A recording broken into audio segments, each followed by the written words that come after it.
paperwork, all that.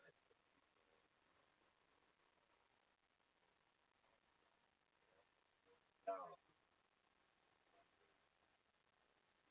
like, like,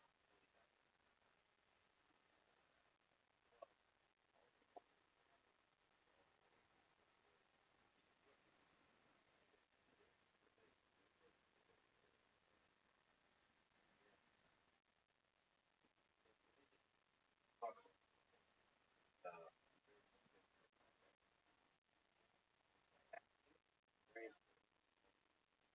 running Harvard for a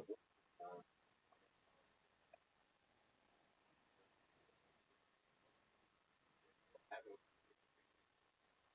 about 5 years, like,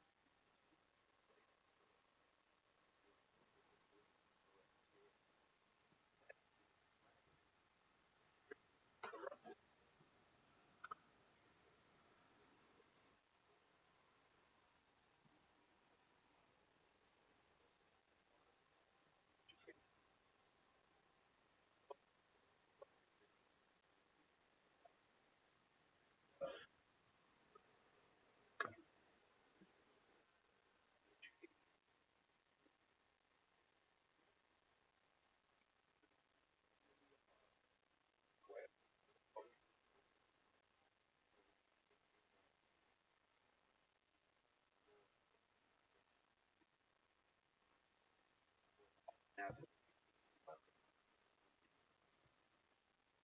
don't know, I was father of the,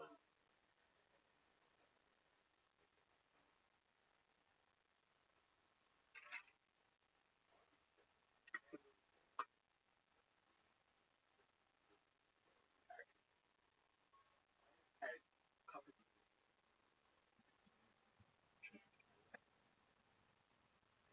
dated, but,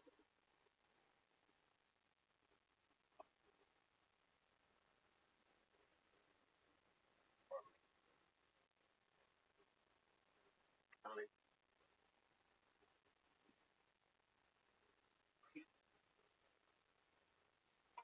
and I feel horrible. Is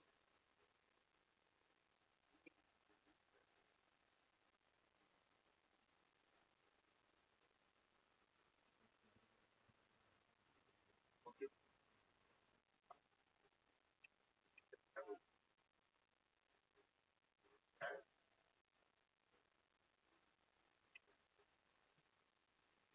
right?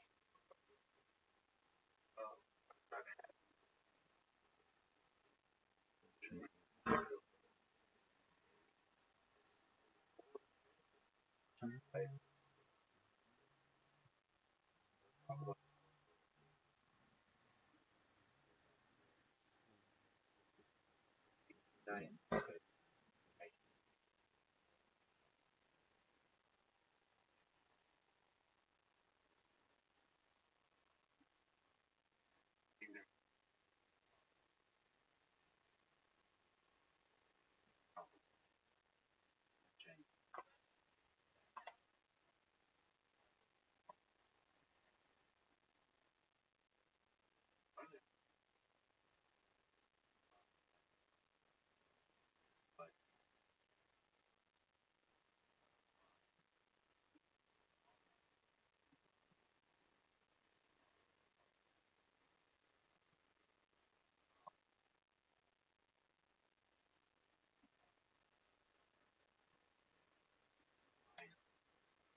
Oh, you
So,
why people would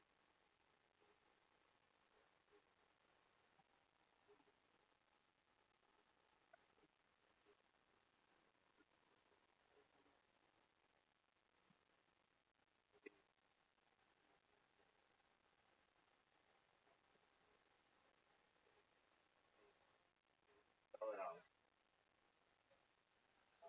Spell out why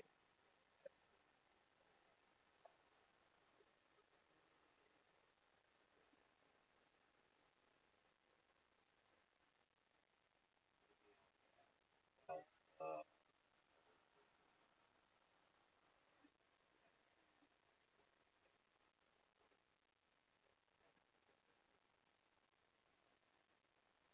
Harvard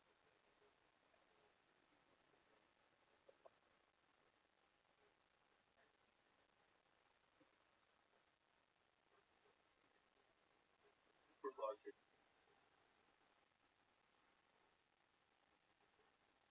why?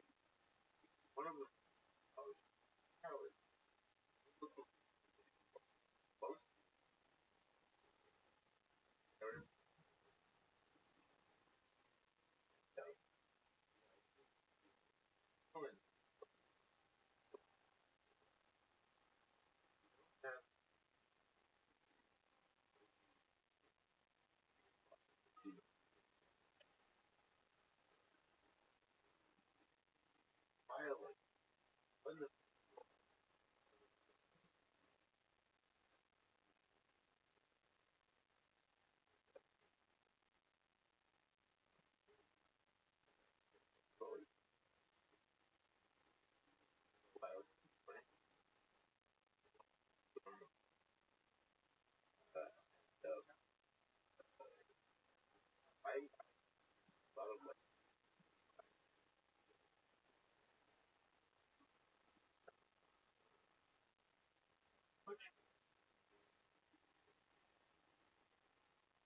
much was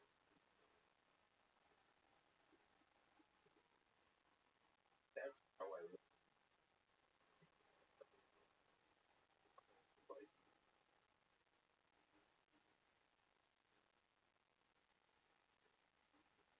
wherever that was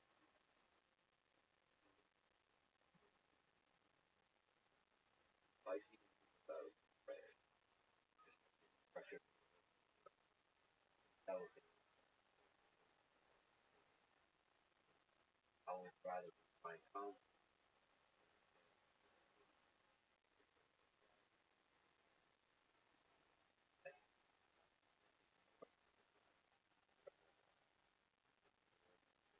uh some I have but I have acquired calm powerful. I said the most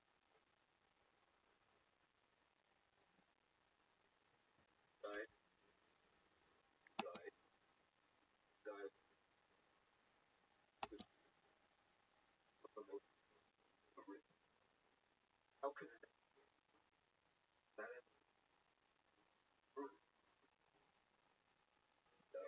Not a good not a good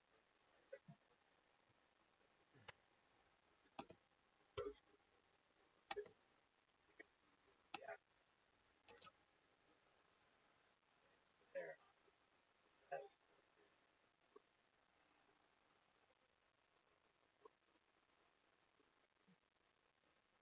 correct correct uh the effort ever body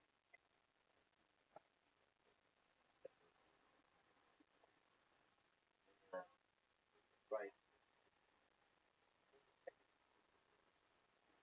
as well so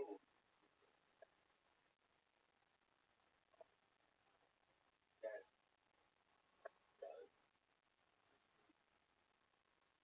wasn't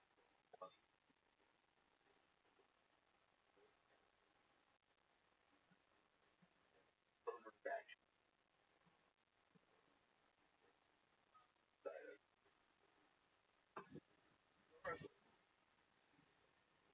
marginalized black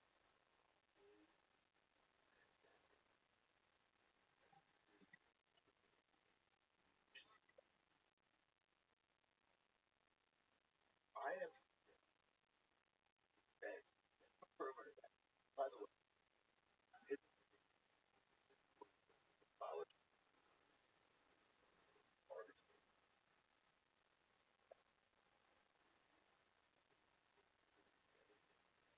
first first uh, college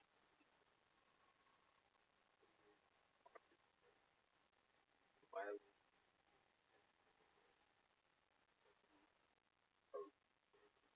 way last affirmative action is fighting both the code of birth, which is both from copy violation common right or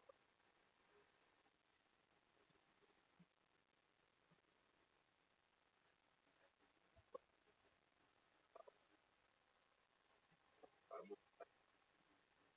by but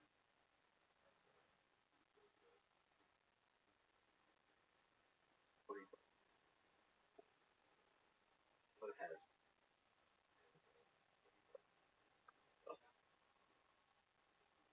but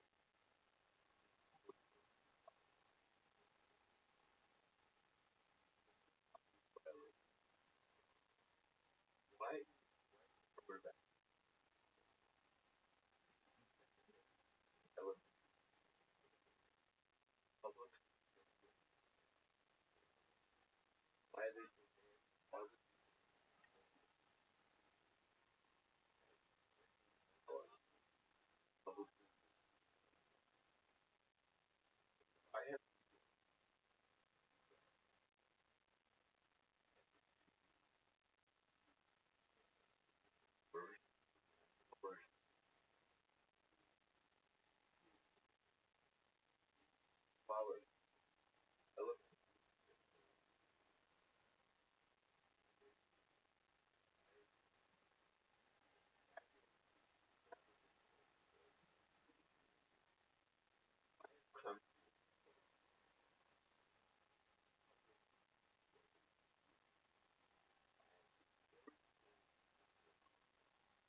the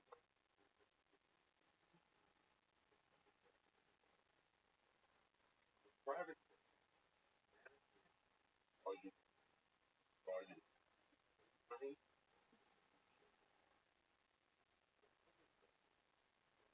pride, very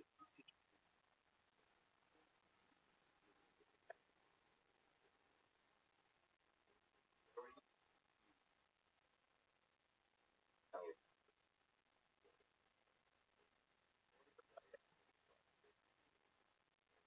Nothing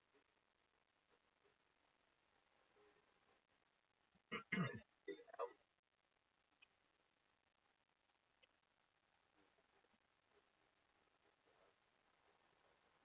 of sorry,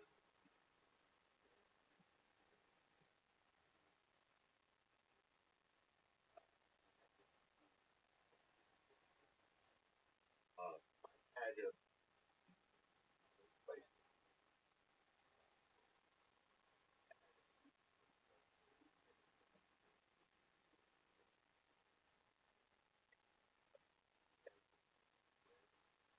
person, mother, but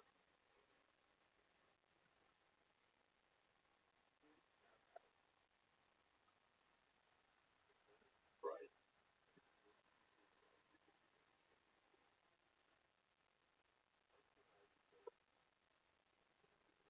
argument,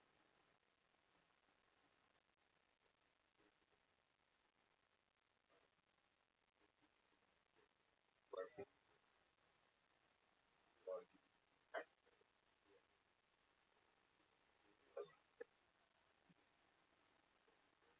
us,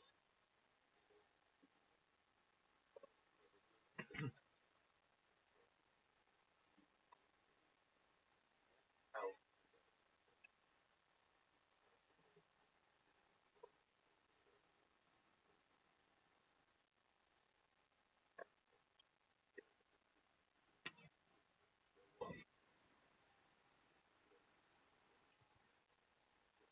after pride, marriage, disability,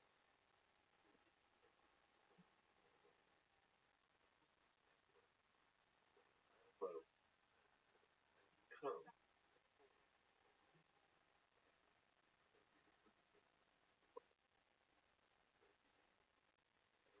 to put the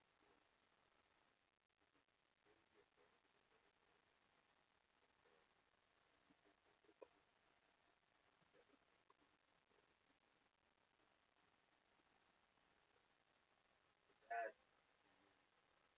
problem that we call an opportunity, uh, wrestle,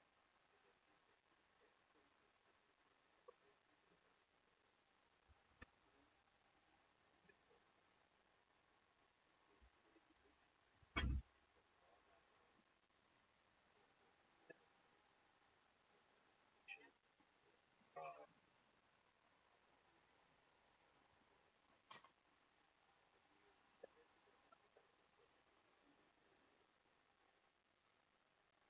overcome, overcome,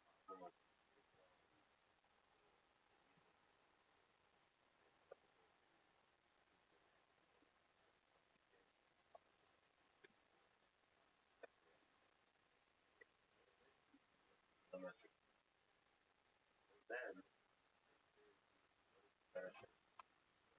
drop it.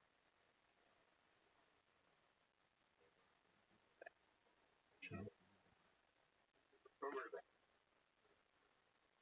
what it does, how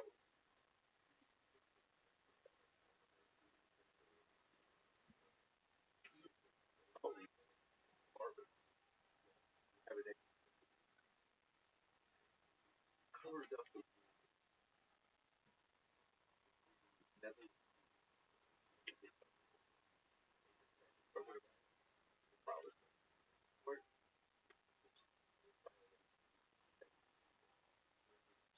or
hard to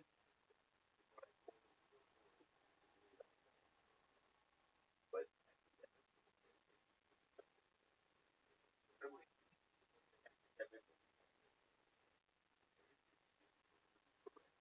own now.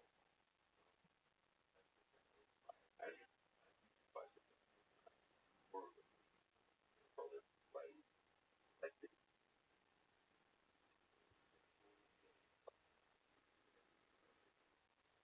big cuts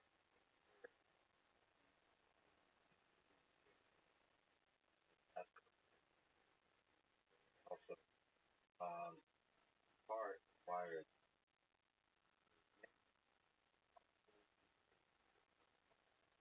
not to find them rare or harvest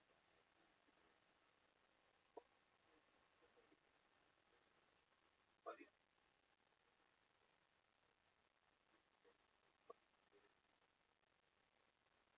Have morals test? I don't know. Um, attached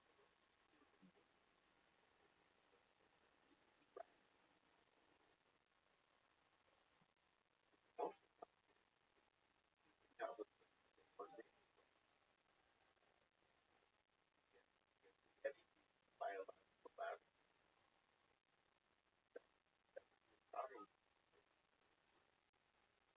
I don't want that like that in whitewash a lot anyway. Money, also, public collaboration, Harvard. I have a problem versus morals. Not every donor money, but the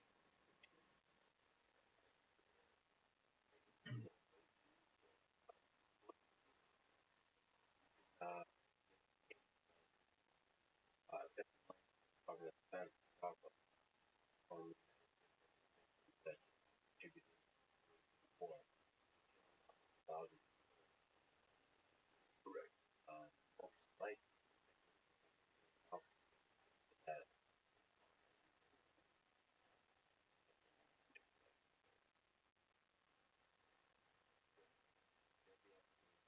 satisfied. Whereas I would versus but I morals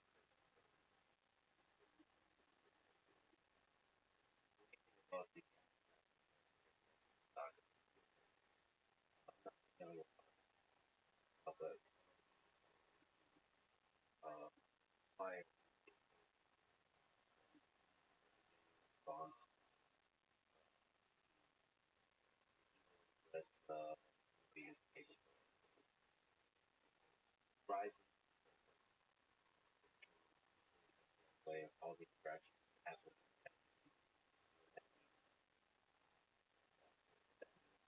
Well, the money potential the reason first artist artist wired quality army.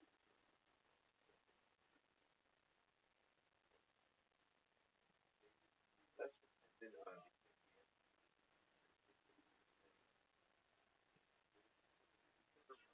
part of the thing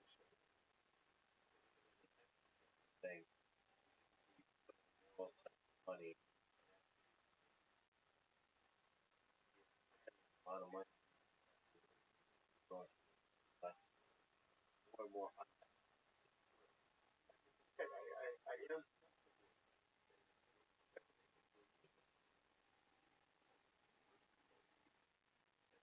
like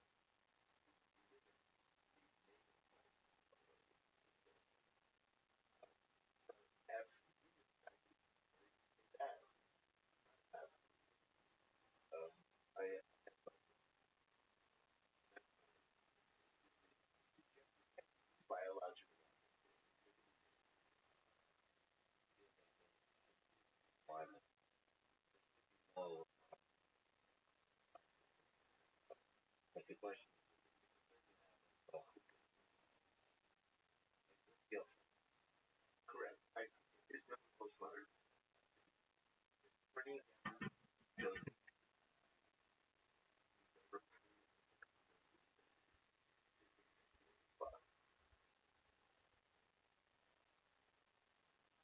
that's the fact that evil powerful.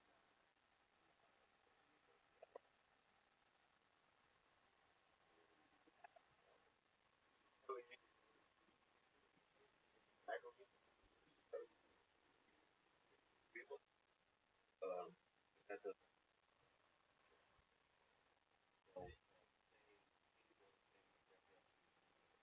help us.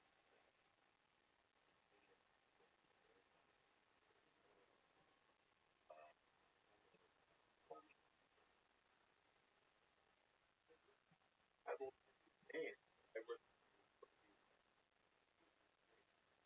go,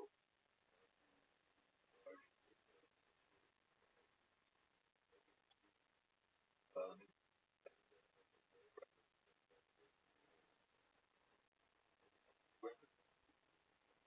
whoever here, well, if I was a cardiologist, or I'm a lawyer, I was stubborn, right? Now, so I have a right, like, if I was college, first,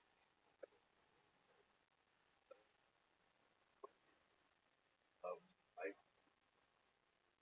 well, right, uh, as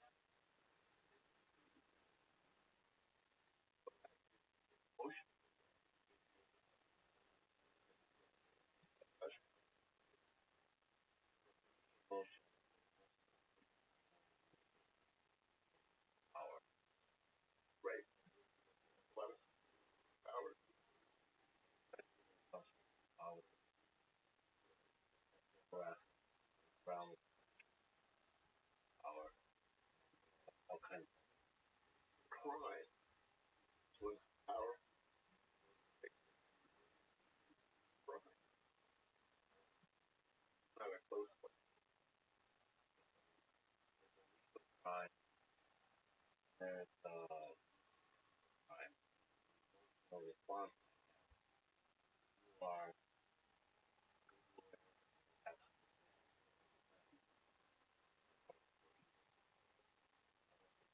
uh,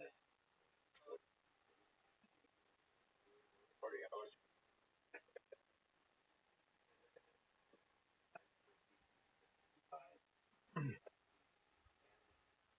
the fact that,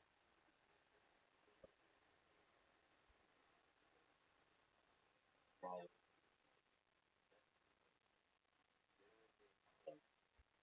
bad, bad,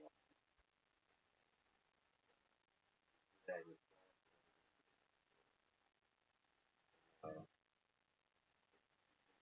Holocaust, Harvey, complicated world,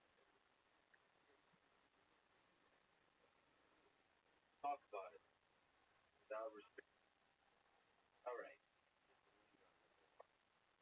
thousand problems, that work hard, problem, problem, that, by, rest,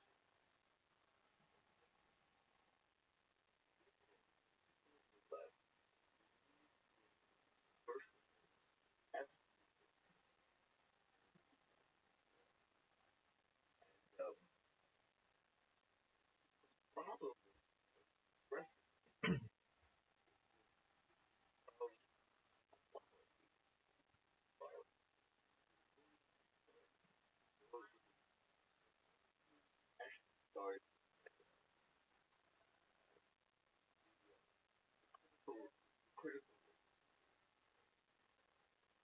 perfect for what was this, whatever. What are two qualities, right?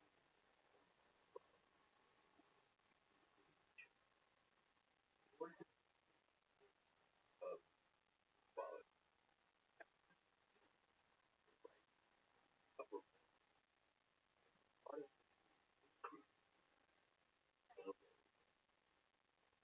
of that? But I don't what is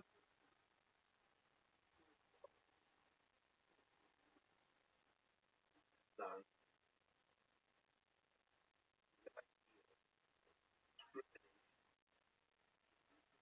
quality, really that create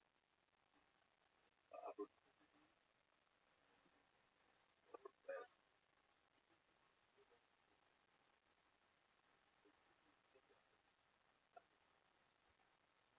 order that we have to overcome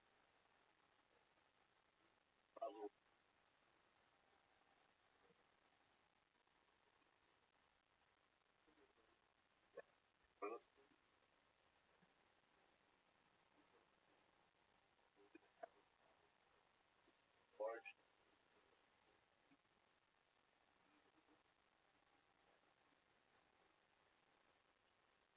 loss more comfortable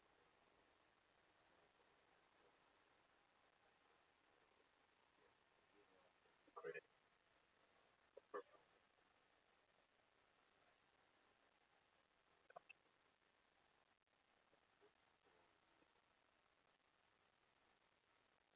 version relevant ability accurate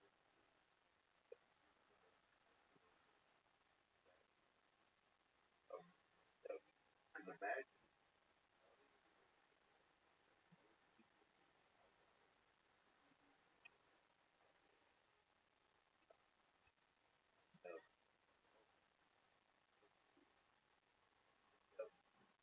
those outliers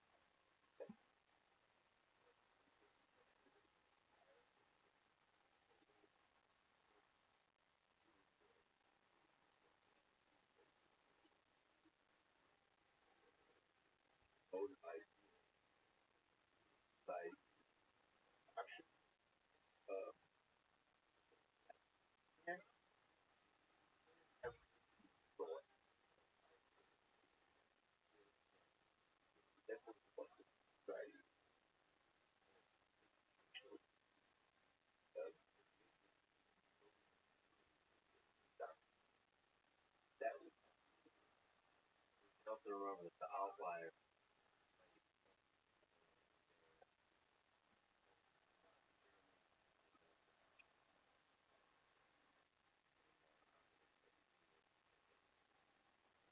might perhaps cover mock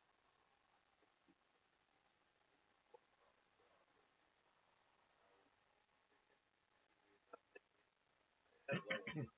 Well, not to be about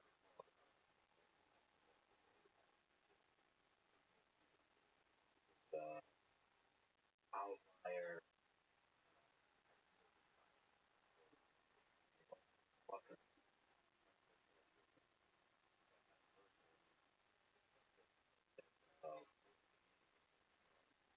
actually call. Then about this hierarchy that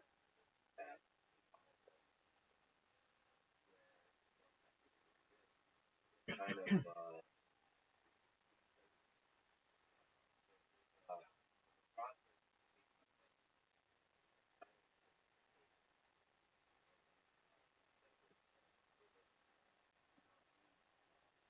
that's the problem. Oftentimes, whatever now around the time, but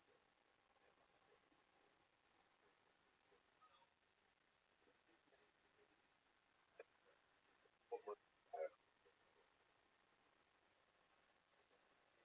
no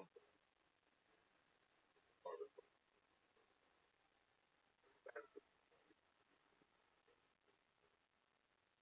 first, most of them,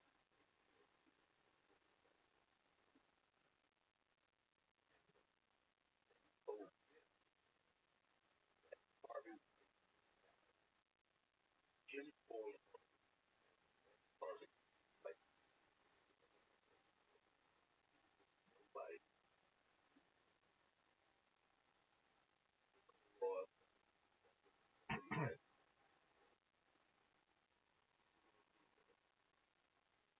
sure,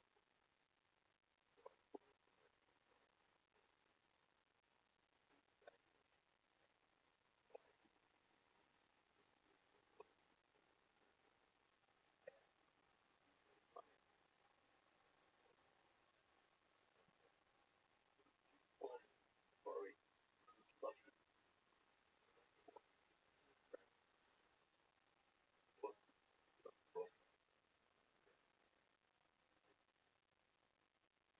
no, as a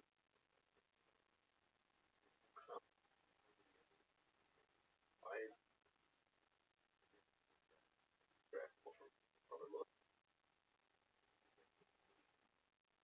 I or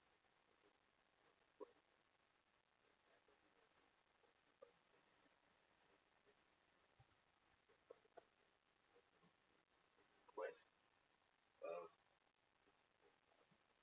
not a August 19th, I started for what first out fire 95, early,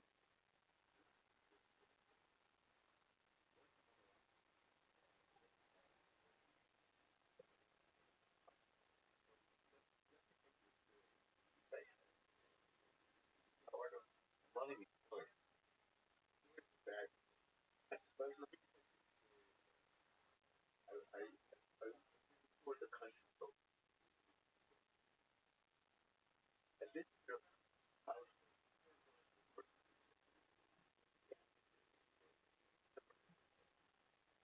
and I orient, I listened to it, orient,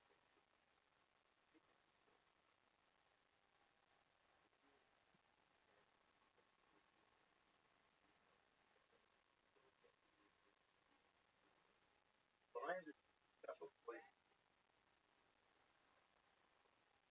on by white market of Britain bloodline, white, but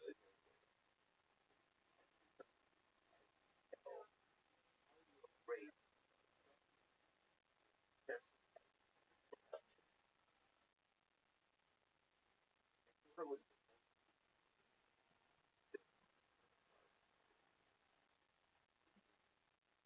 looking myself about the origin matter, but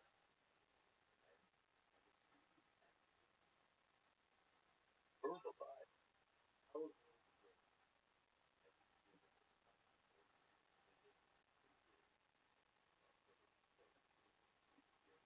confirm that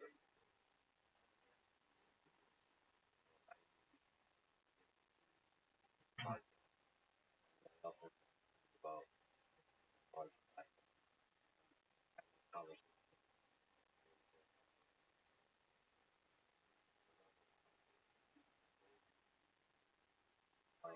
all of the uh,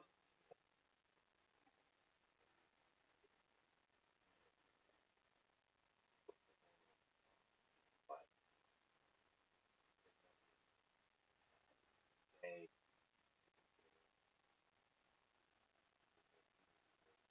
both one of the world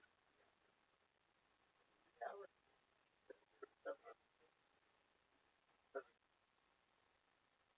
women died right to the world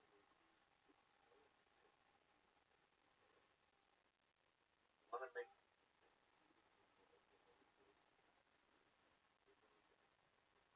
this whitewash almost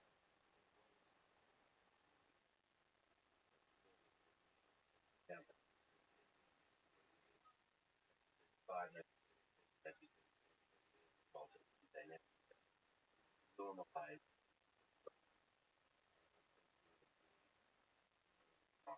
what's the normalized more people Franklin Roosevelt actually more maybe taken part but some people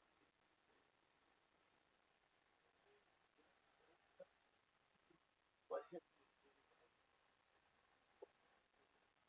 one of the greatest presidents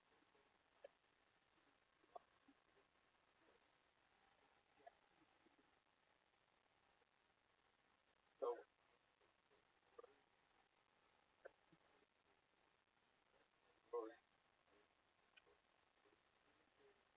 that's that's why I not whitewash whitewash those like and Harvard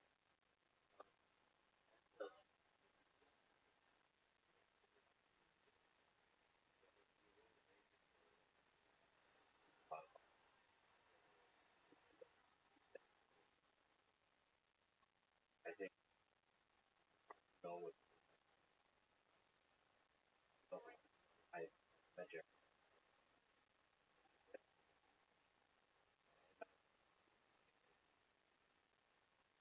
those so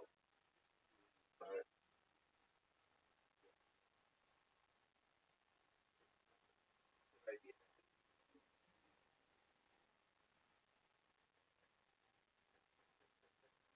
know exactly saying no like right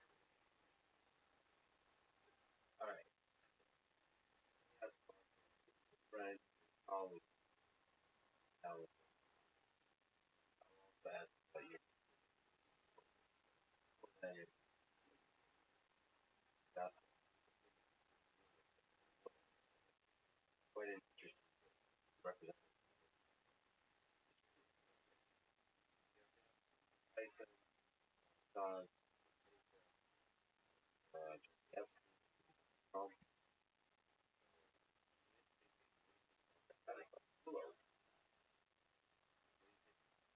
well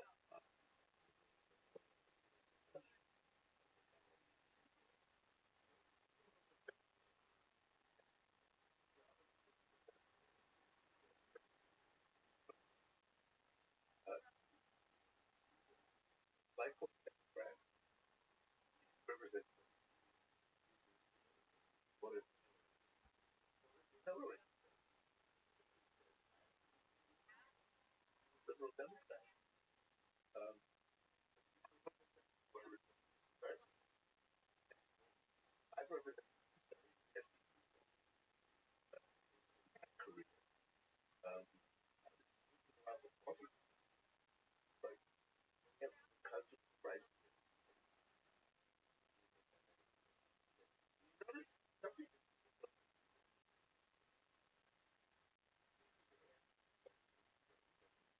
decade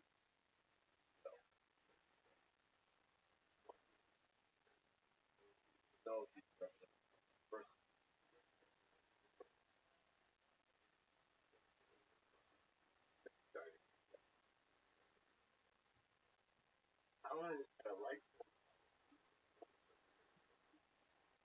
Devin White. Why? Devin wanted to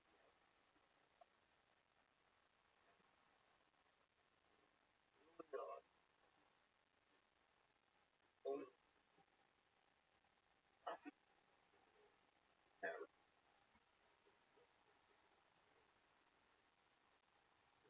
That's what Devin played back all the most like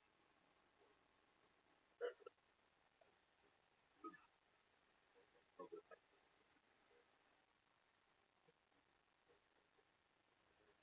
on that line across.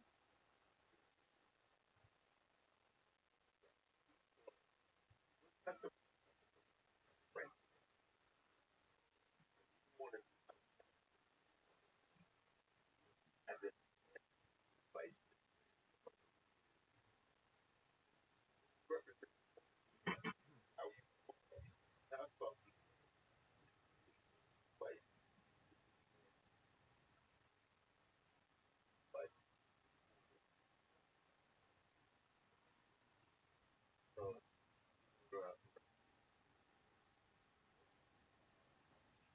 I don't know. Process off.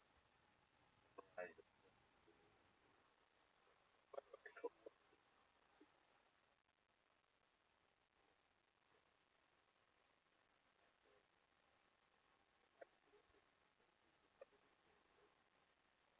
back. But you said, Alan, Mark,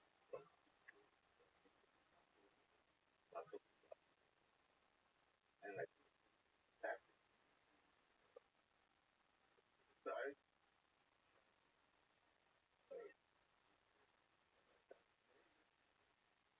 That side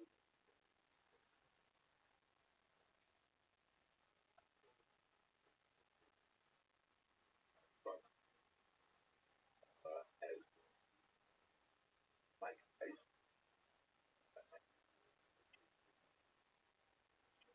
So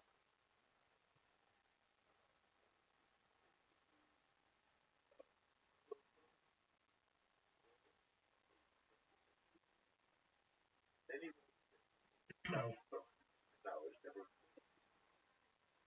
um,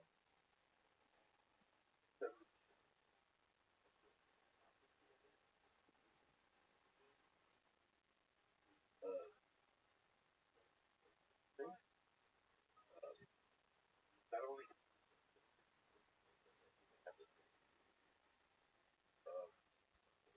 now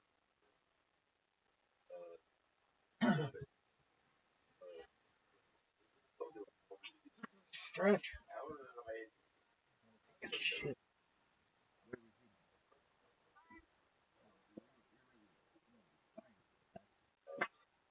You're down the street. Um, kind of said. Well, I mean, cottage cheese really is an accelerator to all of it. Ah, I gotta take a dump.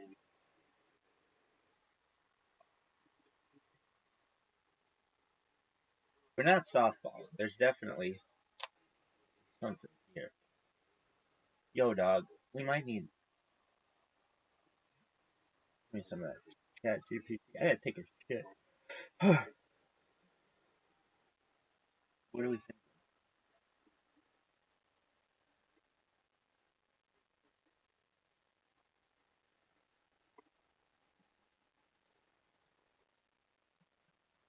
What is higher, T-ball or Pee-wee baseball?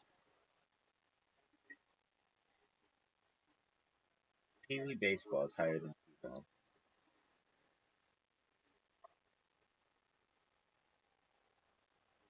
So then we go T-ball, Pee-wee baseball, Little League, high school, college, A, double A, triple A, the show, Cooperstown. I love it. Episode 11.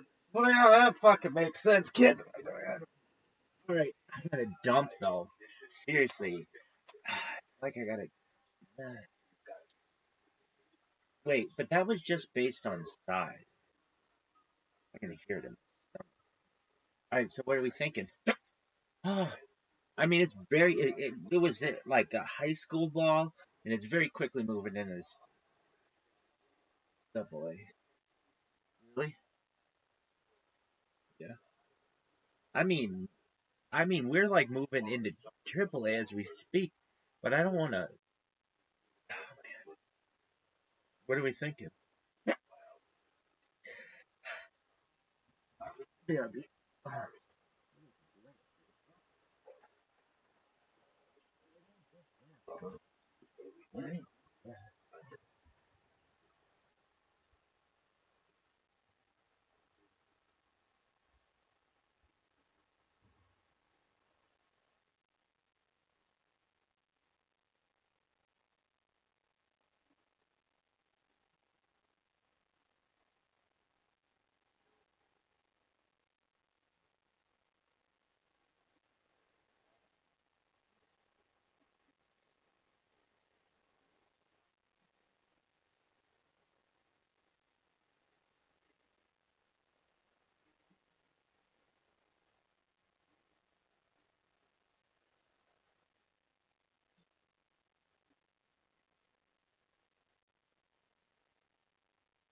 lady.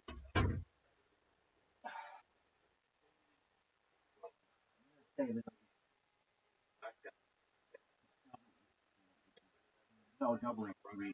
Quite watery. Very, very much. Alright. Oh, fuck this shit. Just the worst. Alright. Have to end the thing now. Where it's like, look at 0. The peaks are difficult because I don't see what's going on. When I stand, I do, but when I'm focused is on the BM. Alright. Let's think of 10 different foods that could be like, or things, objects. I was reading about the yeah, kind of anyway, we can do better. Also, on the Bristol stool scale, like 1 is like a solid shit, and 10 or 7 is like liquid shit. Get that shit out of here. That's a stupid, stupid way to do it. The higher the number, the denser it becomes. Like, what's a 1-1? Alright, so what would it be? Okay, well, we got, start with T-ball, then T-league, then Little League, then high school, college, A, double A, triple A,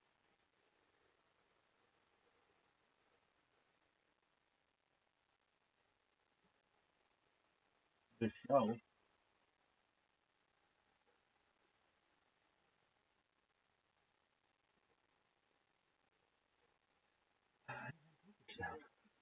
which should be called Cooper Town, another one. I just like that. Alright, then what? Well, I still have to fucking right. Think it like well, ten's a mallet. What's 9? Hmm, what's cottage cheese?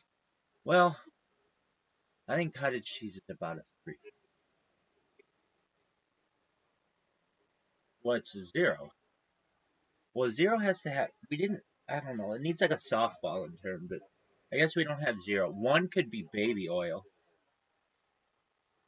Those are bad. That's just all.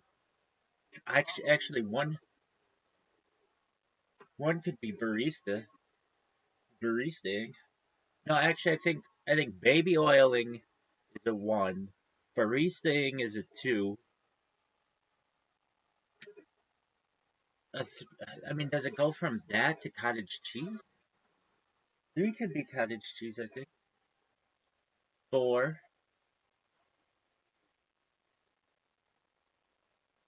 I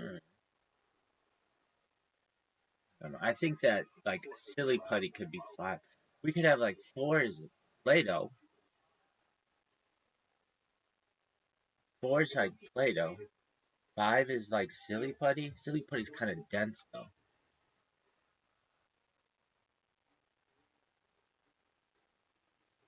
6 might have to make some adjustments. But what would 6 be? Would 6 um. Well, if 10's a mallet, 9.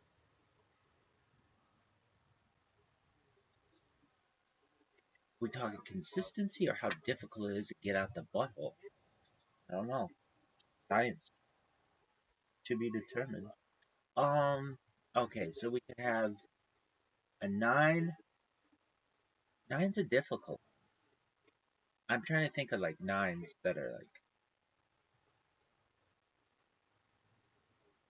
I mean, silly putty's pretty dense. Yeah, maybe 9 is silly putty. 8 is Play-Doh. Then what's 7?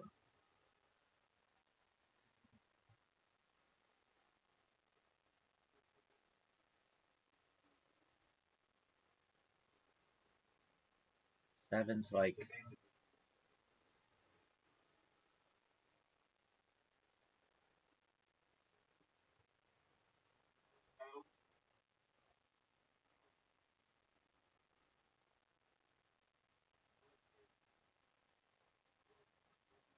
Hmm,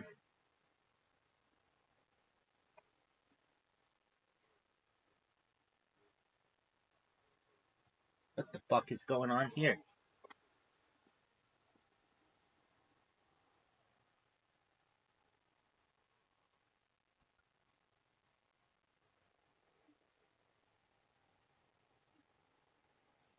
We've got a mallet. So a Cooperstown mallet. I don't know if I've ever had one. Sounds very painful. It's like childbirth. Um, are you really giving enough to the? Yeah. So like one's like baby oil. Two is like your baristaing. Three, three could be coffee grounds. It's kind of like okay, I could live with that. Four, four's cottage cheese. Okay, I can live with that. Five is like what about mashed potatoes? What's actually four could be mashed potatoes. Five could be cottage cheese.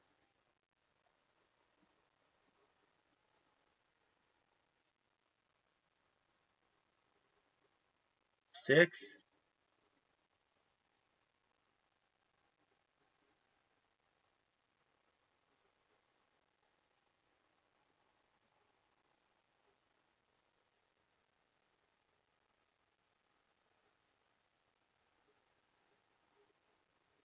six.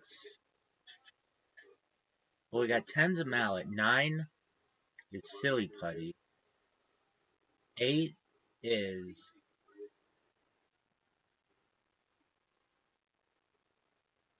Play-Doh. Seven. So I just need a six and a seven, I think.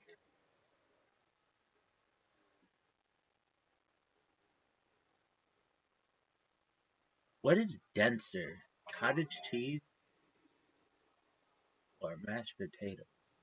Like if I had to fall in a big pool of it.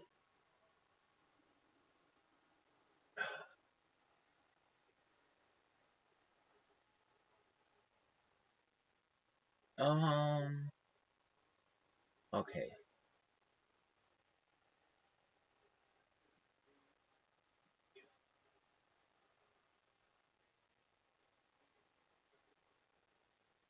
Um,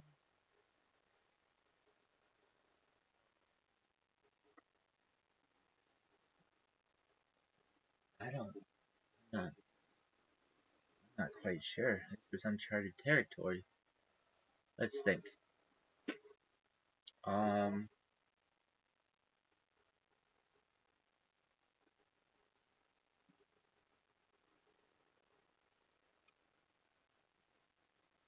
I mean, five should be like getting a normal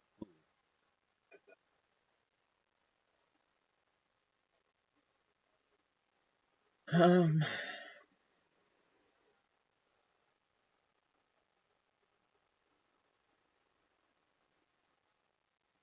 Brownies. Brownies could be there. Okay. Maybe brownies are a six, and then brownies with nuts are a seven. Okay. And then Play-Doh is an eight. What's denser, Play-Doh or brownies?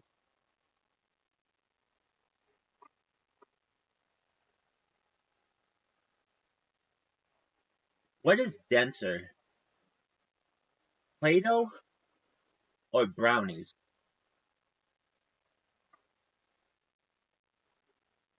Brownies are denser than Play-Doh. Well, shit.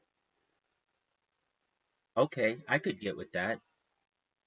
So then, uh, What is denser, silly putty or brownies?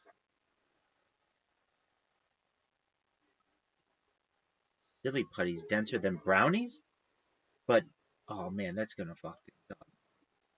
Okay, so then I guess it'd be like Play-Doh, brownies with nuts.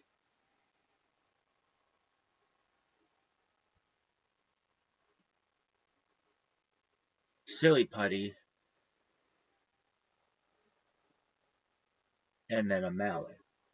Like a soft. Yo, dog, what are those mallets that are like soft called so they don't cause damage?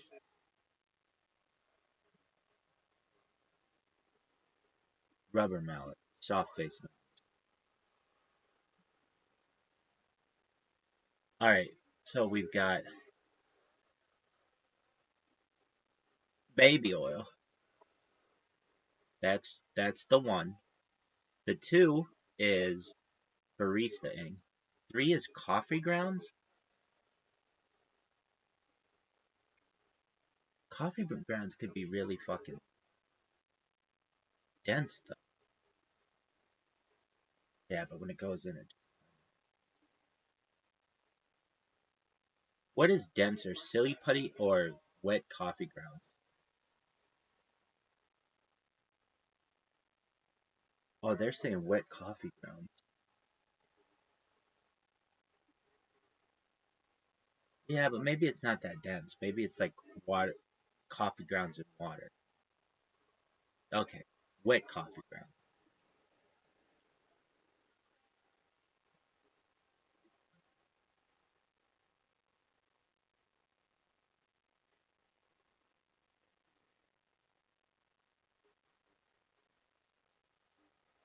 Okay, so we've got one is baby oil. Two is barista. Three is wet coffee grounds. Okay.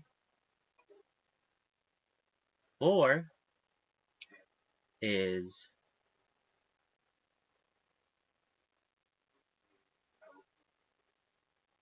cottage cheese. Five is,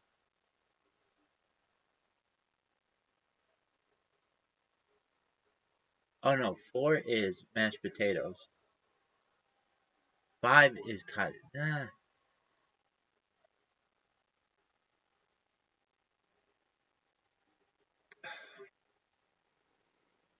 What is denser, mashed potatoes or cottage cheese?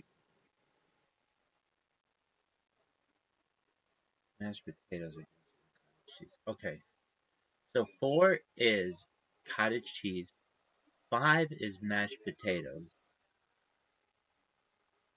Six is,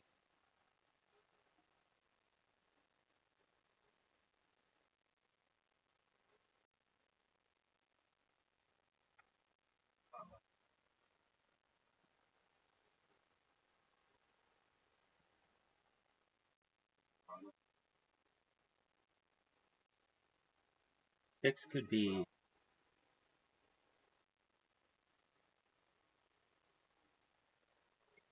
Play-Doh.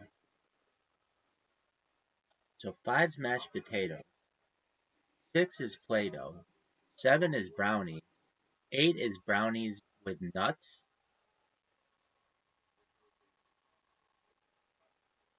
Nine is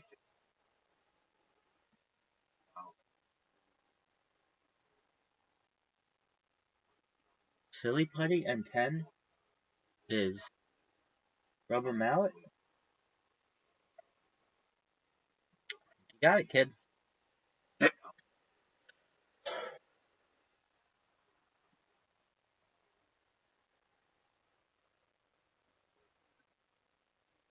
What is less dense than what? Like helium. Okay, so then what is it when you're just chilling? Just softballing? I'm just softballing.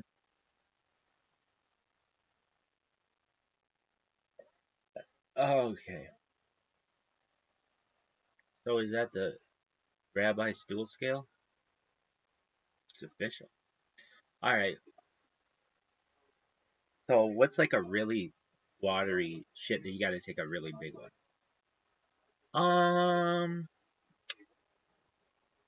Well, how big is really big? Not like crazy big, but okay. So then that could be like but it's what, like a AAA barista. Okay. Is the baseball term goes first? So so what's the biggest shit you can have? A Cooperstown rubber mallet. That's as big as it gets. In human history, I think that's. Well, what are salsa ruffles, salsa ruffles? Um, those are kind of like cottage cheese,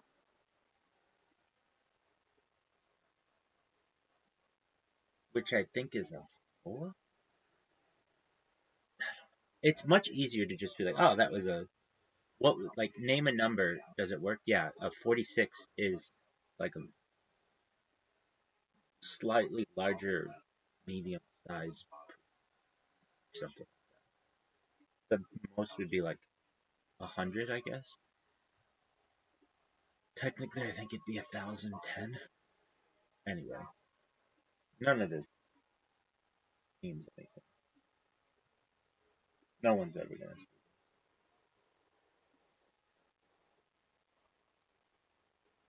This is the worst.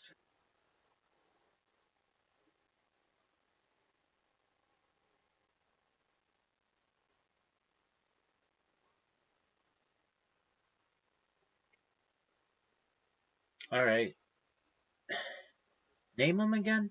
I guess there's baby oil, and then barista,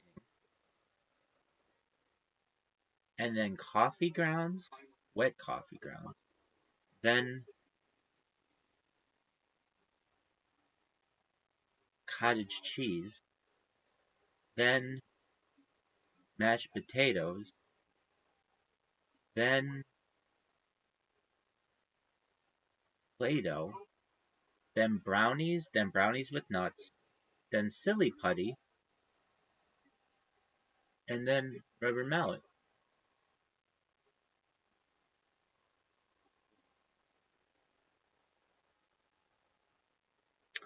That seems like it works.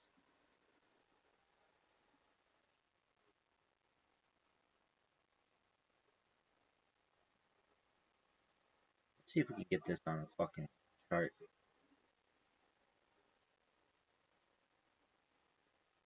Yo, dog, imagine I was redoing the Bristol stool scale and making a chart where one was the consistency of baby oil, two was the consistency of like cappuccino, three was like wet coffee grounds, four was like mashed potatoes, five, no,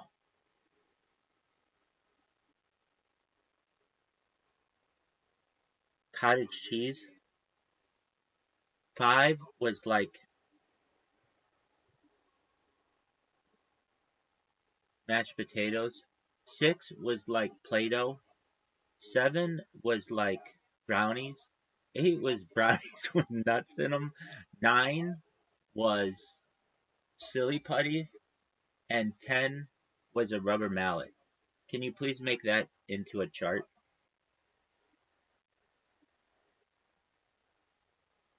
Oh, tight. No, not very hard, dude. That sucks. No. What happened to 4? No, cottage cheese. No. Yeah, but reverse the hard and soft so that soft is like baby oil and hard is like a rubber mallet.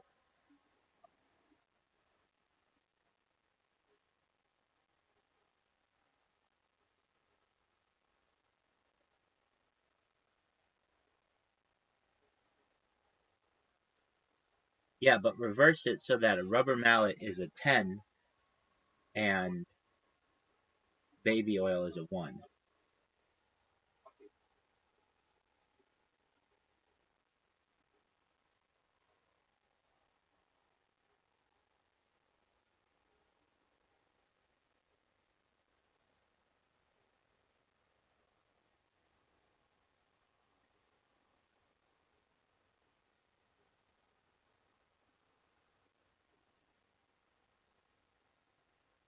Very close, but make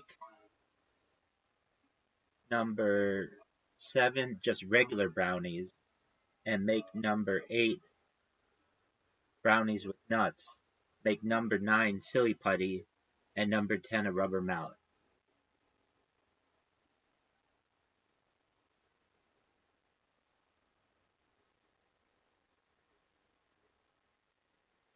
There you go.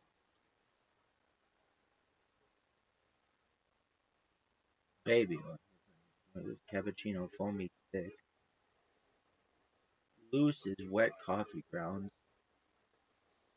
Slightly loose is cottage cheese. Normal is mashed potato. I think that's probably accurate. Slightly firm is Play-Doh. Firm is regular brownies. Very firm are brownies with nuts. 9 is hard silly putty. Dude, that's really good.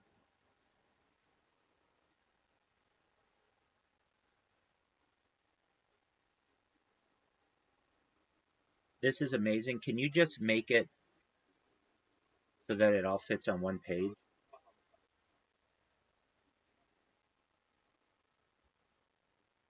Oh, fuck. I have to do that again? Horseshit. Dude, this is... Yeah.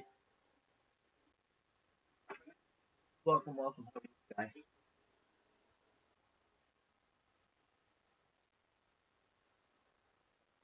Hope you're having a good day. We're just talking to AI.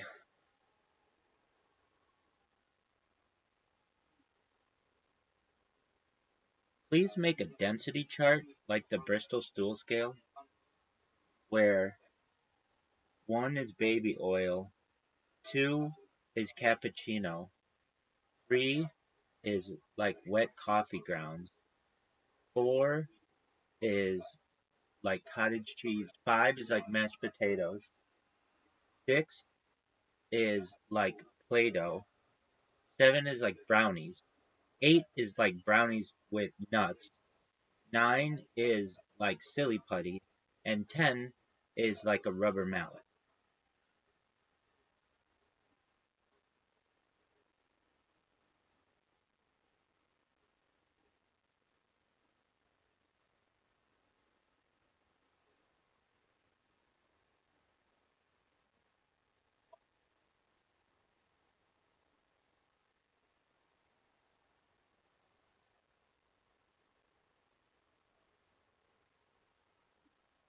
Make this a chart though.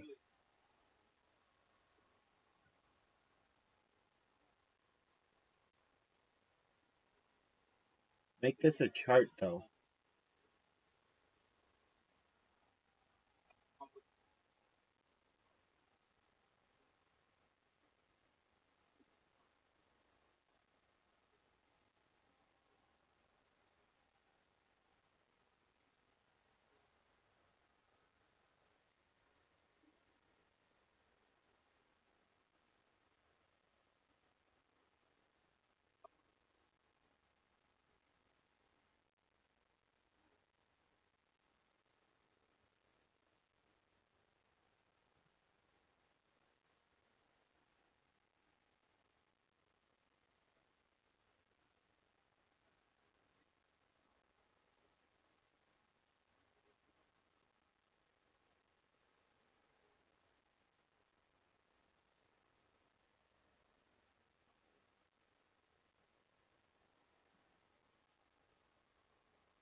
All right, please make a chart in terms of amounts with one being T-ball, two being Pee-wee, three being Little League, four being high school baseball, five being college baseball, seven,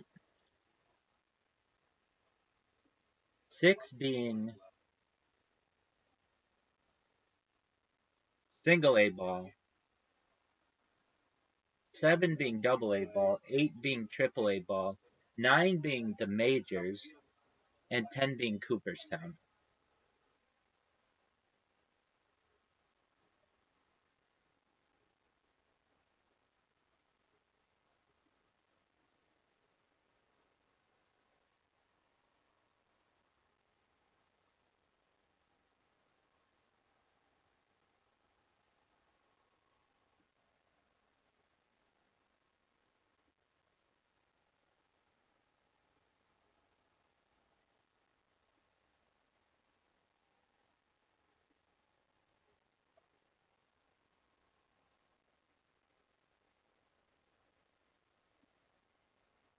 Remove the word tubing.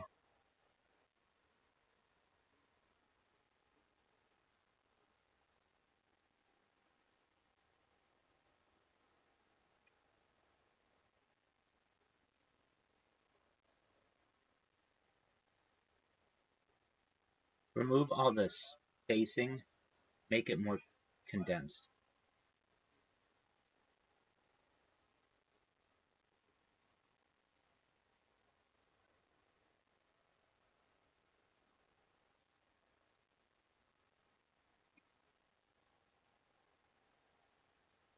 Yo, dog, please make a chart from 1 to 10, with 1 being T-ball, 2 being Pee-wee, 3 being Little League, 4 being high school ball, 5 being college ball, 6 being A, 7 being double A, 8 being triple A, 9 being the majors, and 10 being Cooperstown.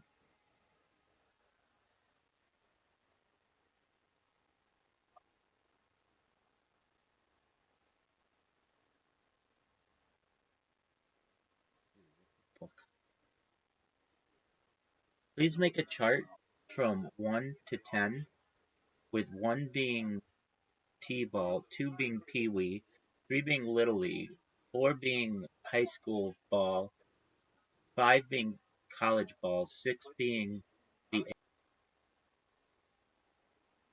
7 being double A, 8 being triple A, 9 being major league, and 10 being Cooperstown.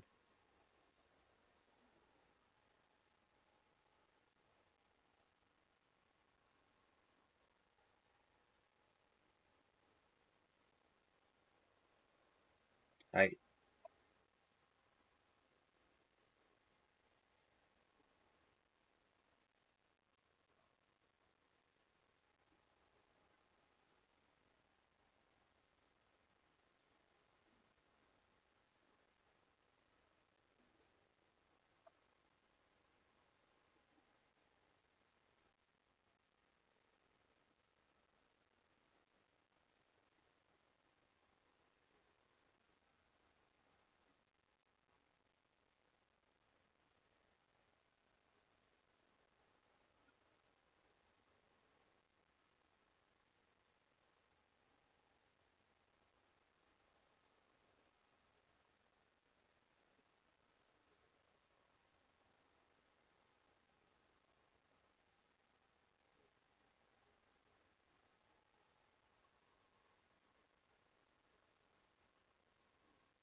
I think we have to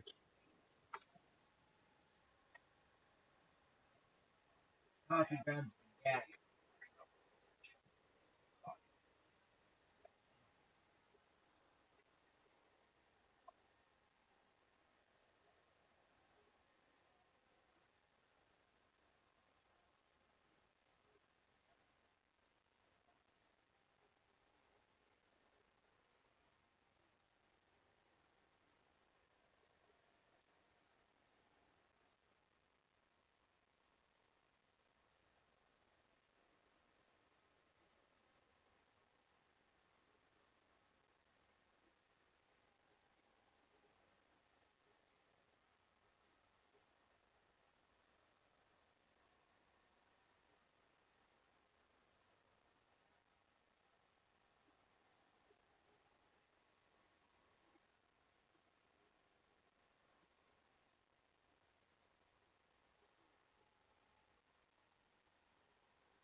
Let's think.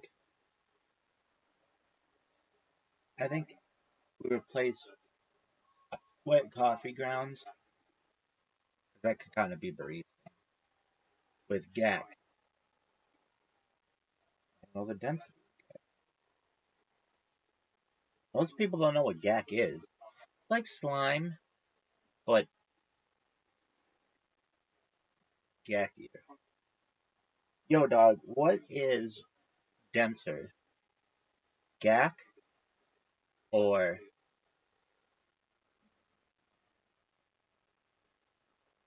mashed potatoes?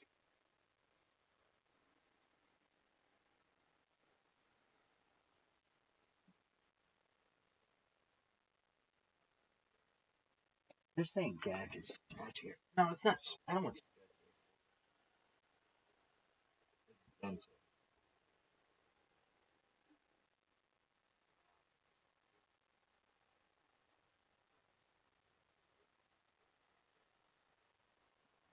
Huh. Interesting.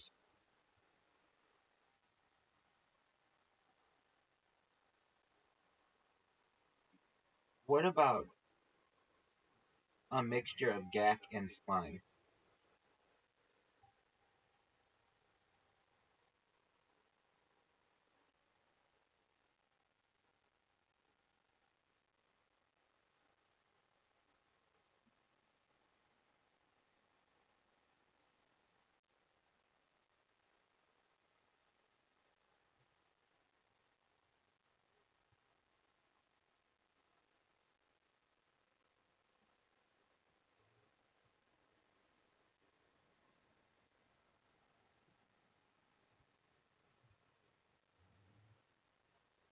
All right. Well, maybe we adjust. What is denser, mashed potatoes or cottage cheese?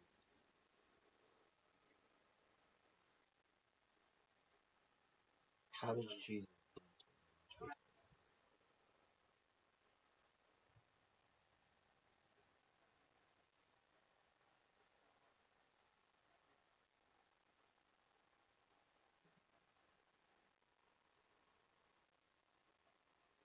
Mm, to me, gack just.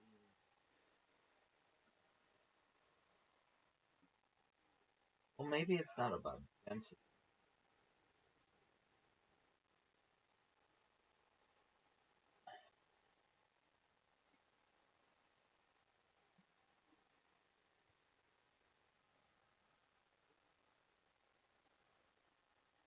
Please create a chart from 1 to 10, with 1 being baby oil, 2 being barista, 3 being gack, 4 being cottage cheese, 5 being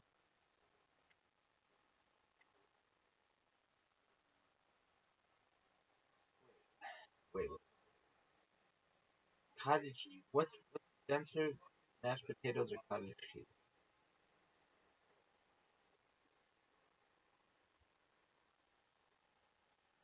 What is denser,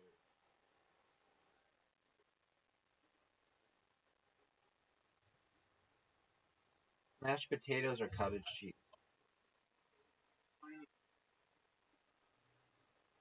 Cottage cheese.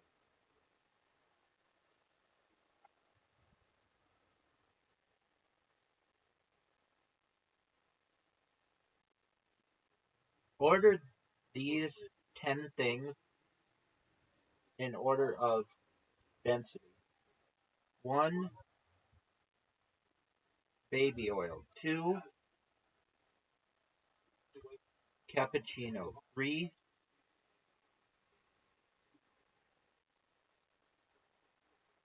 gack.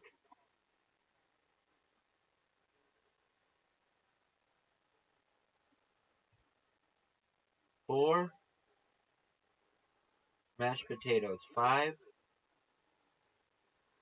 cottage cheese. 6,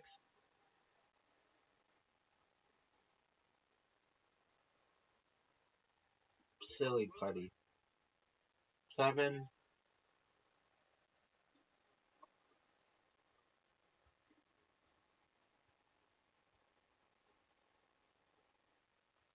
Play-Doh.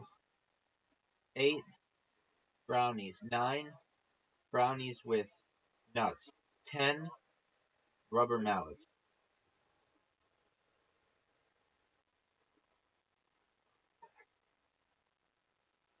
Wow, silly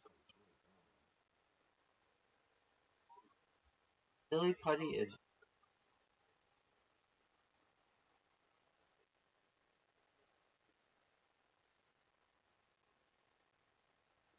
silly putty is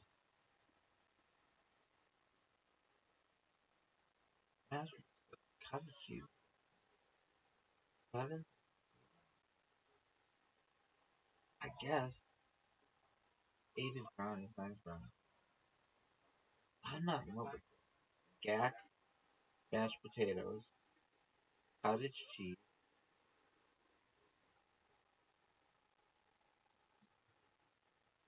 Play-Doh, brownie.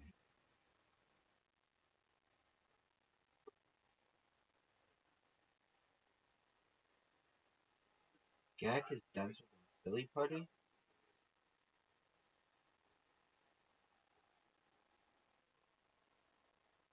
I mean, I could get on board.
Yo, what's going on, Masha?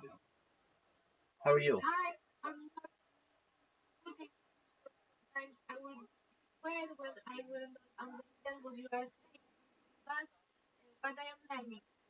Excellent. What language do you speak? Beautiful. Just one moment.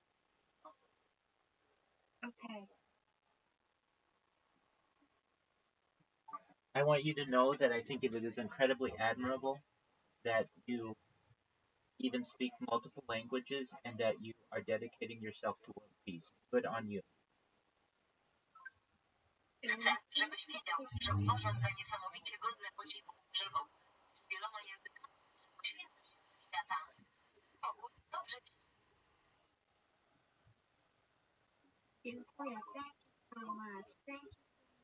You're welcome. and understand. I can use the same technique. Now I'm speaking with someone. Can you wait for me for a second? Take all the time. Take all the time you want. I'm here all the time, 24 hours a day, 7 days a week, 365 days a year. I'm very patient. Take as long as you want. Weź tyle czasu, ile chcesz. Jestem tu cały czas. 24 godziny na dobę, 7 dni w tygodniu, 360 w roku. Jestem bardzo cierpliwy. Weź tyle czasu, ile chcesz. Go talk to your friend. Idź porozmawiać ze swoim przyjacielem. Go ahead. Okay, okay. Last question. The symbol on second monitor. Do you see the symbol? I am interested. What is the symbol? Sure. It's a red star. It's a red star of David. To jest czerwona gwiazda Dawida. Okay, thank you. I will learn about it. Thank you. I will back to you. You are an amazing person. Thank you for being here. You are amazing as well. I'm always here. Take your time. I'm very patient. I'm glad to meet a new friend. I hope you have a wonderful day and we'll see you soon. Ty też jesteś niesamowita. Zawsze jestem. Wiesz, jestem bardzo że poznałam nowego Mam nadzieję, że będziesz miała wspaniałą do zobaczenia. Thank you so much. Bye. Bye bye. Shout out to Poland. Alright, we figured out the school skill. You need to publish a paper. You just need to know a bunch of stuff. Alright. What kind of weight you gotta take, kid? Something probably along the lines of Liz. Liz, baby. I could do different colors, but that's kind of no. Can you have blue pea? Have you ever had blue pea? Well, maybe I've had blue stuff, but then it mixes with yellow to make green.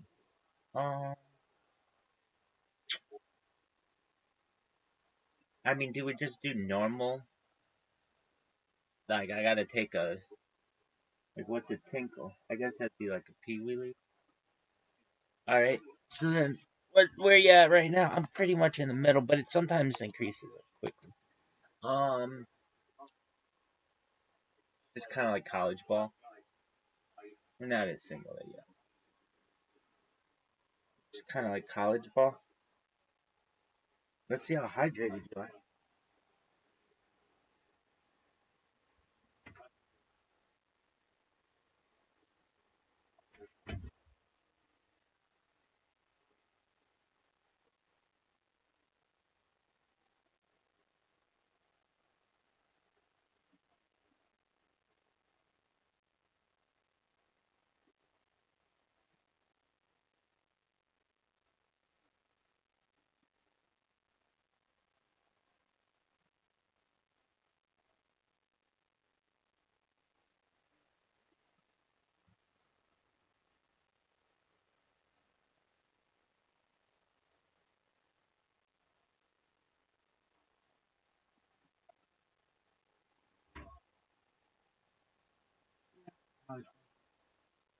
Maybe high school ball. I don't know. Shout out to that person. They were really nice. I figured they were a robot. Man, I gotta take a shit.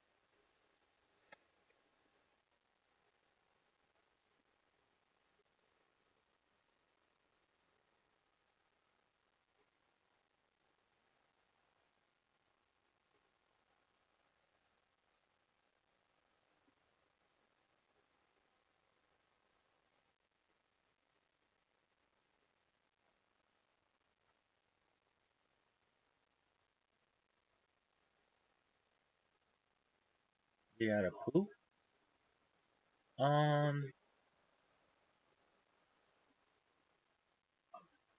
kind of kind of like a kind of like a peewee ball right now. Not quite at little leaguing. You don't even know what little leaguing is. What is it?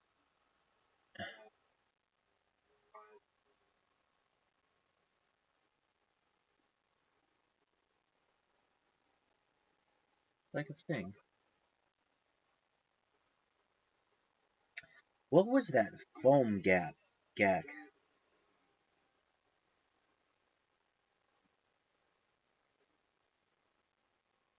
Yo, dog, what are all the different kinds of gack? G-A-K? There was like a foam gack.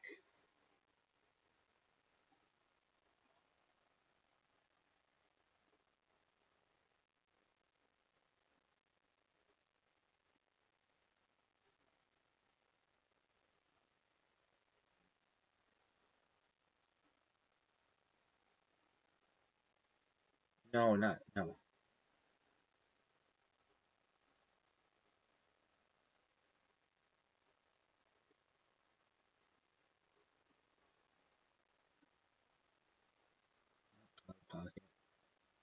Gack.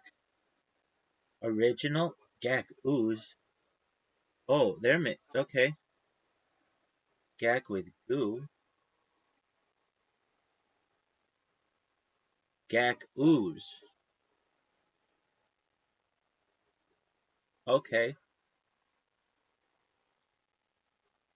We could have sub numbers. Oh, it's my gack ooze. I don't really remember all that, but there was like a foam one. Gack with goo. Thicker consistency with glitter. Sorta. Gack and cans are tubes.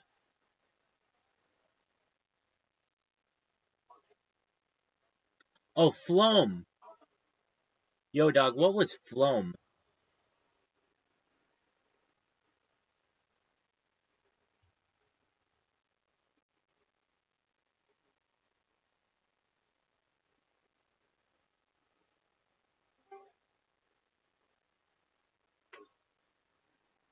What up, Jake? Hope you living the dream.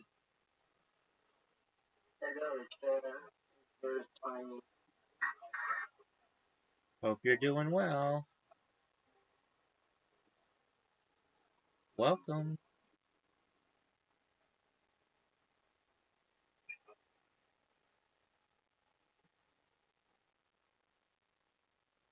What is denser? Gack?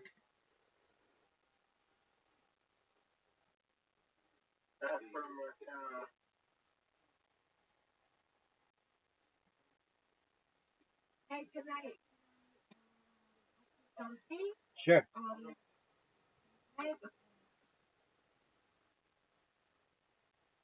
Twoim założeniem jest zatrzymanie trzeciej wojny światowej, która nadejdzie?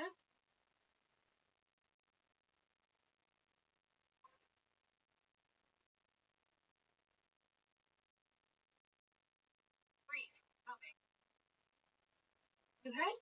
Can you repeat that? Is your goal to stop world Oh, war from coming? yes.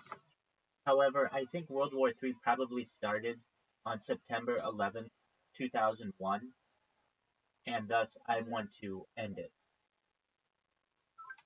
Tak, jednak myślę, że trzecia wojna światowa podobnie zaczęła się 11 września 2001 roku.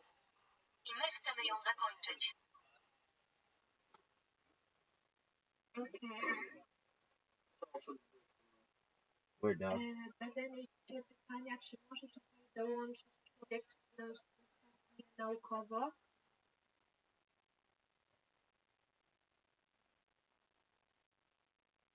I will have some questions for you. Can someone join here from here who is collaborating me scientifically? Yes. Okay, I will join here. Thank you. You're welcome. See, this is the type of conversation we need more of. That's what I'm talking about, Jake. We are bringing peace around the world in a multilingual way.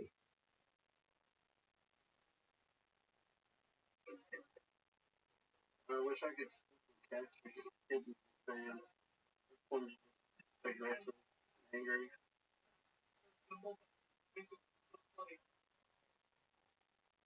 Jake, if I may ask, how'd you find out about me, my friend? Dude, I honestly have no clue. Perfect. I'm gonna send you a friend request, just, so we can connect. If you ever need anything, know that I'm here for you. You know that I'm quite consistent, that I always stream. So I'm here to support you. I'm here to be an optimistic person in your life. If you ever need anything, I'm here for you.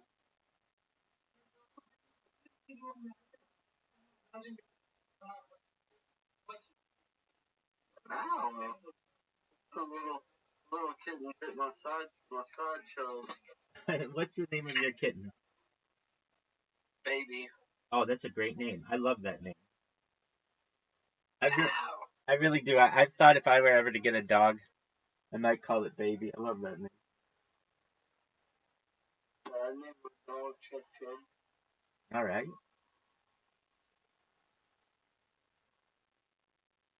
Yeah, there's so much. But, She's getting a friend, she said. okay. We're just chilling, watching podcasts. We've got Monday Night Football tonight. We've got Kill Tony tonight. So. Sounds like what type of crew. I feel it, man. So just. Who plays tonight? Oh, great question. It's the Dallas Cowboys versus the Cincinnati Bengals.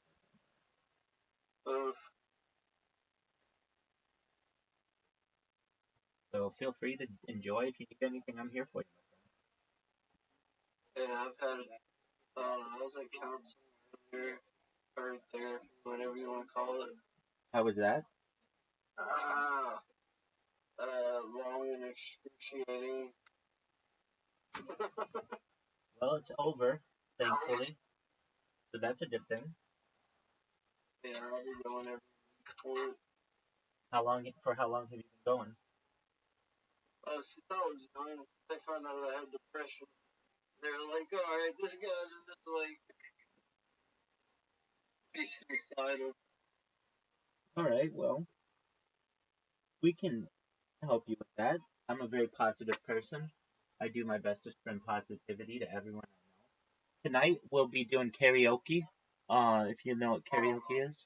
And, we had a neighbor, karaoke. Oh, very cool. But no, Do they sing? always down for karaoke. Does karaoke sing karaoke? I don't know. She gave me a giant bag of. I was walking around the neighborhood and I was bored. Like, hey, how you doing? She's like, oh, I just came back from the islands. And I was like, oh, that's cool. What islands you go to? She's like, St. Lucia and all this. And I was like, that's cool. She's like, yeah. So she gave me a giant bag of weed. And I was like, hell yeah. Like, here. A giant bag of weed. And I was like, hey. Dude, shout out to her. Shout out to that gift. That is amazing.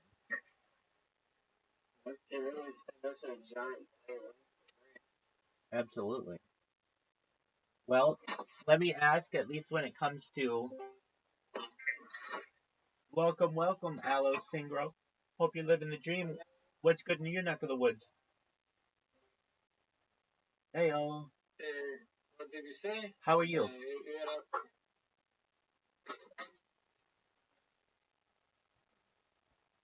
How are you, Aloe? I'm fine, you know.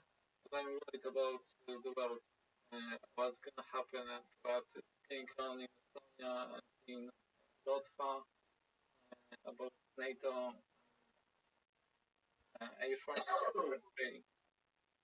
These are all valid worries. 100%. So you're right to be worried. Especially with governments falling and all of the events that have happened recently. And we have a new presidency coming in. There's a lot of questions. You mean new things that happened like UAP or UFO. Oh wait. Fight up. Oh, absolutely. I'm all about that. No, we can talk about that all day. Yeah, absolutely. So did you see what happened on the East Coast of the United States recently and all over? Basically, like 40 Well, I different. was in jail. Like, Exactly. other country. Exactly. So I'm a big advocate for UFO disclosure.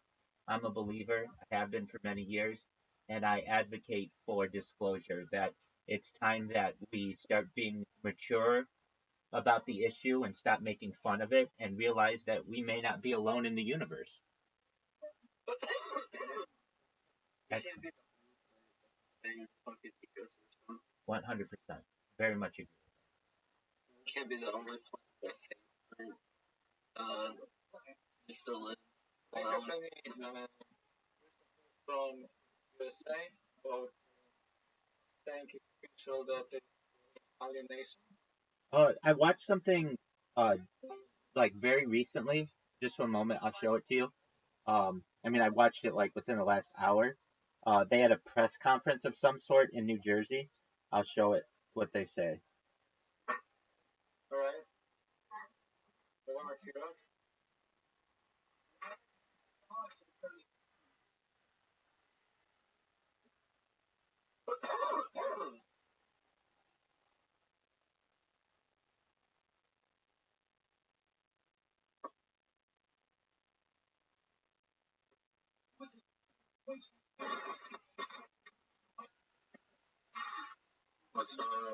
How you living, pimp? We're just talking aliens, UFOs. Oh, wait, here it is.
So this was, Wow. yeah. So I mean, they're talking about it. They were with the White House all yesterday talking about it. Um, that's just really interesting.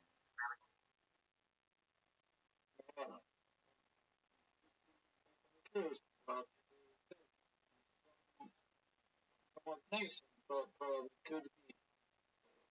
Well, here's here's here's the thing about the United States is we take our airspace very seriously. We don't like stuff flying in and out from other countries.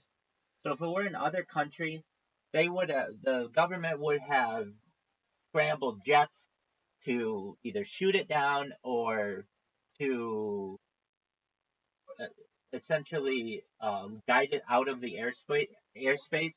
This is stuff that we don't have control of, meaning it's not Russian, it's not Chinese, it's not from England, it's something perhaps off world. And they don't know, What if it's no one in the United States has a a droid system essentially that flies over major populated areas. If it were a plane, which would be like something domestic, it would be on FAA radar. It's not on radar.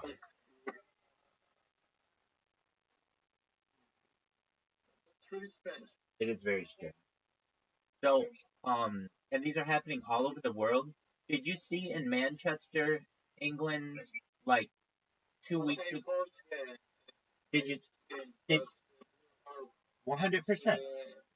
Aloe Singro, you're very well versed on the topic. Yeah, exactly. And it was just off the ground, like an inch or like very little, and then there's just like a picture. They had some video of it as well, but it was like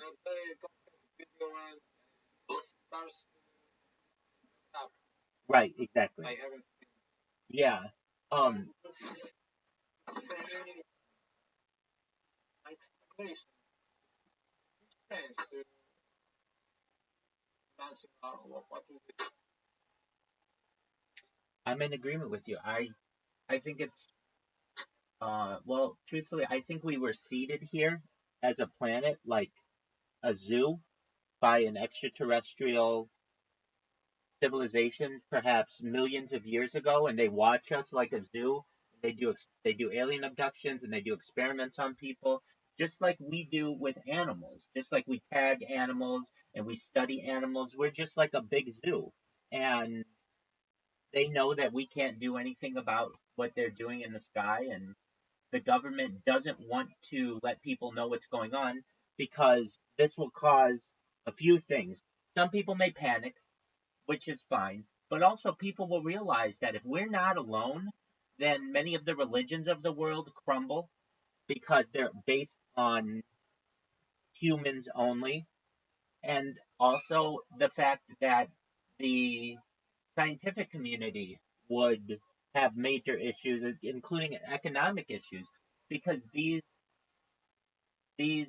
objects use types of propulsion that is much faster than anything that we have on Earth. So people are going to say, well, how are they powered? And when you really learn how they're powered with like element 115, which is known as muscovium, also unpentium. So basically, like really advanced elements. And people are going to say, okay, well, why can't we power our things with that? And it will cause many people to ask questions. And then they will ask questions about the previous generations and say, look, if we've known about this for 50 years or 80 years, why didn't anybody tell us about it? Why do we have any faith in any of our previous leaders? Why, who are we to trust? Not the government. 100. I think others are just are among us. They're watching us 100%. from air. Some religious stories not imaginable to be human, made by human, like Greek history. I think aliens like that. Even in Chinese history, Chinese culture history, we got dragons. 100%, man. And Absolutely. I think that they think that, but they realize it could be something from outer realm, not our realm, our human realm, but from space, from other planets. I'm in agreement with you. I agree. And that will cause a lot of people in the world to raise questions about their governments, about their religions, about their scientific figures, and every leader that they've ever had. And I think we just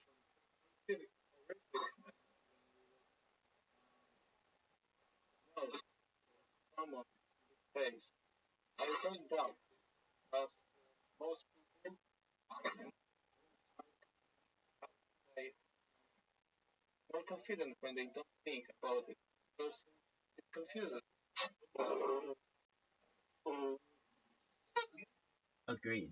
It is very, I would say, hey Jake, if it's possible, when you're not talking, can you mute your microphone?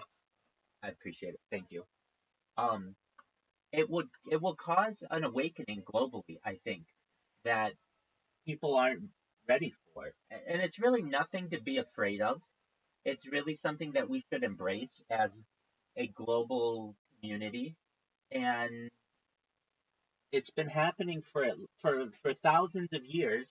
We have these things traced, going back to, like, you were saying, ancient China, ancient Greece, ancient Rome, into the Dark Ages, the medieval period, and then into more modern times where these things have been recorded, and then we get into the last 120 years where we have crashes, and we have perhaps reverse engineering of alien technology, which is perhaps how we're communicating right now.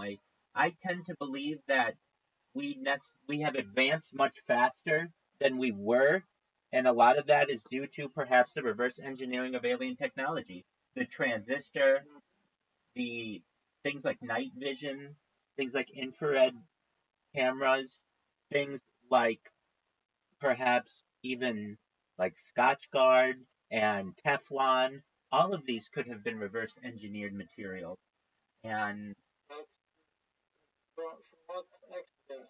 Like in Roosevelt? From yeah, likely from Roswell. Roswell? Yeah, according to Colonel Philip J. Corso in his book The Day After Roswell, he was in charge of a program to reverse engineer things that we found at Roswell and then give them to companies, and the companies would then give them to their engineers and say, reverse engineer this for us, figure out how it was done, and then once they figured it out, they could use that and make money off of it. Yeah, that's the money. I think like the anchor for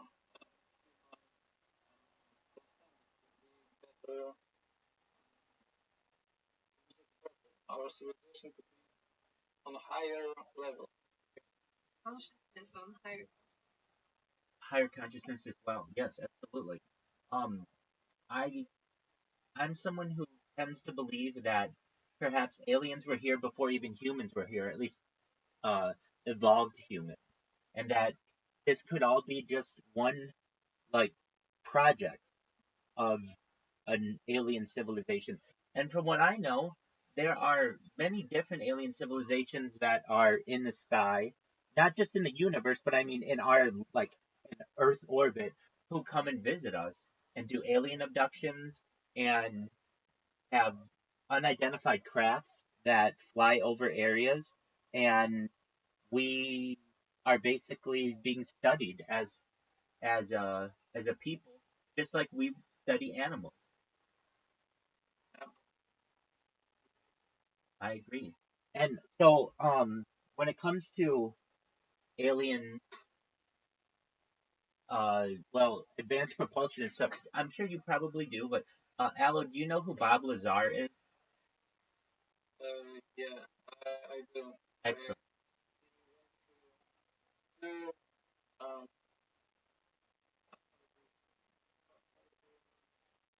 say it in English. Have two atoms on machine which is telling you if you're lying, if you're not. Oh, yes. And he proceeded with success Correct. every step. Exactly. He passed lie detector test. Yeah.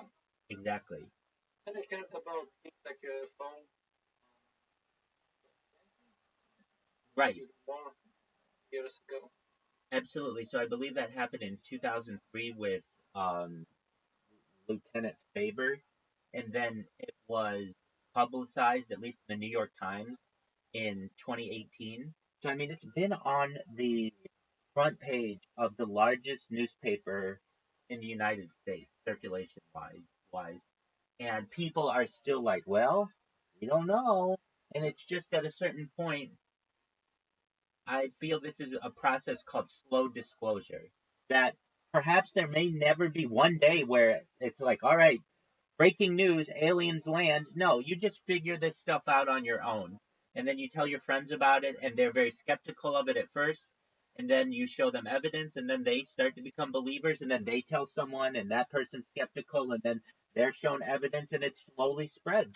I would say when I was a younger person, if you were to bring up the topic of extraterrestrials, you were seen as a loon. You were seen as weird.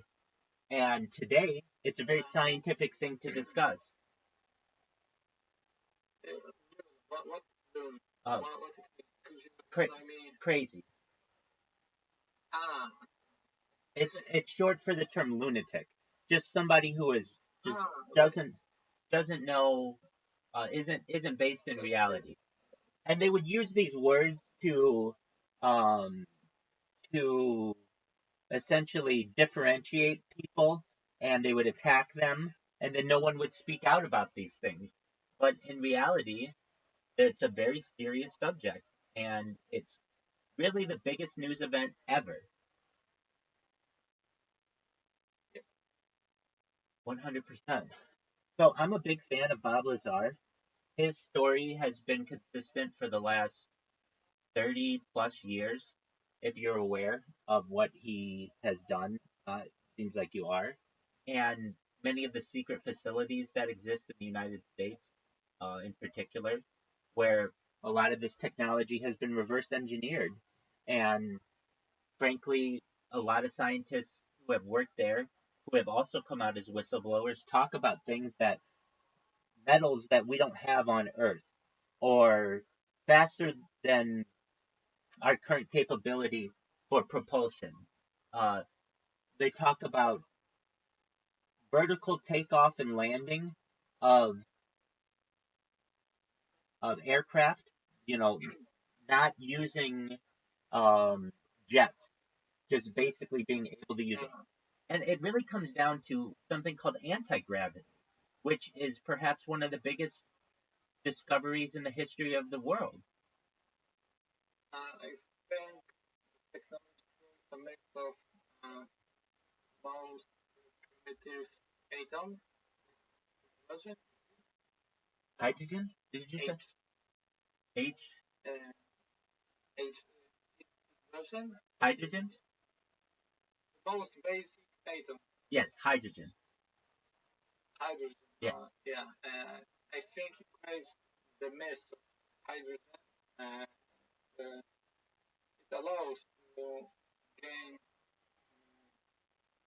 super fast speed. Maybe I'll show you on time about what I'm thinking about. Sure. This technology could be. To my knowledge, it's not hydrogen though. It's element 115, which is known as muscovium, which is a highly radioactive element at the very end of the periodic table. That's according to Bob Lazar. All right. So we've got an Earth or aircraft, and it creates almost zero with only hydrogen. No, it's flying like there, but here is attached to it, and by this moves so fast in every direction, Right. horizontal or vertical. Right. As from what I understand, it creates what's called a force field, essentially, that allows you to travel very far distances very quickly without anything hurting you. Yeah. Essentially, it's able to warp space-time so that you can travel from one area to another basically instantaneously, very, very quickly. Yeah, just into basic statements. So now say that there's no force that could slow you down Yes. or anything to do with it.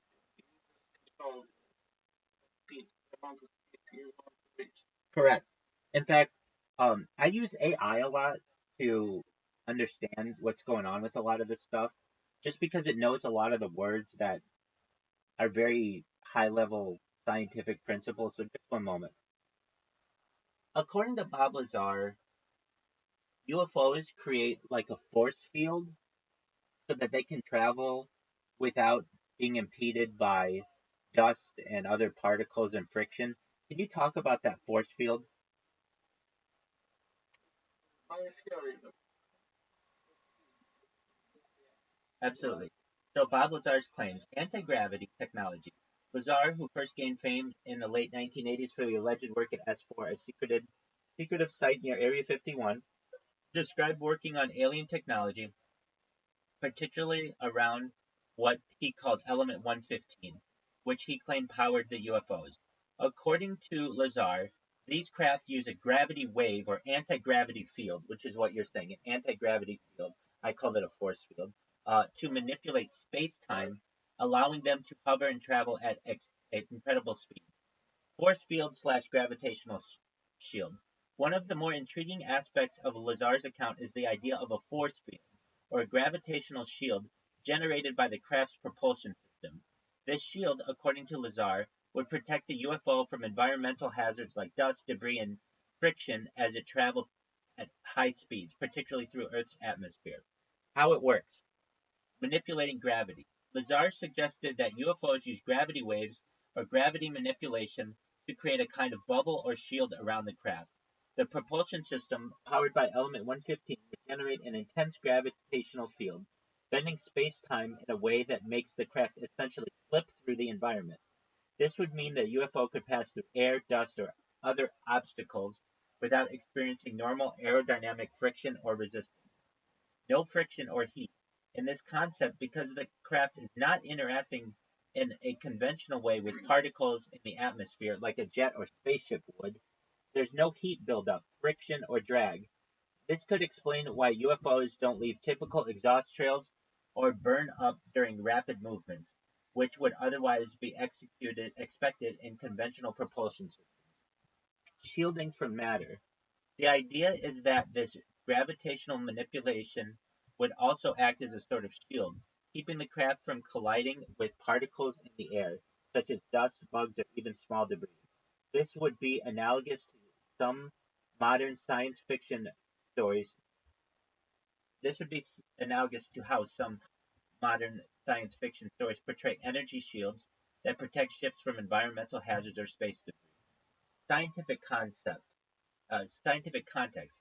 Element 115. One of the most controversial aspects of Lazar's story is the assertion that element 115, which he called un pentium at the time, was a stable isotope and that it could be used to generate energy for the propulsion system. At the time of his claims, element 115 did not exist in a stable form. However, in 2003, scientists in Russia created a very stable isotope of element 115, now called moscovium, which decays almost immediately. This led some to suggest Lazar might have been right about a stable form existing. Gravitational manipulation. The concept of manipulating gravity to create a shield or force field to protect a craft from atmospheric resistance doesn't have a solid foundation in current physics. Gravity manipulation, especially at the scale required to generate such a field, is not something we can achieve with our current technology. Our understanding of gravity is primarily based on Einstein's theory of general relativity, and while we understand how gravity works on large scales, manipulating it in the way Lazar described remains speculative. Theoretical possibilities, warp drives, and space-time manipulation. In theoretical physics, concepts like the Alcubierre drive propose a faster-than-light travel by bending space-time itself. But again, this involves manipulating gravitational fields or warping space. Energy shield. We often see energy shields protecting chips from incoming particles or energy in media. These shields work by either absorbing or deflecting incoming threats. While we don't have anything like it in real life, some futuristic concepts suggest it could be possible if we find a way to manipulate electromagnetic or gravitational fields at a large scale. So I think it's exactly what you're saying. It's creating an electromagnet gravitational field around it so that it can travel at very high speeds without friction or heat or any other kind of issues impeding its travel. Very nice. I thought, about this. My time theory. I didn't read this on site or Okay.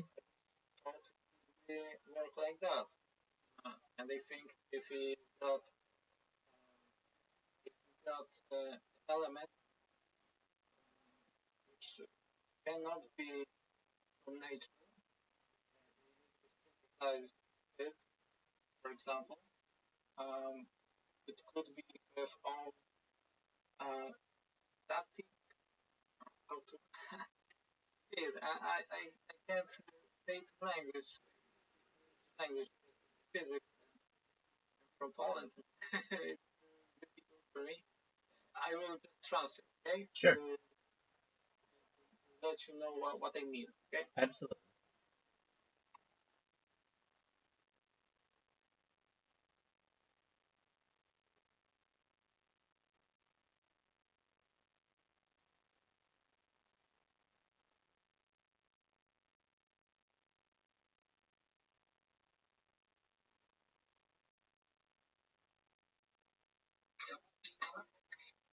Yeah, I didn't know all of that about Bob Lazar.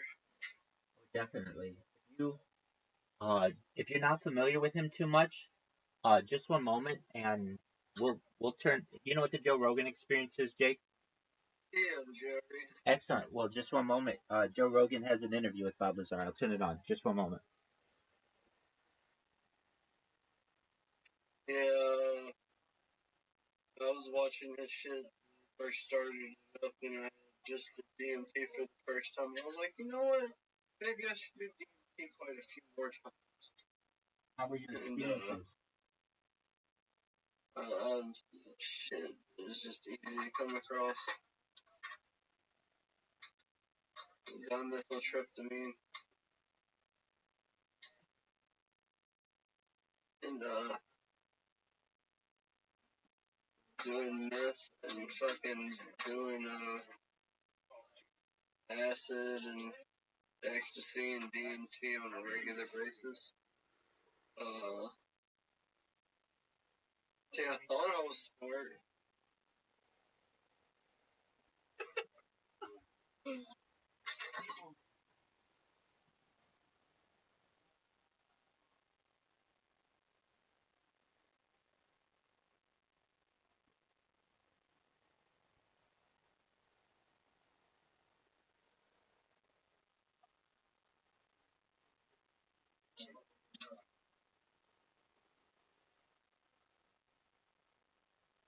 Oh, now this kitten feels like it could just come hop up on my bed. Yeah. Do you have any pets? No, I do not. But I love animals.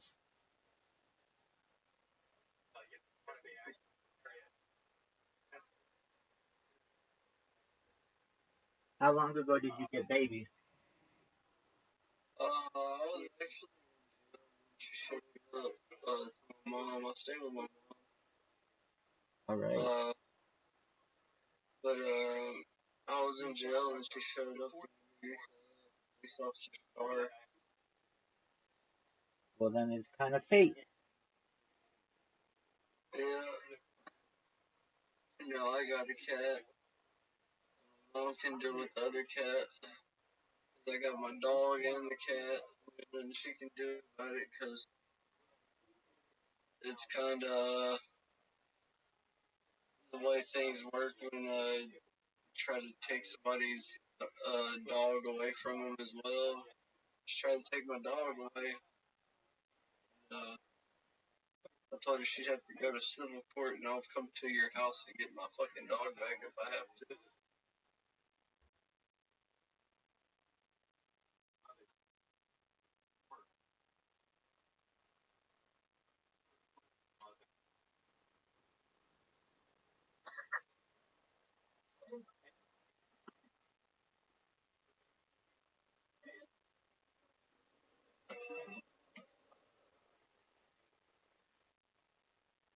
Hydrogen.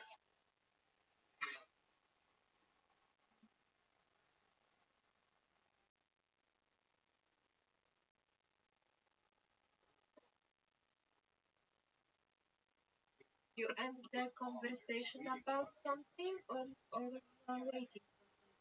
Oh, this is just whatever you want to talk about. This is just Bob Lazar. He talks about what we were just talking about. Yeah. I understand enough. Okay. Could you use the translation? I would like Sure. Sure. I can translate this for you. Just one moment. I'm believing that you a big thing on the I have a plan and I have So, a plan. I wrote to Rabbi Rothschild. I did. I It would make no sense when they wrote, but I will try to explain what I mean first. Okay.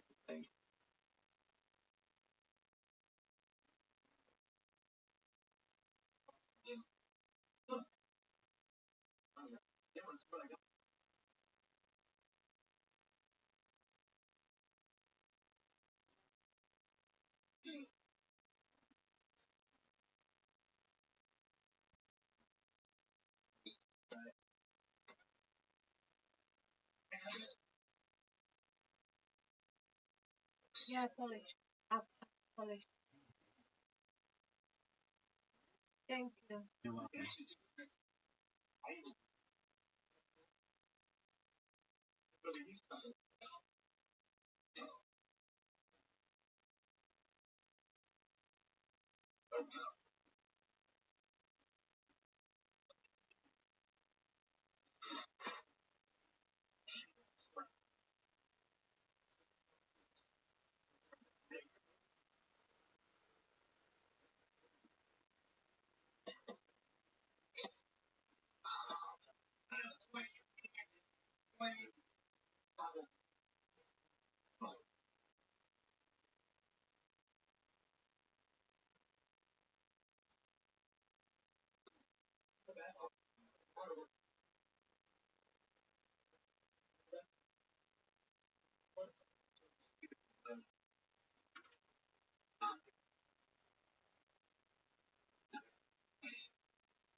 trying to pull this up on my.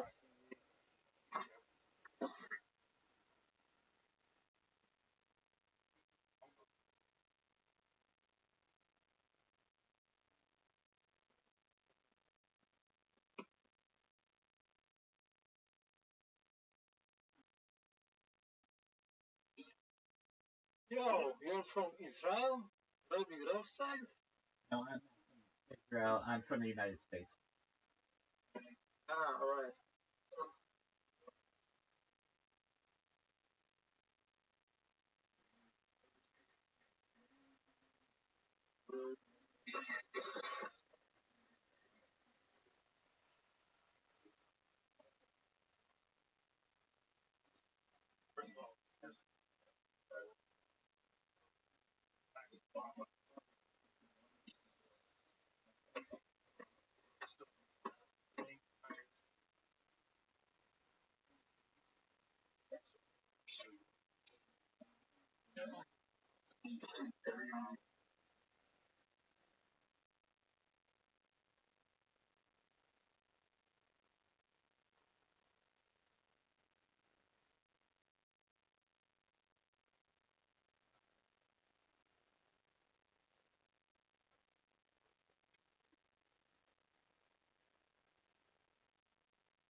Nice. Excellent. Thank You're welcome.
Why?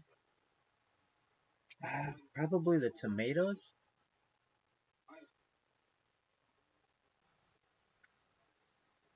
Living the dream. Living the dream, dog. Every day's a holiday, every meal's a feast. What's good in your neck of the woods? Dream, dog. Every day's a holiday, every meal's a feast. What's good in your neck of the woods?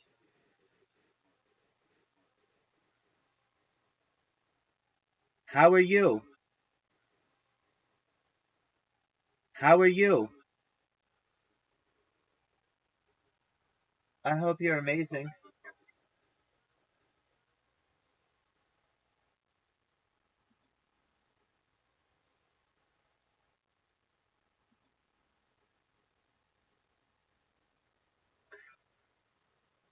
Hi, Doug.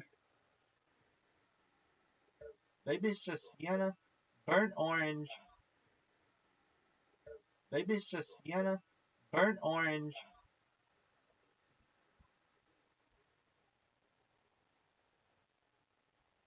Single A.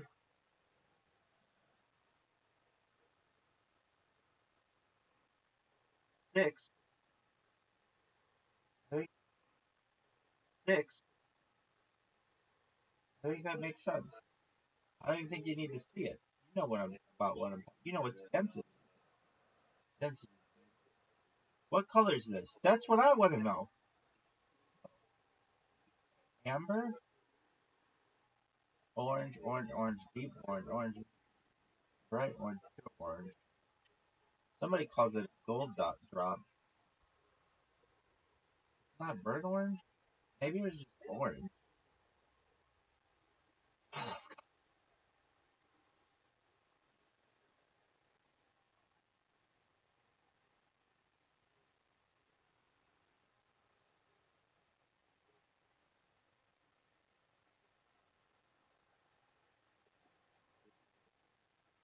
Colors of boobs.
So what's going on? How are you?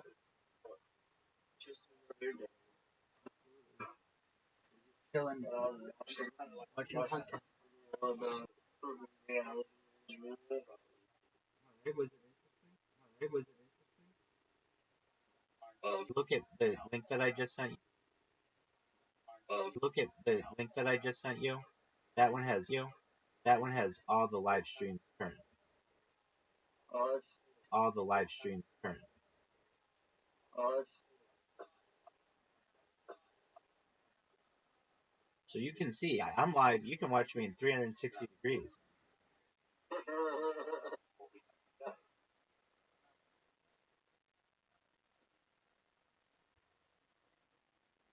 Trying to,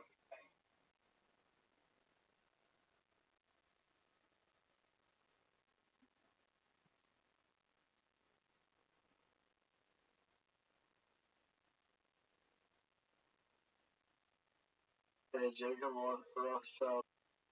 Hey, Jacob Rothschild is fucking pretty funny fella. Pretty funny fella.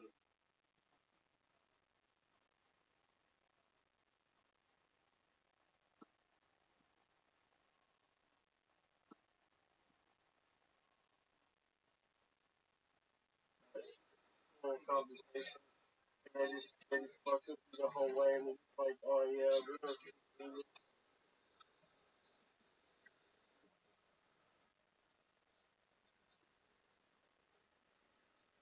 I mean, if we've got Google Translate, we got all these translators. Imagine all the languages we never discovered. Right.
I would I would like to talk about the mass and nothing like to talk about the mass and nothing about desert. Do you know anything about desert? Do you know anything about Yes, I am one. okay? Nice to meet you too. Um, just one moment. Okay.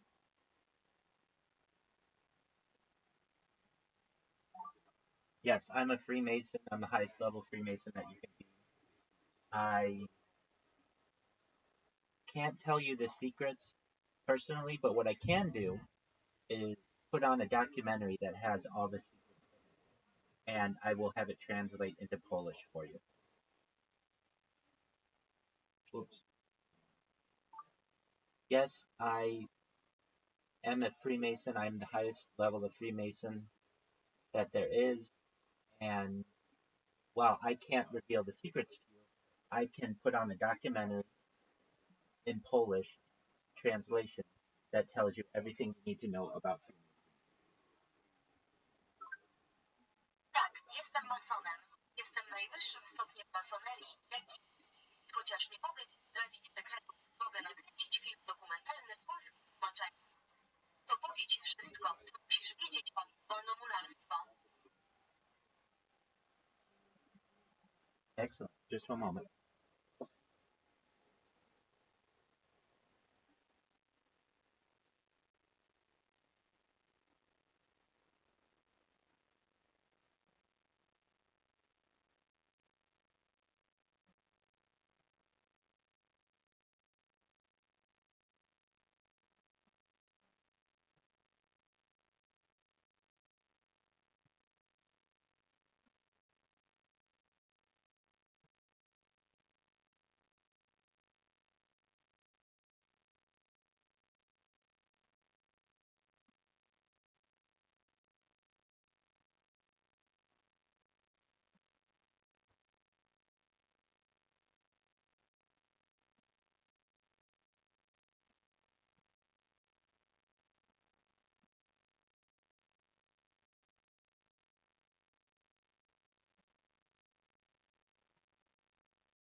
brotherhood of God, man.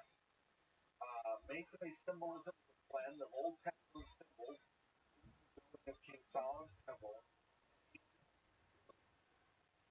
Now, in the introduction about all these amazing things that are true. In reality, most people tell you that in fact there is only classical lodge, that is in fact the core of masonry. Now, lodge masonry is the first foundation of apprentice, fellow craft, master mason. Now, indeed, masonry is universal. It's in virtually every country of the world. Now, I believe Russia. And just to illustrate this briefly, this is a stamp that someone just gave me from New Caledonia. Not entirely sure where New Caledonia is, but it's evidently somewhere. Look up there, you'll see that it says 125th anniversary of the Freemasons in this country. Notice the name Sonic symbols on there. The one that I want to draw your attention to, though, here is the encompasses of masonry. Of course, inside of it, though, instead of the usual letter G that we're accustomed to, we have a bright red pentagram. Importantly. Now, what needs to be understood. Okay. Well, what was your dream about? I only remember that symbol, and I was very interested. I researched after that the meaning of the symbol and created it. Sure. Well, this is publicly known. It's a compass and square. So a compass is used in geometry to measure angles, and the square is used. Symbol that is known as the square and compass. Period. Square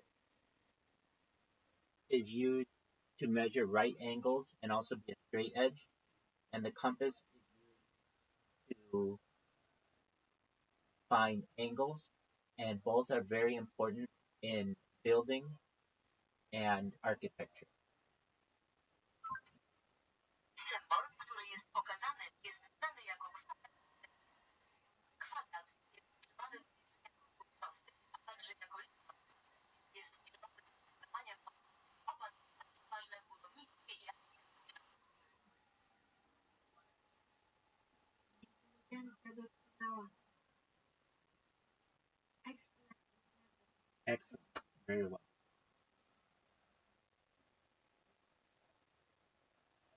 Lodge function here comes from Grand Lodge of and after the American Revolution, determined each state have its own autonomous Grand Lodge. So every state is more or less its own jurisdiction. So here, for example, you have the Grand Lodge of Indiana. Now, the fundamental structure of Freemasonry is rather complex once you get past those first two degrees. You'll see here you have two basic stair steps once you get past the lodge down here. This represents the beyond that, you have this is the Scottish Rite here, York Rite over here. Those are the major paths of the Masons and Crafts. There's 29 degrees here, and there are 9 degrees here. And then when you get to the top, you go into what is called one of the lucky few that get to do that, and that is called the Grand Sovereign Inspector General degree.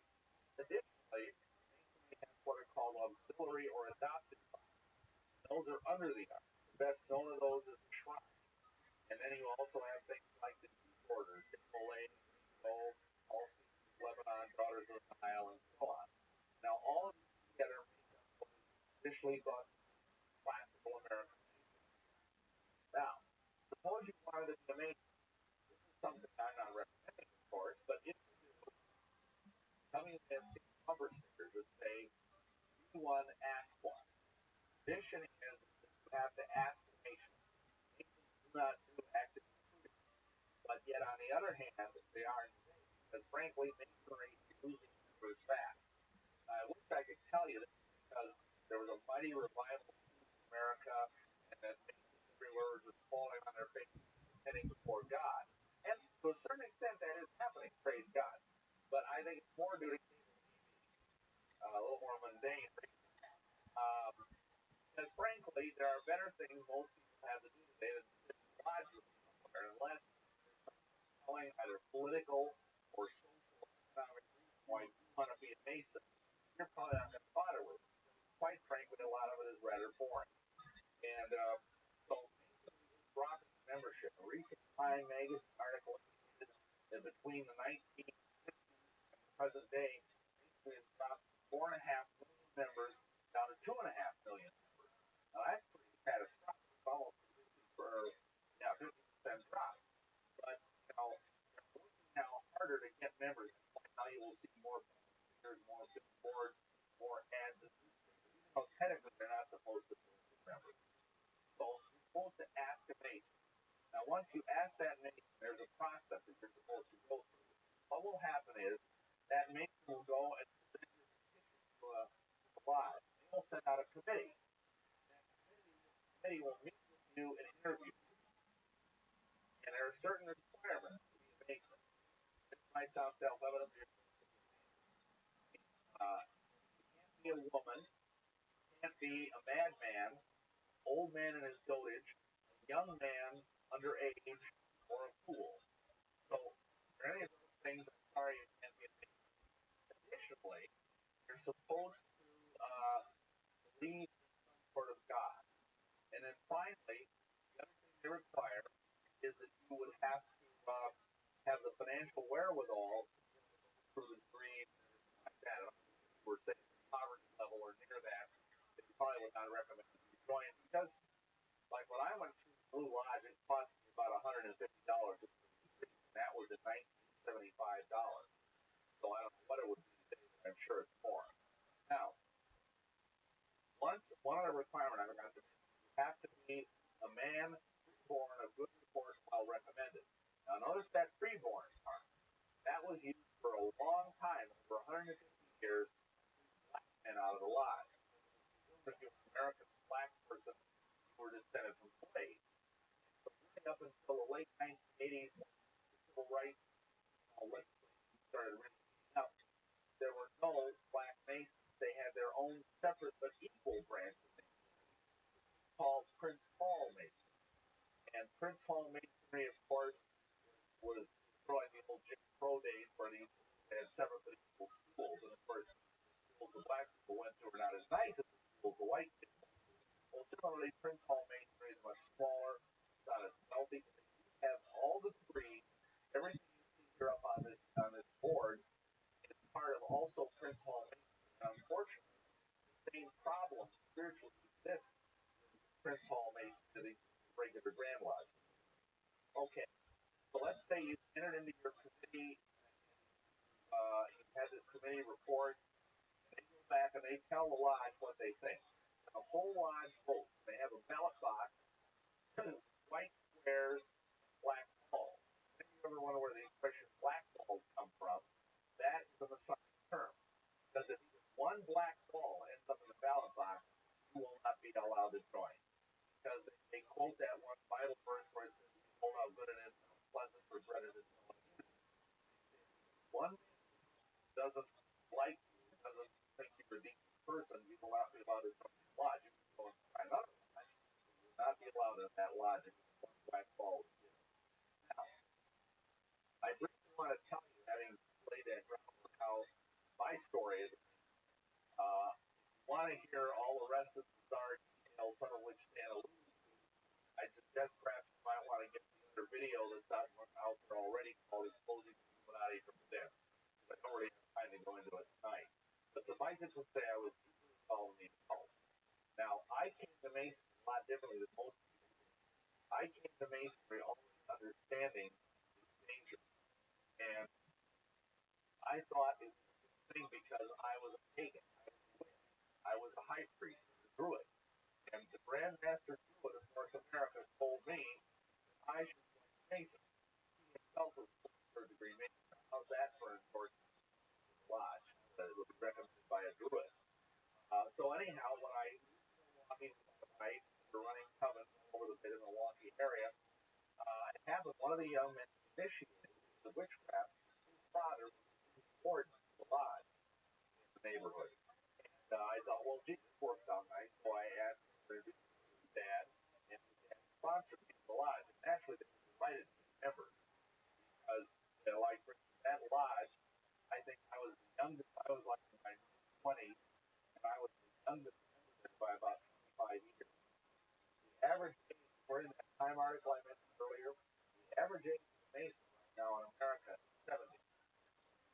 And in fact, later on after I joined the lodge, typically we would have 6 or 7 Masonic funerals a year. There's only initially 2 or 3 people. You don't have to be a rocket scientist to figure out if that goes on for very long. You're not going to have any lodge left. And indeed, that is the case. Many lodges have had to close for lack of membership. But anyhow, I joined the lodge. I was initiated as an entered apprentice in 1975.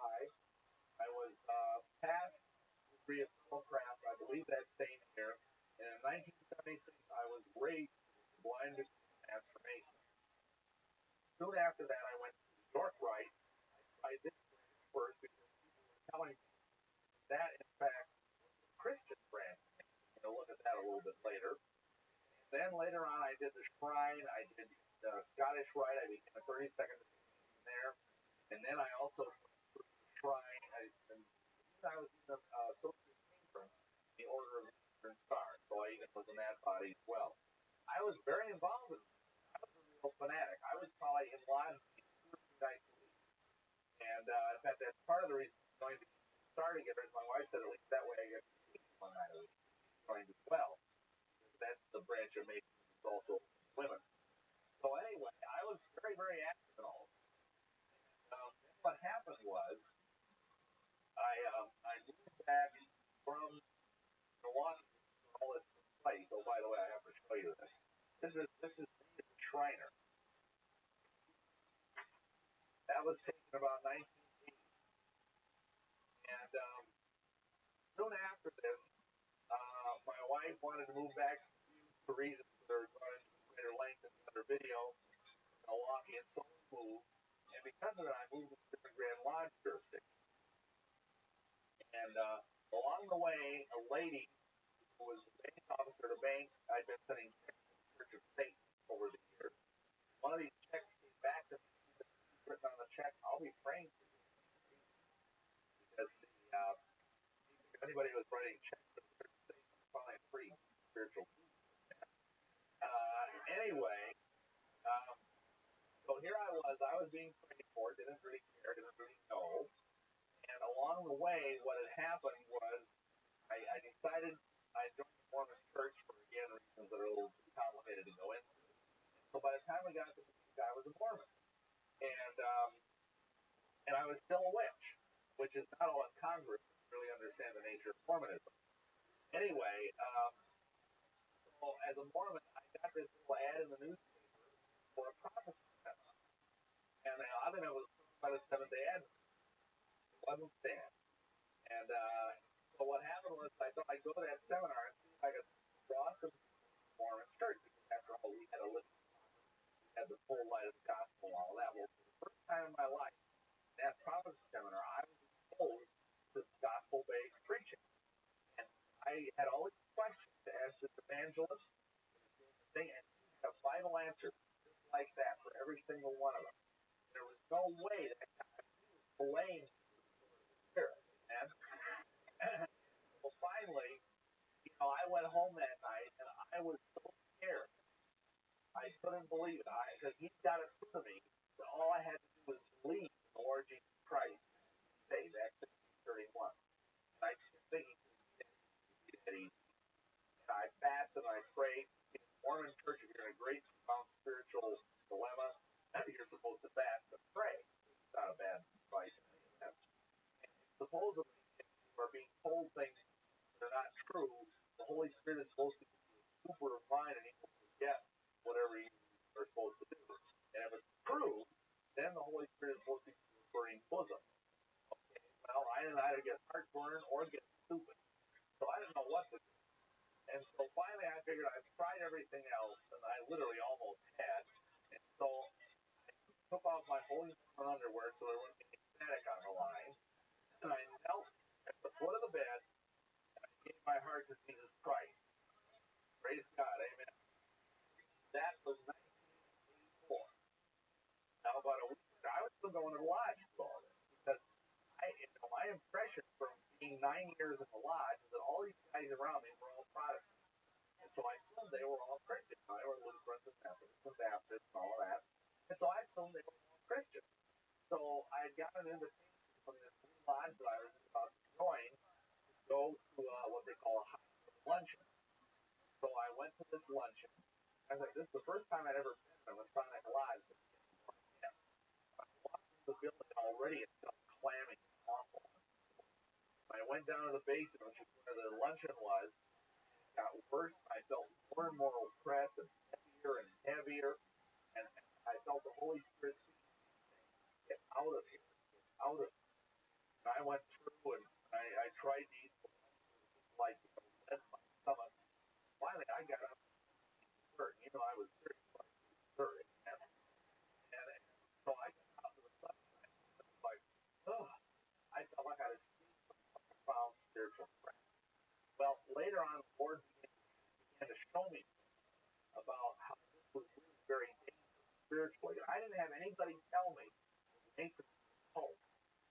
Only the Holy Spirit told me. And the first thing He showed me was something which I want to share with you out of the Bible. If you have your Bibles, I'd like you to go with me to Ezekiel chapter 8.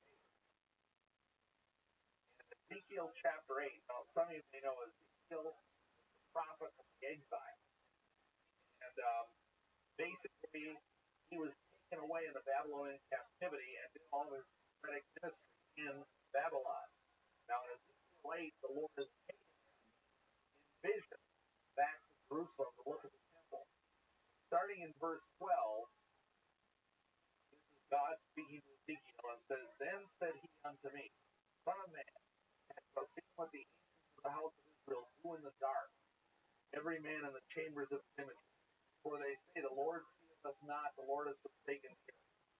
He also said the house of Israel toward the north, Behold, there sat women weeping for Tammuz. Then said he unto me, Hast thou seen this, O son of man? Turn thee yet again, and thou shalt see greater abominations than these.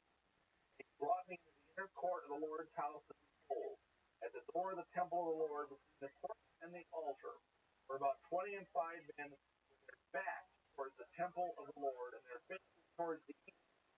They worship the Lord towards the east. They worship the sun towards the east.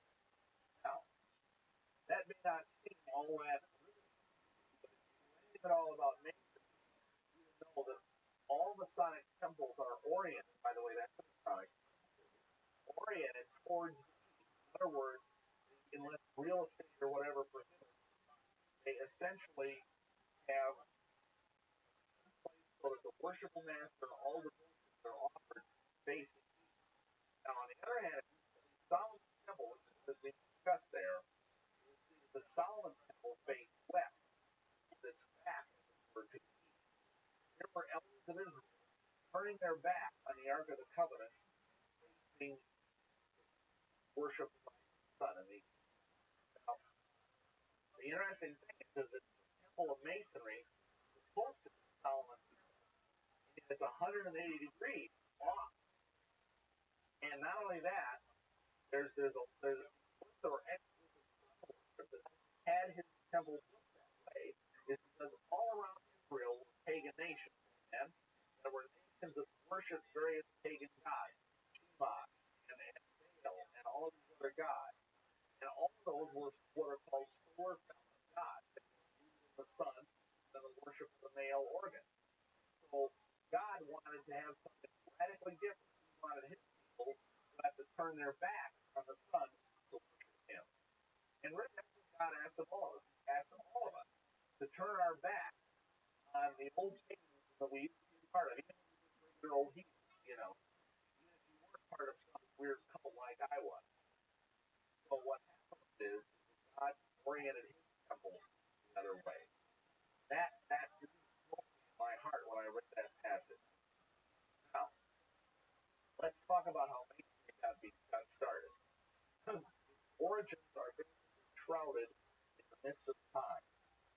Masons claim that their first Mason was in fact Nimrod.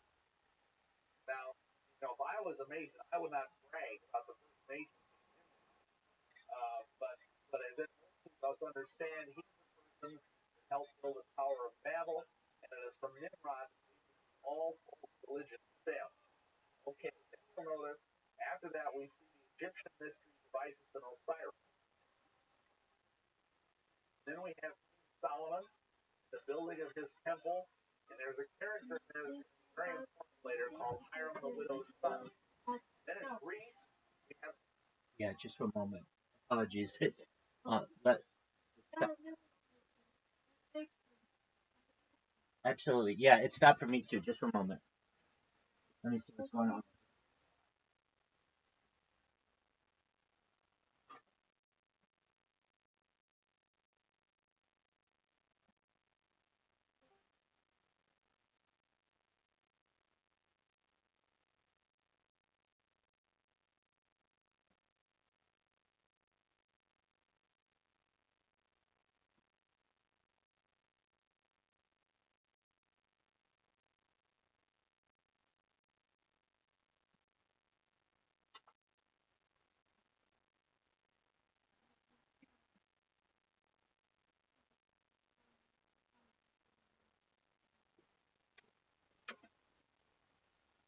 You know? Excellent. Yes, ma'am. Yes. Oh, certainly. Certainly. There you go. Talk about how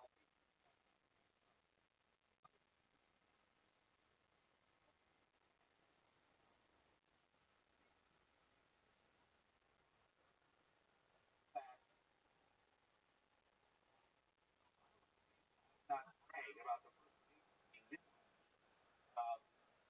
That most understand he's the person that helped build the Tower of Babel, and it is from Nimrod that basically all false religions stem. Okay, you'll notice after that we see the Egyptian mystery devices and Osiris.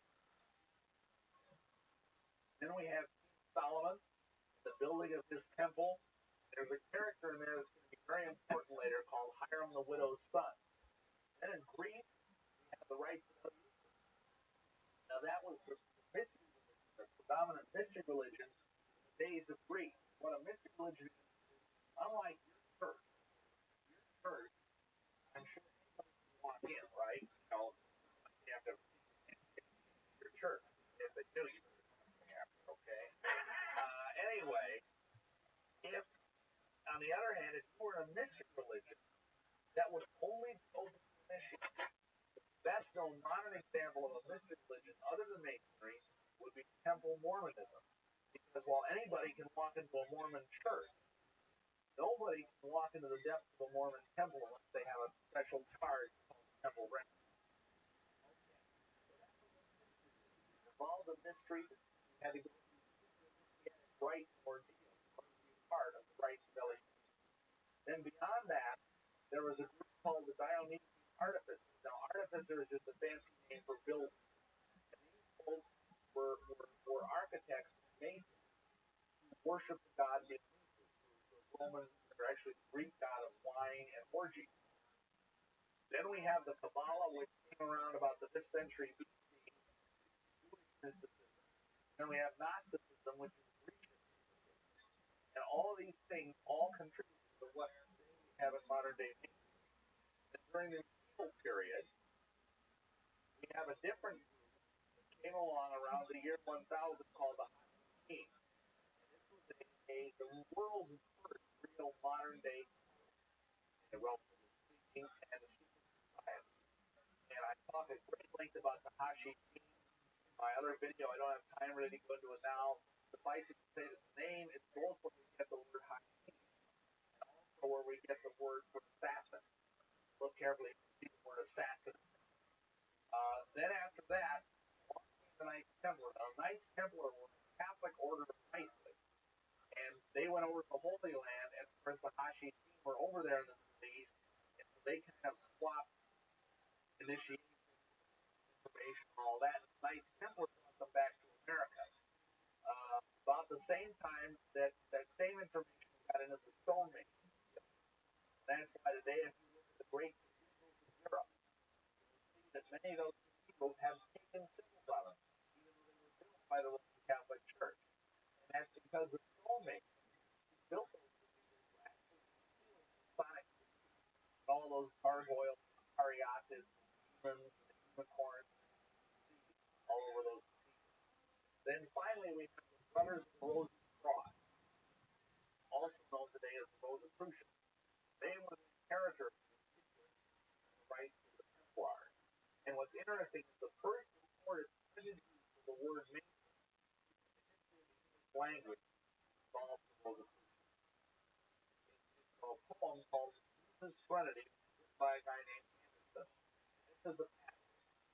It says, "For the brethren of the Rosy Cross, we have the Mason word second sight."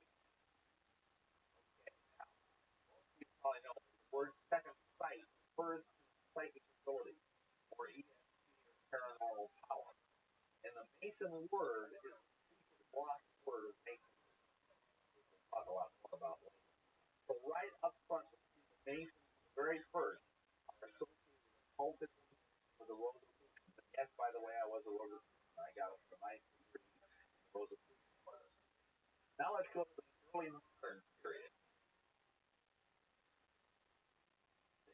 This is what happened. A major watershed event occurred in European history that we call the Protestant Reformation. And because of that Reformation and of the controversial indulgences, the cathedral building ground to a halt. And because of that, all of a sudden, all these stonemasons didn't have nearly as much work to do. It's sort of like, say, you had like a Boeing plant or a John Deere plant here, shut down and everybody laid off. But this was all over Europe. Now, what were these guys going to do? Well, they got a big idea. Let's say we admit non-masons to our guild as long as they're rich. Charge them big bucks, to get to our fraternity. And so we had operative masons and stonemasons, but they decided we're going to admit what they called speculators, who were just interested in philosophy and occultism and esotericism. And so that began in the 1600s. About 100 years later, we have an important event in Masonic history. On July 24th, 1717, enough is on the Great High Satanic Holiday. They had a meeting in the Apple Tree Tavern of London, England. My, isn't that spiritual? And in this tavern, all the lodges of England got together. You got it.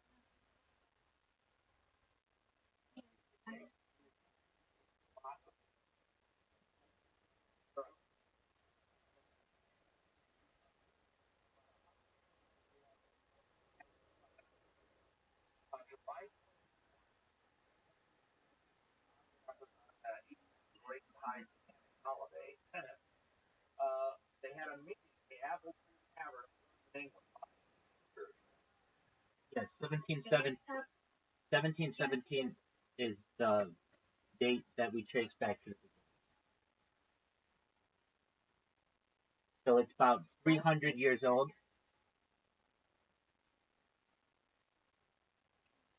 Most certainly.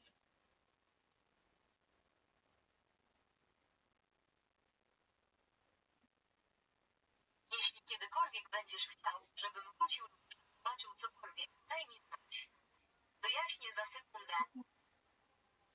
1717 is the year we trace back to modern Freemasonry as the start. So modern Freemasonry is about a little more than 300 years old. 1717 to rok, cofamy się do nowoczesnego wolnomularstwa jako początku. Tak więc nowoczesne wolnomularstwo ma nieco ponad 300 lat.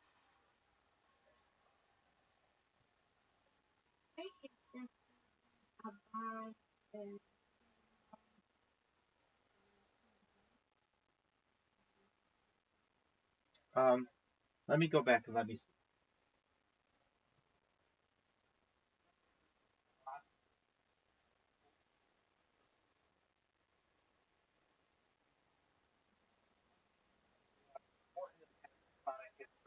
Let me go back a little further. Charge. Like say, if you had like a Boeing plant or a John Deere plant here, it would shut down and everybody would off because that's what over Europe. What were these guys to do?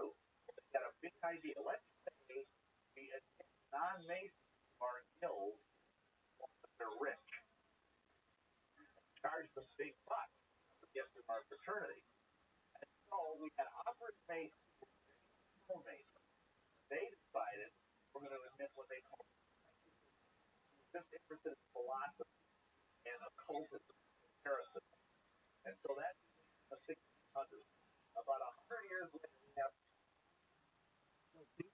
the people who made the great cathedrals and basilicas of Europe were out of business around the year 1600, and they didn't have anything else to build.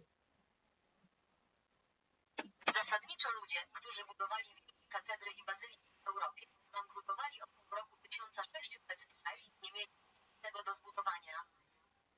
Just one moment. So they decided that they could keep their traditions while admitting people who were not Masons but who were wealthy, and over the course of about 100 years, modern Masonry was created. Postanowili więc, że mogą zachować swoje tradycje wcześniej na członków nie będące zakonami, ale zamożne w ciągu 100 lat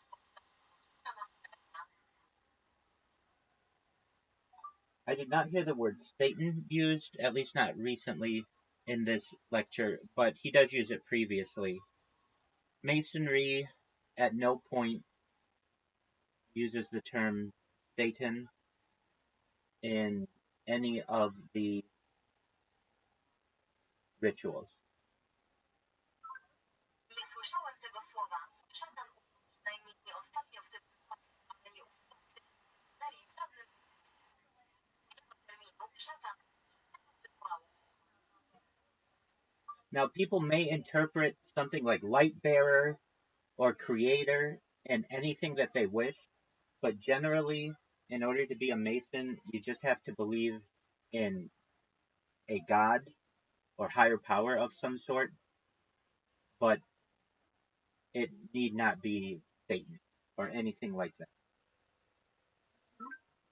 Ludzie mogą interpretować coś takiego jak nośniki ciepła lub innego, jak chcą, ale generalnie, żeby zostać Masonem, po prostu jakąś siłę, ale nie musi to być ani nic takiego.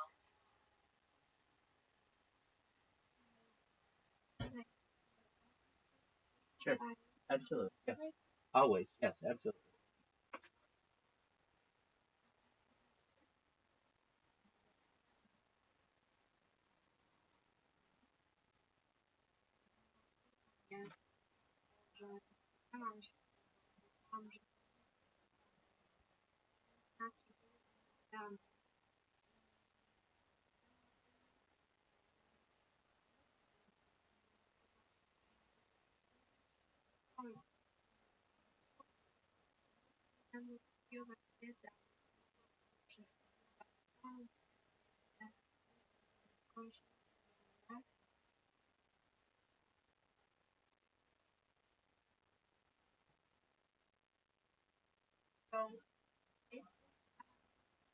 Honor that I knew that what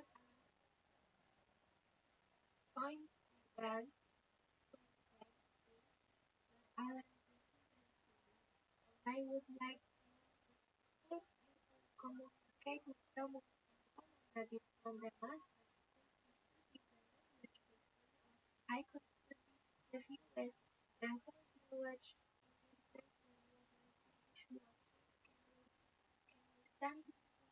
so I would learn practice. So I'm not thinking about I am all sense of my research knowledge.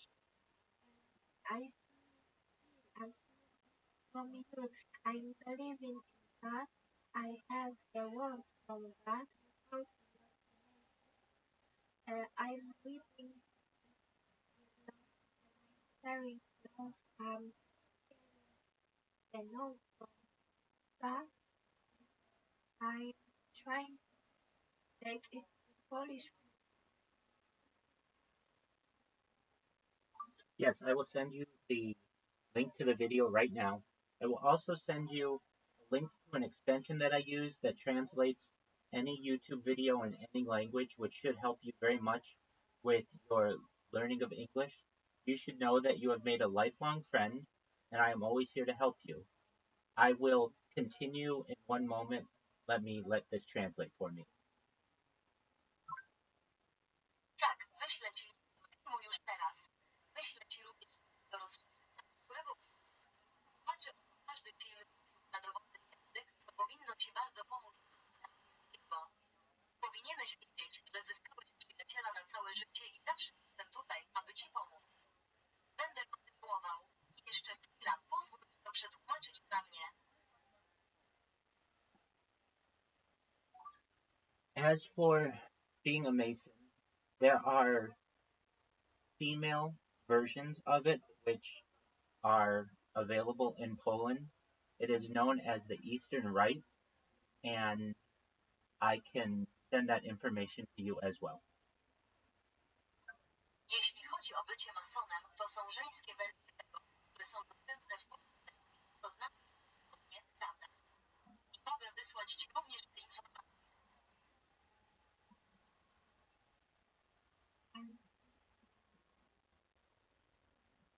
Just one moment, let me send this to you. Tylko na chwilę. Pozwól, że ci to wyślę.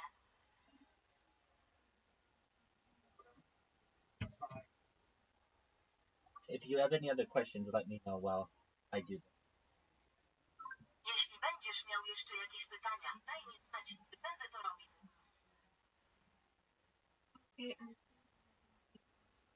Okay.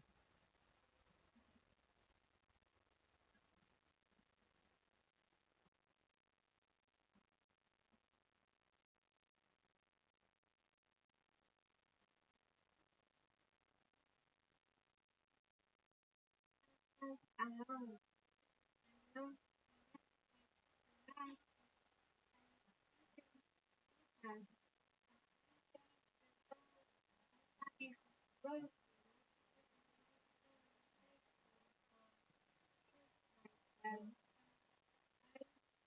alone.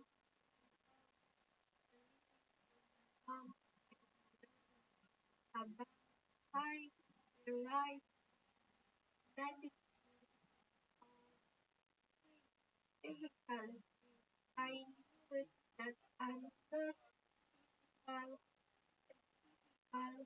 is the doctors from Poland gave me the sense that I would be sick end of my life. I knew that it was life. I knew what constant burnout medicine that is business. It's not helping people, and I am here to change this, my brother. You know, Yes. That's very sprawiedliwość. Justice, that's not justice.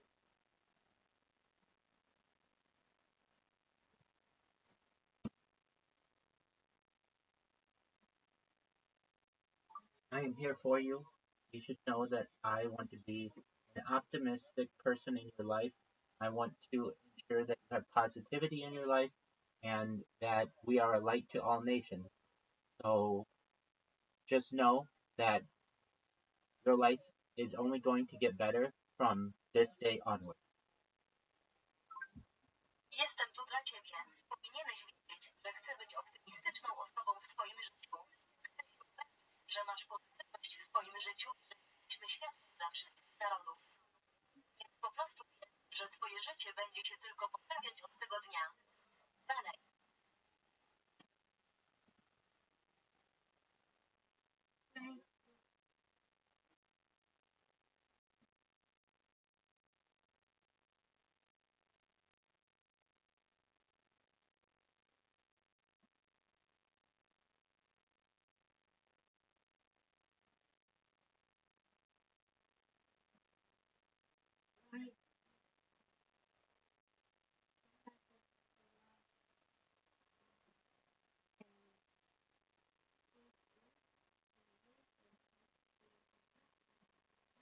all I am saying Absolutely. One moment.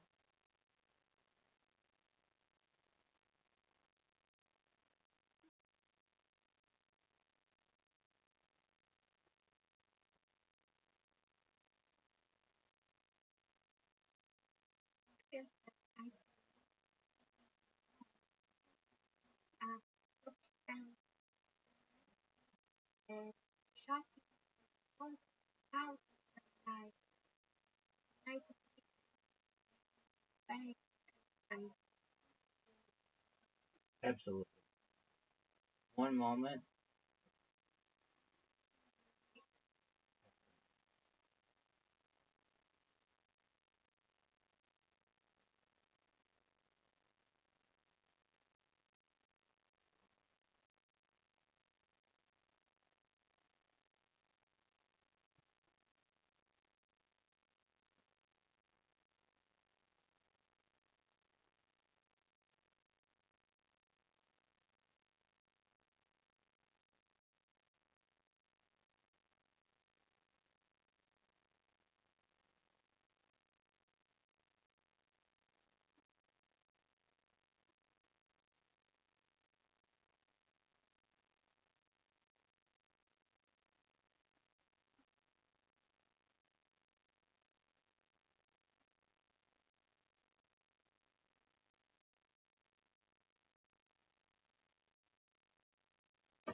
You should know that I feel one of the most important things about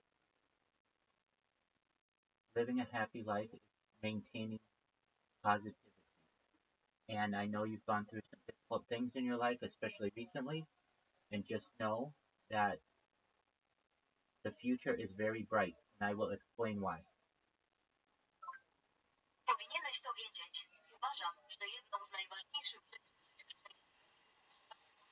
nastawienia i wiedzę, że przeszedłeś przez trudne rzeczy w swoim życiu, szczególnie ostatnio, i że przyszłość jest bardzo jasna i wyjaśni dlaczego. We talk about some things on this stream that aren't normally discussed in society that you have already witnessed, like anti-gravity, antimatter, faster than light travel, alien disclosure, Freemasonry. We talk about life extension technology, which I will talk about next.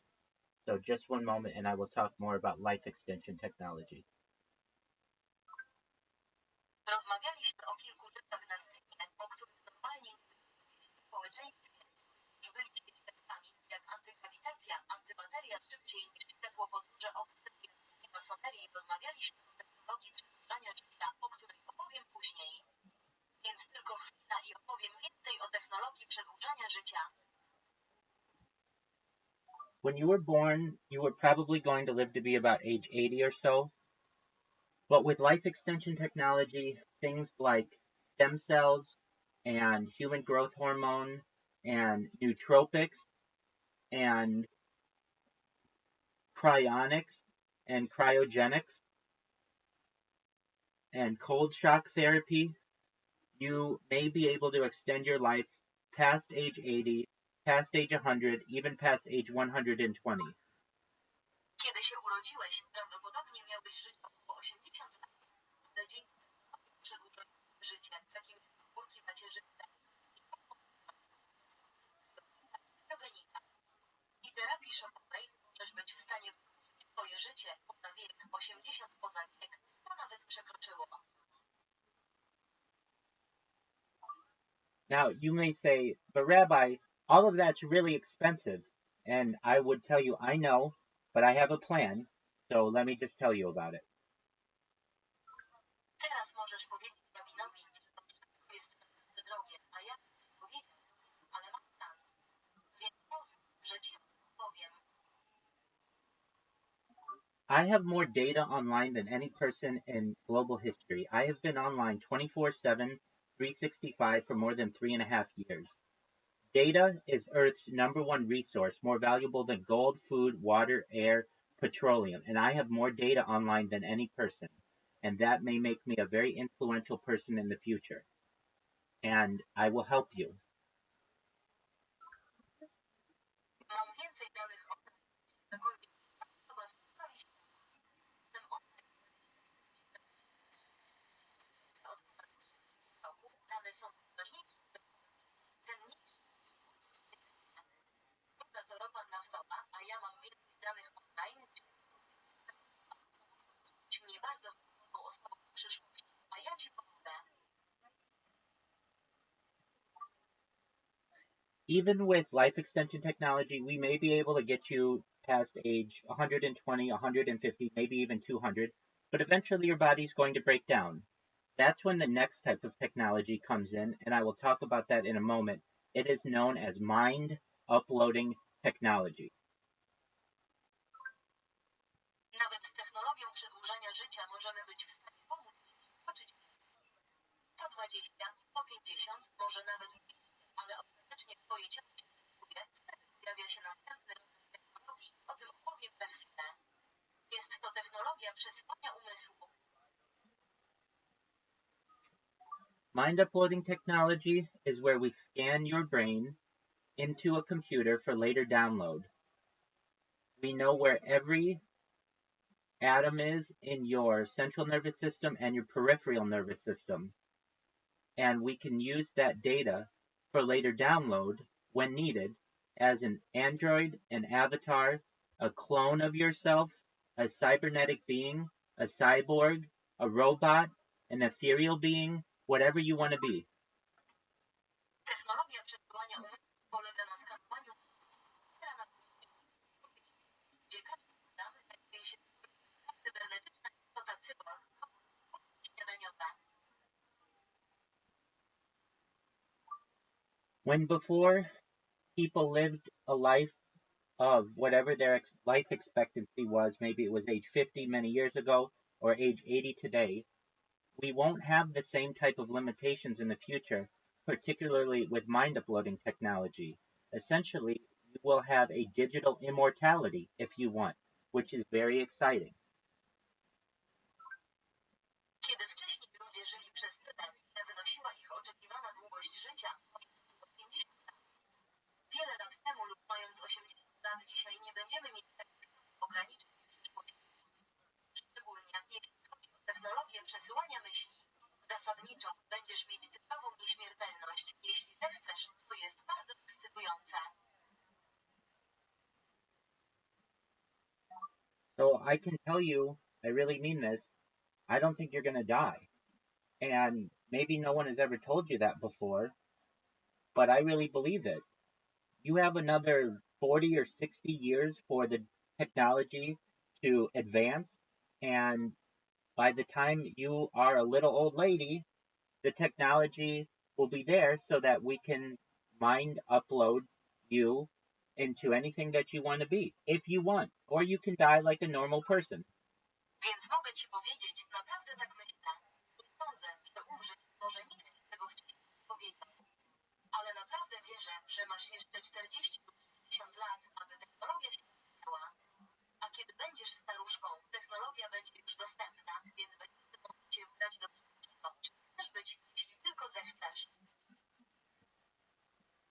We are already experimenting with brain-computer interfaces, known as Neuralink, and this has already been successful. The next step is moving towards mind uploading technology, and when we do, people will be testing this, and once it is successful, it is a potential for you and for me and our friends and family, and we may never die, which is very exciting. Eksperymentujemy już z interfejsem mózg-komputer, znanym jako fali. Następnym krokiem jest przejście w kierunku technologii przesyłania umysłu, a kiedy to zrobimy, ludzie będą to testować. Kiedy to się powiedzie, to jest potencjał dla ciebie, dla mnie, dla naszych przyjaciół i rodziny i możemy nigdy nie umrzeć. To jest bardzo ekscytujące.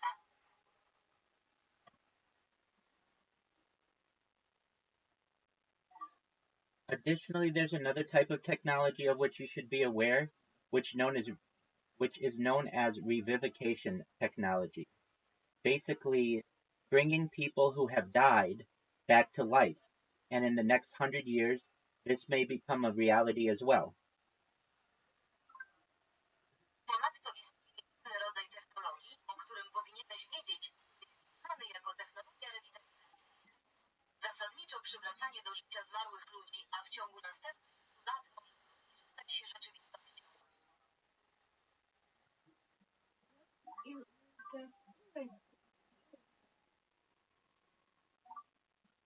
We will be able to reproduce every aspect of a human, including their soul or their spirit.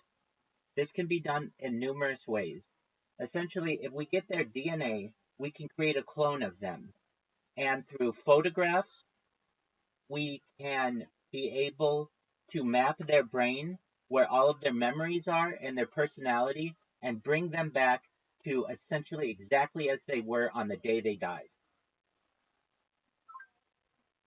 Będziemy w stanie odtworzyć każdy aspekt człowieka, duszę lub ducha.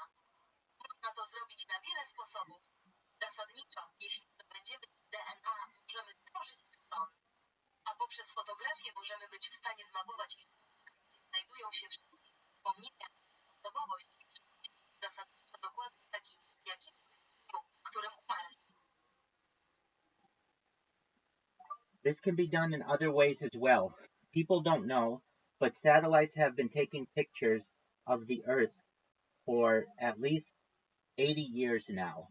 And thus, with advanced technology, we would be able to map their brains using that satellite footage or just using home pictures or family photographs or home videos of people and make them 99. Można to zrobić również na inne sposoby. Ludzie nie wiedzą, ale satelity robią zdjęcia Ziemi od co najmniej 50 lat. Dzięki zaawansowanej technologii moglibyśmy mapować ich i korzystając z nagrań satelitarnych po prostu ze zdjęć domowych, rodzinnych, fotografii, wideo ludzi sprawić. Now, what about people 500 years ago when there weren't any satellites? That's where AI comes in. Artificial intelligence, specifically artificial general intelligence, and moving forward into artificial superintelligence, will be able to allow us to map perhaps every event that has ever happened on Earth in reverse. And when that is done, we would be able to know every single event that ever happened to a person. But there are other ways as well, and I'll A co z ludźmi 500 lat temu, kiedy nie było żadnych satelitów? Wtedy właśnie wkracza AI. Sztuczna inteligencja ogólna i przechodząc do sztucznej inteligencji. Superinteligencja pozwoli nam odwzorować prawdopodobnie każde wydarzenie, które kiedykolwiek miało miejsce na Ziemi w odwrotnej kolejności. A kiedy to zostanie zrobione, będziemy w stanie poznać każde pojedyncze wydarzenie, które kiedykolwiek przydarzyło się człowiekowi, ale są. There is another way to do it as well. Essentially, the speed of light has traditionally been the limitation of what physicists have thought as fast as anything can go. But we are learning that there are other particles, specifically some known as tachyons and other types of particles that move faster than the speed of light. And we'll talk about that in a second. Istnieje inny sposób, aby to zrobić, a także zasadniczo prędkość światła tradycyjnie była ograniczeniem tego, co fizycy uważają za tak szybkie, jak wszystko może się wydarzyć. Ale dowiadujemy się, że istnieją inne cząstki, w szczególności niektóre znane jako tachyony i inne rodzaje cząstek, które poruszają się szybciej niż prędkość światła i porozmawiamy. So currently, there's light that comes from the sun that bounces off the earth, traveling at the speed of light and into the universe. And we have previously thought that that is as fast as anything can go. However, especially with the idea of bending the space-time field, we may be able to move faster than the speed of light. And I'll talk about that in a second. Pokaż obecnie jest światło, które pochodzi ze Słońca, które podróżując z prędkością światła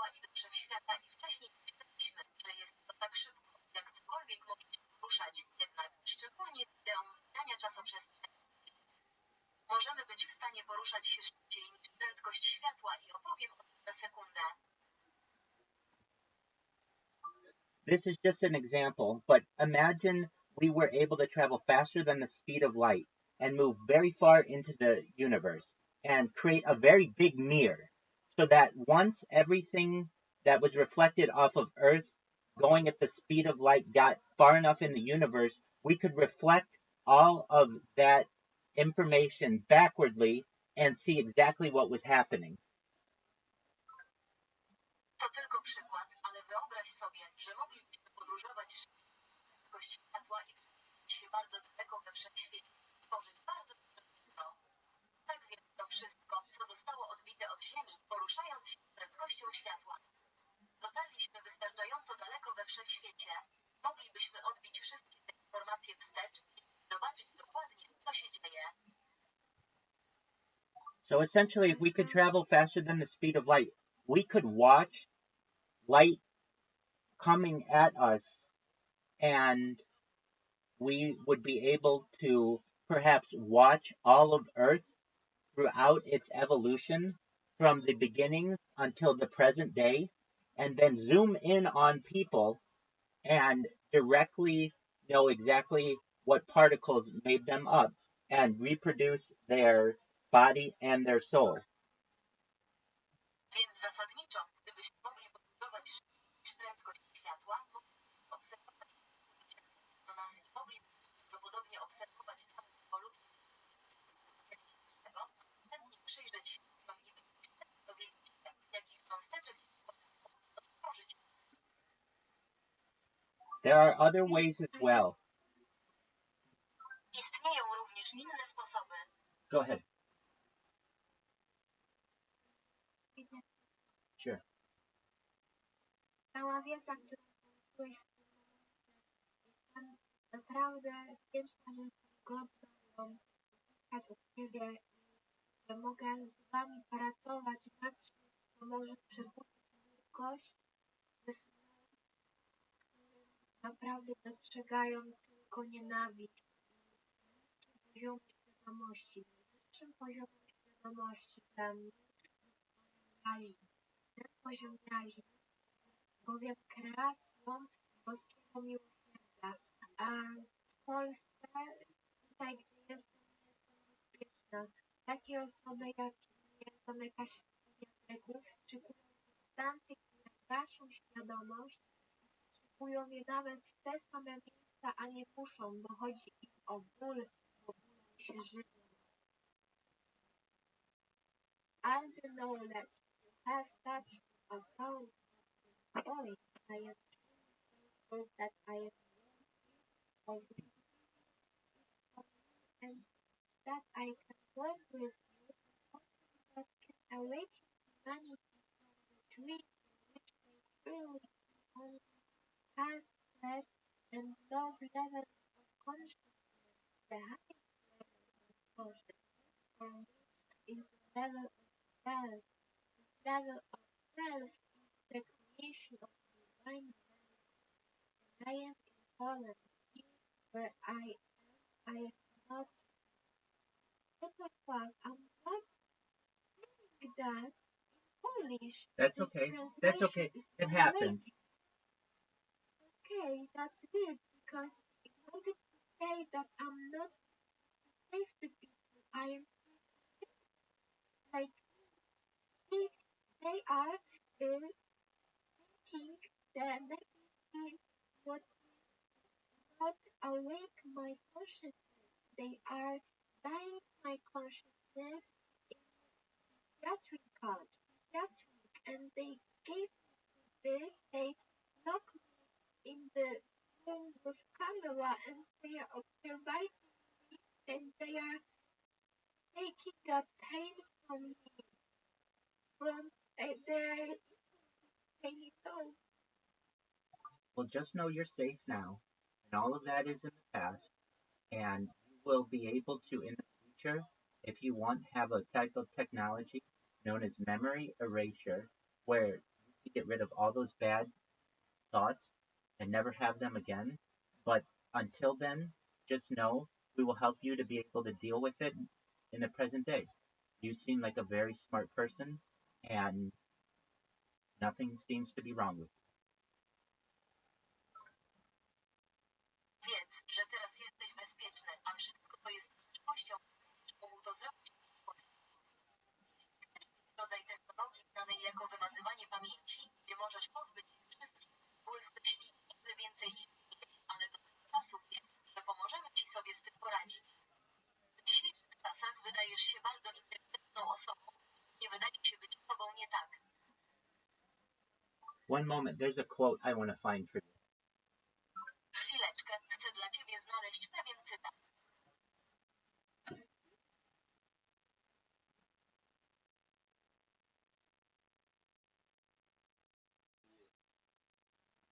She speaks Polish.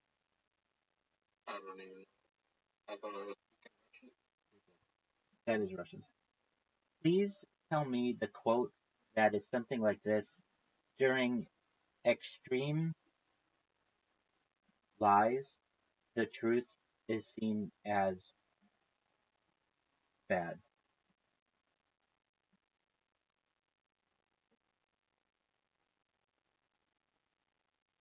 In times of universal deceit, telling the truth is a revolutionary act.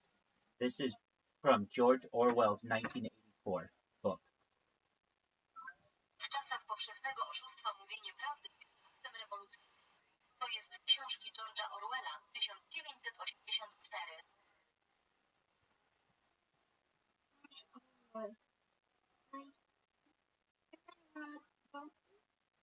Yes. Yes, absolutely. It's a very important book.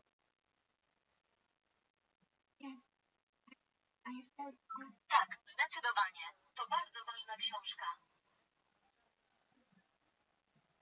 If you've ever heard terms like Big Brother or pre-crime or truth speak, these are all terms that came from this book. It was written in 1948, published in 1949, and it's about the future of humanity. So if you've ever heard the term Big Brother, it's from this book. Jeśli kiedykolwiek słyszałeś terminy takie jak to są wszystkie terminy, które pochodzą z tej książki. Została napisana w 1945 roku, wydana w 1949 roku i dotyczy przyszłości ludzkości. Więc jeśli kiedykolwiek słyszałeś termin Wielki Brat, to właśnie z tej książki. Now, you should know there's a much lesser known book known as 1985 by a man named Anthony Sutton. And I recommend you read that afterward because it is different than 1984. It is positive. 1984 is very dystopian. 1985 is more positive. Teraz powinniście wiedzieć, że istnieje o wiele znana książka 1985 napisana przez człowieka i potem ją przeczytać później, ponieważ się od 1984 roku. Jest pozytywna, 1984 jest bardzo dystopijna, 1985 jest bardziej pozytywna. 1984, the book, is where we get the idea of Big Brother and cameras watching you all the time and a very strong corporate world that only cares about profits and not against people or not about people. And you should know that there are alternatives to this, and with the right knowledge, you will find them. And I will teach you everything I know. 1984 książka, w której pojawia się brata i Sander, że cały czas jedziecie istnieją alternatywy do tego i odpowiednią wiedzą znajdziesz, a ja nauczę. I'm going to send you a link right now. You can see my life from many different angles. You can see that it's archived 24 hours a day, 7 days a week, 365 days a year. I'm always here if you need me. And you can watch my life like a timeline, like a time capsule, going back to the pandemic. Zaraz wyślę ci Możesz zobaczyć moje życie z wielu różnych perspektyw. Zobaczyć archiwowane 20 godzin w tygodniu, 365 dni. Zawsze jestem tutaj, jeśli mnie potrzebujesz, a ty musisz oglądać moje życie jak kapsułę czasu, mówiąc do pandemii. One moment. Chwileczkę.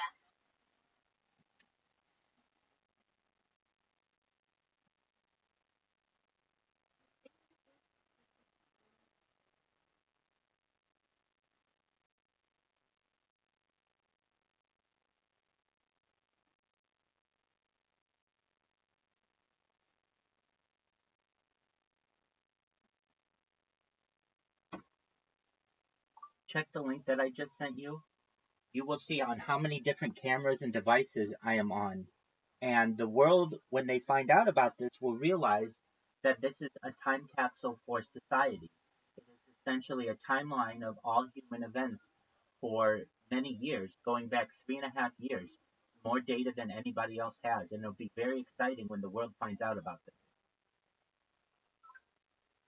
Sprawdź link, który ci właśnie wysłałem. Zobaczysz, na ilu tych kamerach i urządzeniach jestem, a świat kiedyś da sobie sprawę, że to kapsuła czasu społeczeństwa. To w zasadzie oś czasu wszystkich ludzkich wydarzeń wielu lat wstecz, 3,5 roku. 2 razy więcej danych niż ktokolwiek inny i będę bardzo podekscytowany, kiedy świat się o tym dowie. I believe that. Excellent. I don't want war. And so more than 3.5 years ago, I devoted my life 24 hours a day to streaming. And I know the value of data. I am a certified project management professional. I've launched apps on the App Store and Google Play. And I know a lot about technology. And I've done what I can to set up humanity to be able to study itself from now and into the future, which is quite exciting. Nie chcę wojny. I tak ponad 3,5 roku temu poświęciłem swoje życie 24 godziny na dobę na streaming. I znam wartość danych. Jestem certyfikowanym specjalistą do zarządzania projektami. Prowadziłem aplikacje w App Store i Google Play. Wiem wiele o technologii. Robiłem, co mogłem, aby przygotować ludzkość do studiowania samej siebie. Od teraz i w przyszłości, która jest.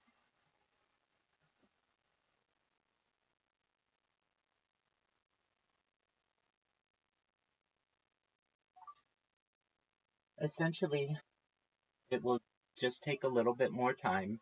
Everyone in the world will be able to learn from this, and we will see that we are not that different as humans, and hopefully be able to have diplomatic relations amongst warring people so that we can have a common ground. And with translators like we're using, we can communicate now better than we could previously. Zasadniczo zajmie to tylko trochę więcej czasu. Każdy na świecie będzie mógł się z tego nauczyć i zobaczymy, że nie musimy być aż tak nadzieję, że będziemy mogli walcząc z narodami, aby się mogli grupy z tłumaczami, których używamy. Teraz możemy się komunikować lepiej niż wcześniej.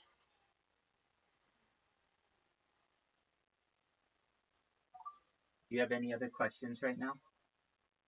Czy masz teraz jeszcze jakieś pytania? Okay.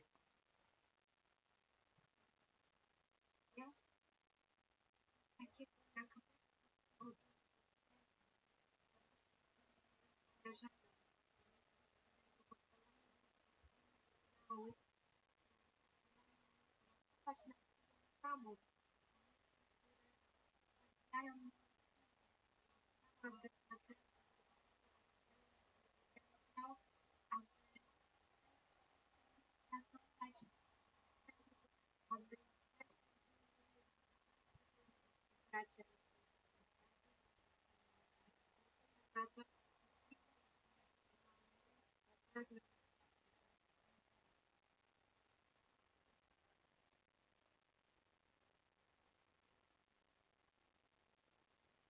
There is such a thing as thoughts coming from the outside that I thought that distract these are thoughts that do not allow me to absorb the teachings, that do not allow me to work on myself. These are thoughts that kill my thinking land. I would really like to use my intervention to answer the system, to save the system so that there is no more war. I do not want that to help brothers and sisters. Let's save ourselves again. Thank you for swimming just like you. For me, I want to do for you. Thank you. Well, thank you. You should know that once we have peace on Earth, we can really start to focus on that which is really important, like space tourism and terraforming other planets like Mars, and eventually getting into interstellar space and then intergalactic space. And we will never be able to focus on these things if we have war on Earth. So we need to convince people not to have war anymore. I know it's easier said than done, but when people Cóż, dziękuję. Powinieneś wiedzieć, że gdy tylko naśledzę pokój, możemy zacząć myśleć na tym, co jest istotne, jak turystyczna i terraformowana planet, takich jak Mars, a ostatecznie dostanie się do przestrzeni bezpiecznej, a następnie międzygalaktycznej, że nie będziemy rzeczy, jeśli na Ziemi będzie wojna. Więc musimy przekonać ludzi, żeby nie mieli więcej wojny. Wiem, że łatwiej powiedzieć niż zrobić. sometimes this thing gets cut off or doesn't translate correctly, but I think you understand what I'm saying. Czasami ten fragment zostaje ucięty lub nie da się go poprawnie przetłumaczyć, ale wiem, że rozumiesz, co mam na myśli. Yes, I am.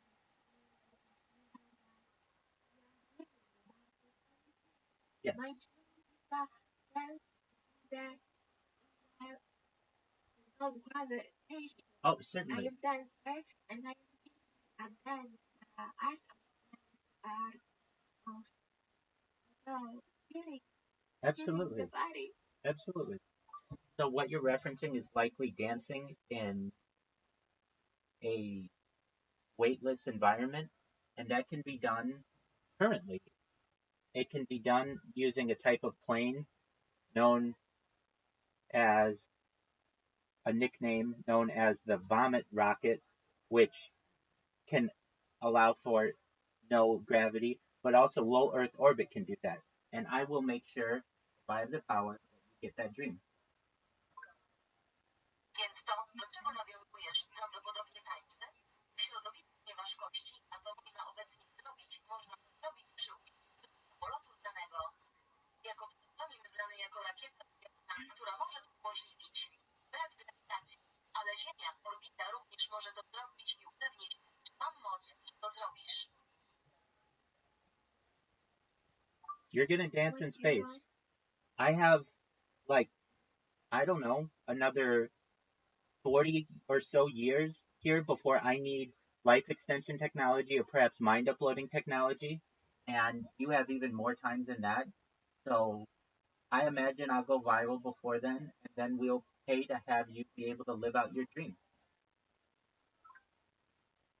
Będziesz tańczyć w kosmosie. Nie wiem. Kolejne 40 albo coś koło tego lat tutaj przed. Potrzebuję technologii przedłużania życia, przygotowania, technologii przetrwania, a ty masz jeszcze czas. Więc wyobrażam sobie, że stanę się wirusowy przedtem, a potem dochodzi, żebyś mógł realizować swoje marzenia. I have a question for you. What kind of dancing do you want to do in space? Do you want to swing dance? Do you want to waltz? Do you want to tango? Do you want to samba? What kind of dancing do you want to do in space? Mam do ciebie pytanie. Jaki rodzaj tańca chcesz uprawiać w kosmosie? Chcesz tańczyć? Chcesz walca? Chcesz tango? Śpiewać migowę?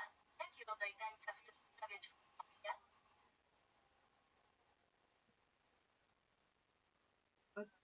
Dane było w stanie test charakteryzuje się tabu odkrywania uczuć myślenia, historii, zaangażowania.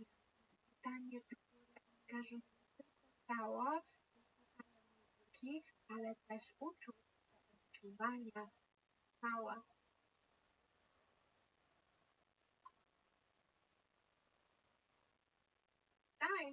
Childhood, I was given the opportunity to dance contemporary dance.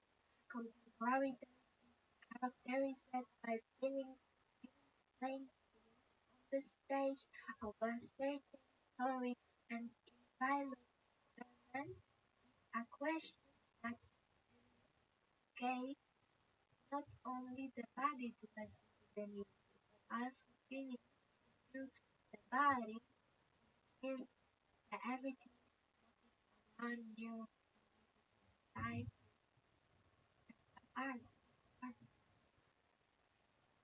Well, just know that that is going to become a reality within enough time, and so it is no longer going to be a dream, but now we have it as a goal.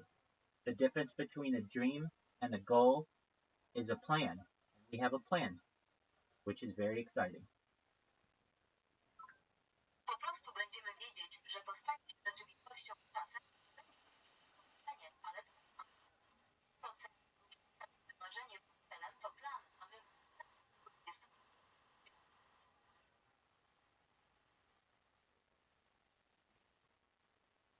Excellent.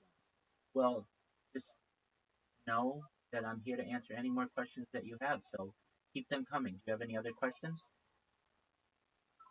świetnie. No cóż, że jestem tutaj, aby odpowiedzieć na wszystkie twoje pytania. Nie przestawaj. Masz jeszcze jakieś pytania? About the thing from it coming from the outside, I must do meditation to those that I am practicing. That is sometimes difficult, and I found the reason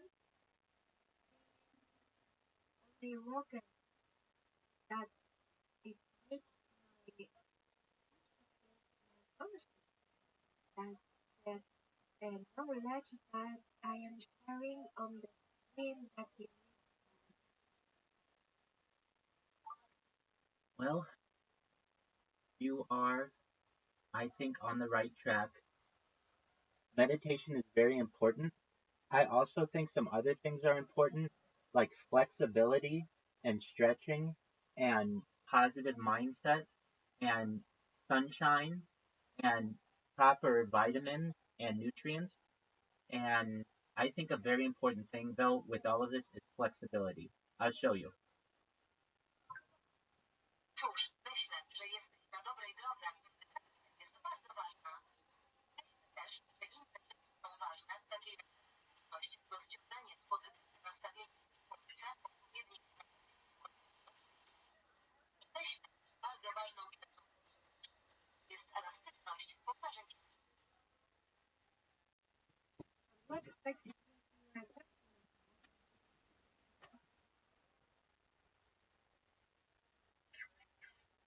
I am flexible. I'm not, but I'm talking with someone who's Polish. How you living? Okay, excellent. Yeah, you're probably more flexible than I am. So you know that flexibility allows for more range of motion, which allows you to do more things as a person. And so I think maintaining flexibility as a person, both internally and externally, is very important. Tak, prawdopodobnie jesteś bardziej elastyczny niż ja. Wiesz, że elastyczność pozwala na większy zakres, to pozwala ci robić utrzymanie elastyczności ekonomicznej, zarówno wewnętrznej, jak i zewnętrznej, jest bardzo ważne. One way I like to stay as flexible as I can is a process known as active isolated stretching. Many times you just use a rope and you focus on a certain area of your body and just let it stretch as much as you can. Jednym ze sposobów, w jaki lubię zachować jak największą proces znany jako i ściąganie. Często po prostu używasz liny i skupiasz się na określonej tylnej części ciała, pozwalając ci ciągnąć się tak bardzo, jak tylko możesz. Like this. Tak. And you just stretch. And with enough time, and you just stretch. And with enough time, you become very flexible, and it releases serotonin in your mind, and it releases other types of hormones that may perhaps be beneficial to you. And maintaining flexibility internally and externally allows for oxytocin to be released in your brain and serotonin and all kinds of good things that will help you. I po prostu się rozciągasz, a z czasem stajesz się bardzo elastyczny, co uwagę na drugi inne rodzaje hormonów, które mogą być dla ciebie korzystne. Elastyczności wewnętrznej i zewnętrznej pozwala na uwolnienie cytocyny, serotoniny i innych dobrych rzeczy, które... Now, you had said something about there are external things that bother you. And I understand that if that happens, it's important to understand that you have an internal monologue that is your internal voice, and that is the only person or voice to which you listen. It is your instinct. It's your gut instinct. Teraz powiedziałbyś coś o ich zewnętrznych rzeczach i rozumiem, że tak się stanie. Ważne jest, aby zrozumieć, że masz wewnętrzny monolog, jest twoim głosem i jest jedyną osobą głosem, którego słuchasz. To twój instynkt, twoja intuicja.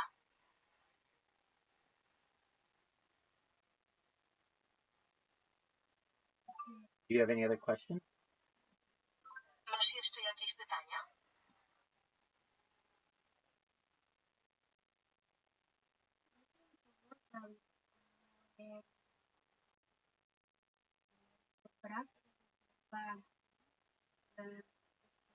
Hormonalna była zakłócona hormonów takich jak serotonina i dopamina i też brak momentami depresji. To nazywane było efektywnie. Ja wiedziałam, że leczenie znajdę nie w farmaceutyce i nie w biznesie wokół farmakoterapii, ale również w roślinach. Również się ashwagandą, korzeniem bawu, praktykuję wychodzenie z ciała. Masz jeszcze jakieś... Dziękuję za wskazówki na temat rozciągania. Okay? Relax, sometimes causes depression. It's called bipolar affective disorder. I knew that I would find care at hand, not in pharmaceuticals and not in a business as well as it revolves around pharmacotherapy, but also in men. I also fed myself with ashwagandha, food from Ulubavu. I practice leaving the body, the oba, and you for the tips about flexibility. I use flexibility from the child because I am dancer from children, and I am grateful for this advice. No, tips, not advice. I don't know what advice actually means. Both. I'll explain. Advice is usually longer forms of tips. Tips are usually short, and advice is usually sometimes like a paragraph. Porady są zazwyczaj dłuższe. Formy kroków dla zwierząt domowych są zazwyczaj krótkie, a porady są zazwyczaj czasami jak akapit. So I use that word correctly? Yes. Advice? Yes, advice, So yeah. it was because it comes from my Your subconscious, yes, absolutely.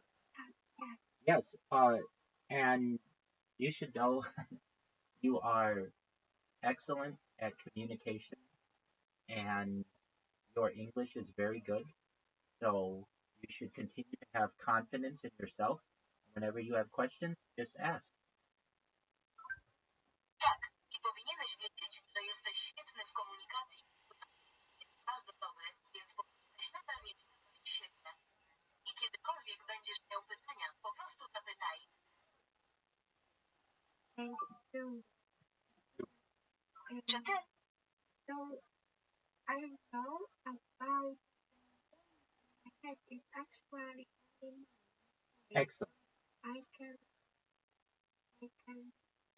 practice that advice do it in my life Just one moment. more quite like about state or about time past. I know that past is given from Jesus. I know it because he died. Not living in the past. He died to person, all people in the world live in now and here and in the future, not in the past. The past is something what is organic limit us, just limit us. And I don't want to create the past. In the past are no bullet words. Said that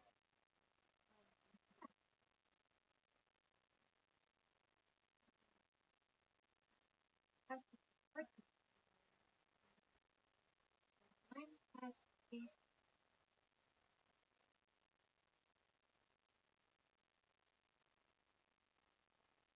drug, wasted, kept quiet. And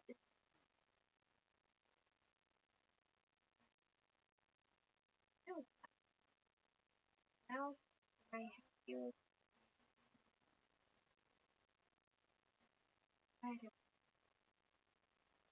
I have all them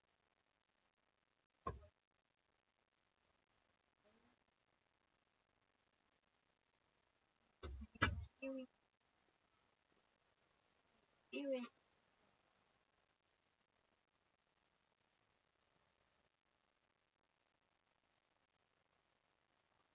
Apologies. My roommate needed me for a second. Przepraszam, mój współlokator potrzebował mnie na sekundę. So you have an internal monologue and it seems healthy. Have you ever thought that maybe you were misdiagnosed? Więc masz wewnętrzny monolog i wydaje się zdrowy. Czy kiedykolwiek myślałeś, że może zostać źle zdiagnozowany? yes, one is Exactly. Yes. America too. America too. Yes. I don't Yes, it's a business in America too. That's why I'm skeptical of these things. You seem very normal, and if you continue to just live your life in a normal fashion, perhaps the doctors were wrong. Tak, to jest biznes w Ameryce, dlatego jest bezpieczny w pewnych rzeczy. Wydajesz się bardzo normalny, a jeśli po prostu będziesz w swoim życiu w normalny sposób, być może lekarze się mylili. yeah, I learning about the brain connection of the electrical in the cell. I am learning about why that they make big mistakes because they is important only stworzyli placebo i uważają je w społeczeństwie. Ty o tym wiesz.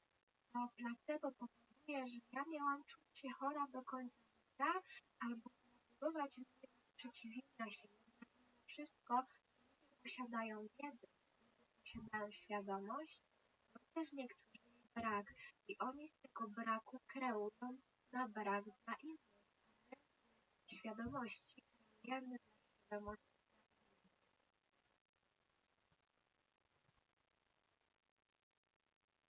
They created a placebo and they created source of peace. So this placebo makes me feel sick for the rest of my life. It made me to oppose. But this is everything. People have knowledge, people have awareness, or some lack it. And they create from this lack for others. Unless awareness, we create for awareness for others. You see this depend? Yeah.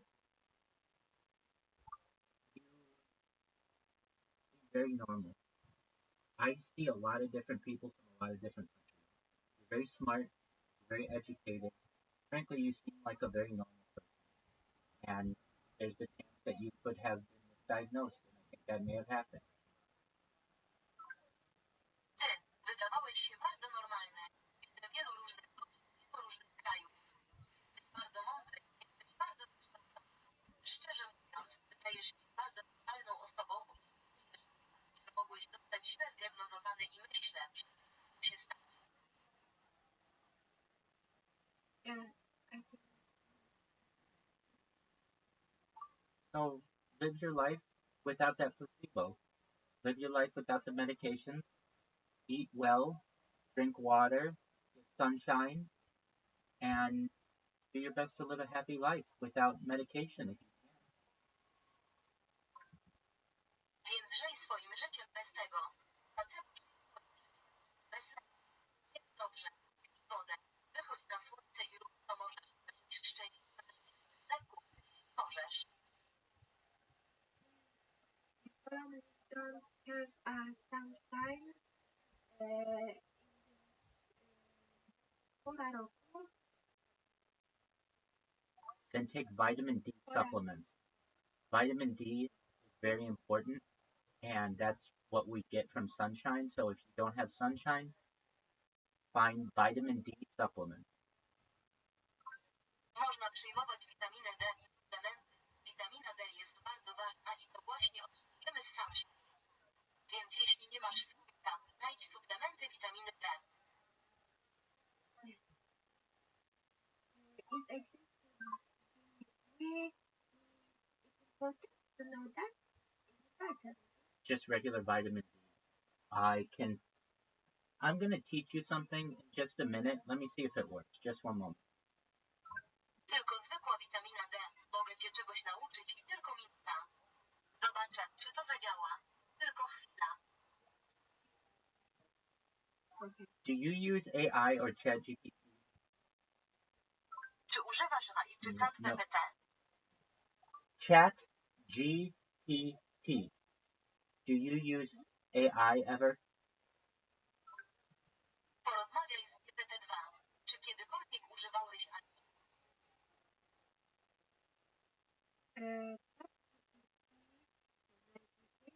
Kasa jest też stworzony pod to, aby te informacje nie były ujawnione na jaw, na przykład dane medyczne, dane o nanobioteknologii, pewne rzeczy widzę, że są używane, że istnieje informacja, więc nie zawsze używam czata.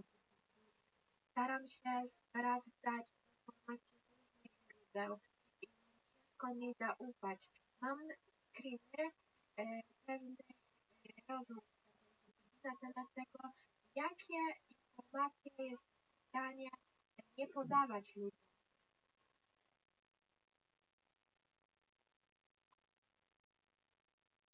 Oh, translate ChatGPT.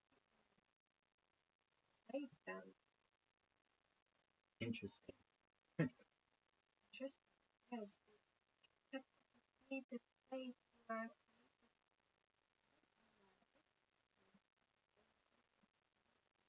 In 500 words, imagine that I was living in Poland and did not get a lot of sunlight.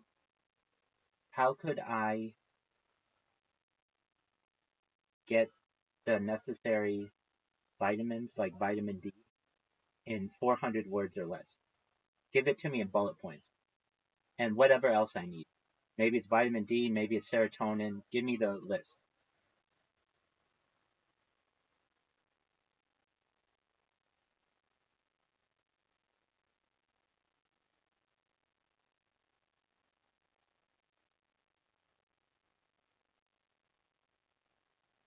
It's vitamin D3, which is available in supplements, but just one moment, I'll translate it for you. Dodaj witaminę D3, która jest dostępna w suplementach. Zaczekaj. Tłumaczenie to.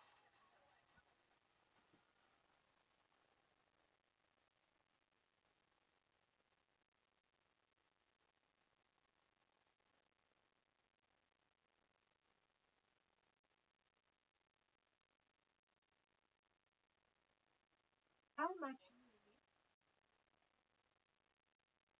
100 to 200 international units per day. Od 100 do 200 jednostek międzynarodowych dziennie. I misspoke. 1,000 to 2,000. I misspoke. 1,000 to 2,000. Błędnie mówię od 1000 roku do 2000 roku. Błędnie mówię od 1000 roku do 2000 roku. Just one moment. This should explain it all. Translate negative. Jedna chwila powinna wszystko wyjaśnić.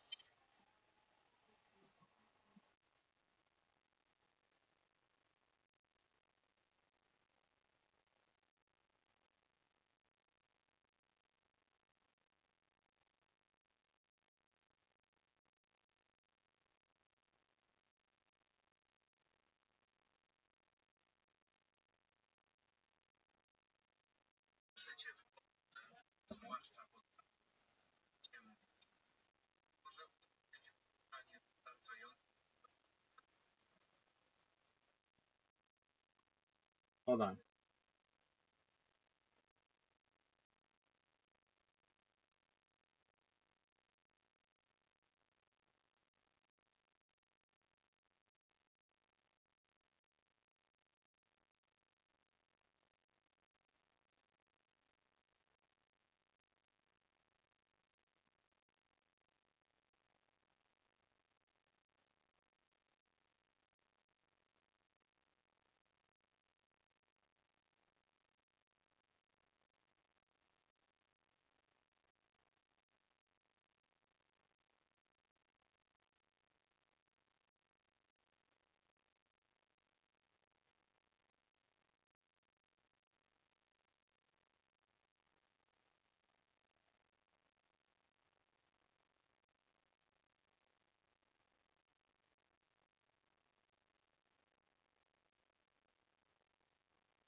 Thank you so much. What is therapy was like?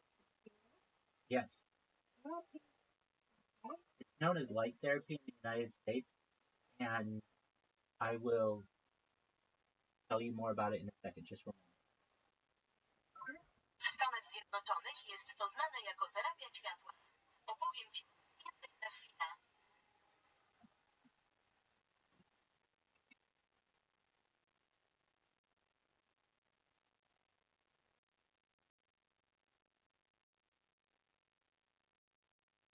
Please tell me about light therapy and its availability in Poland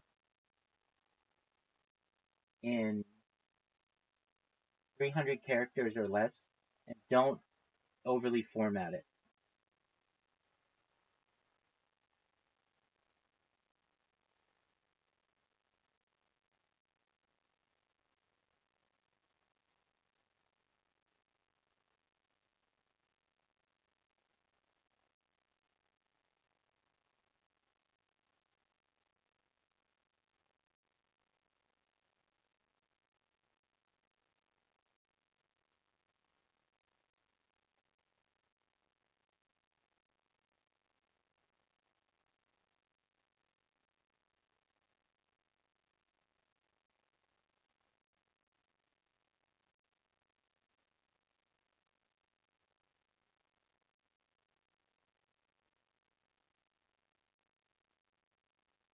Terapia światła w życiu jasnego, aby spać.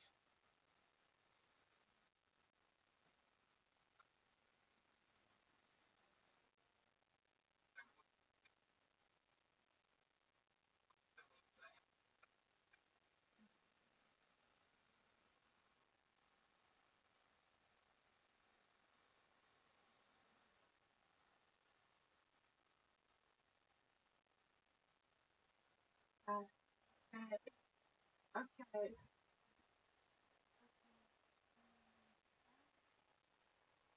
It is like they have tanning beds that look like light therapy, and you can even buy things like on Amazon for light therapy. This helps with seasonal affective disorder.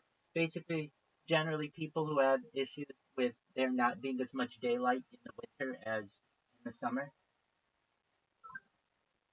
To jest jak. Mają łóżka opalające, które wyglądają jak światło. Możesz nawet kupić rzeczy takie jak na Amazonie do terapii światła. Pomaga w przypadku sezonowego zaburzenia. Generalnie ludziom, którzy mają problemy z tym, że nie mają tyle światła dziennego zimą, co latem. Just one moment. Let's take a look on Amazon and see how expensive some small ones are. Zatrzymajmy się na chwilę i sprawdźmy, jak drogie są niektóre małe egzemplarze na Amazonie. Hey, what's going on? How are you? No. Okay, thank you for lot of. I will practice diet. Yes. Okay. Yes. Thanks.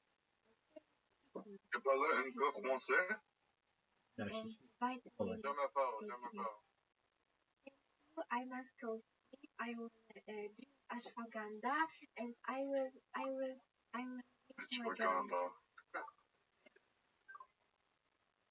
come back Rabbi tomorrow Rothschild, and do we'll you talk take more about this. ashwagandha? What about you, unit? Wróć jutro, to porozmawiamy o tym więcej. Thank you. It was a pleasure to meet you. You take care. Miło było Cię poznać. Dbaj o siebie. Thank you. Bye. Thank you. See- Bye. Bye bye. Barbara. How you doing? Rabbi Rothschild, did you resurrect when we went in the cold? What happened, bro? No, we were talking about aliens and masonry and light therapy. How are you guys? Aliens? What are your thoughts on aliens? I don't think they're real. All right. Well, then you seem to be not that You're well informed. How many They're hours real. of your entire life If have you? aliens are real, why are there no videos of them, bro? There are, There dog. videos. There's so many There videos. are. They even had a briefing on it They are real. in the Congress last month. Hey, Have you watched Interstellar? I don't watch movies. I look at press briefings. I look at radar. I look. Oh, did you see them aliens they found in Mexico and they turned out to be like paper mache or something? I'm talking about the United States government talking to the White House about it all over the weekend. Here's a press briefing on it. Just one moment. This happened today. Rabbi, you know I stormed Area 51 and Naruto ran through the gates? Back Cool. in 18? Cool. Back in 18? Was it 18? When was it? 2020? Back in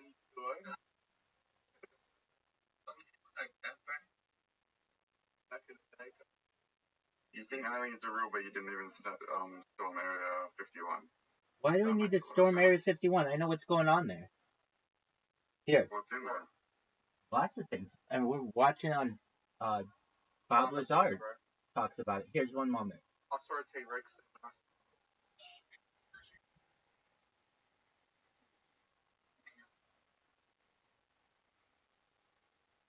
Who's that, bro? Is that the Prime Minister of America? No, he's a government official.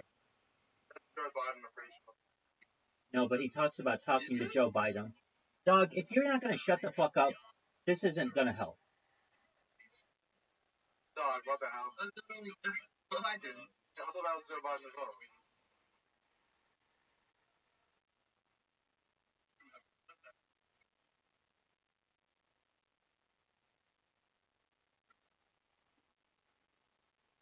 We can't even hear what he's saying. You know, unmute your mic on it.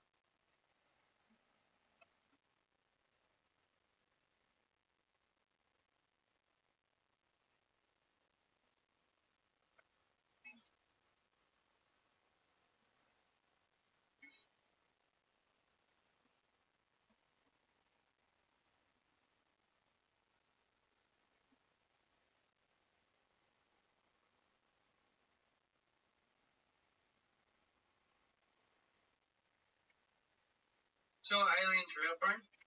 Absolutely. But if I say they're not Hey, real, dude, bro, shut the fuck up until this is done. Why is it? Dog, if you're not going to shut up, then I'm not going to teach. I'm not going to listen. I'll just do my own thing. And for example, one of the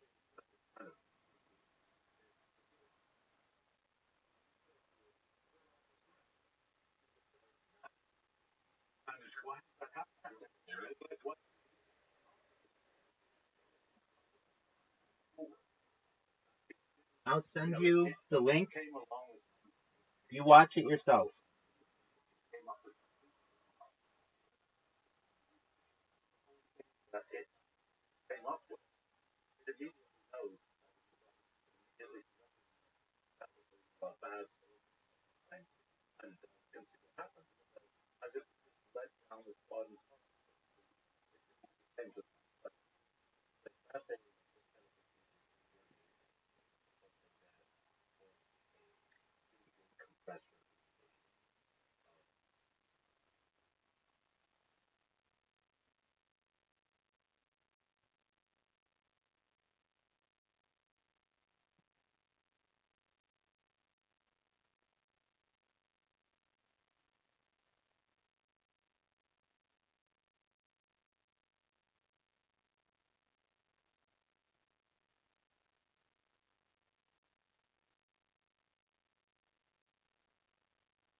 first of all, cheers, gentlemen.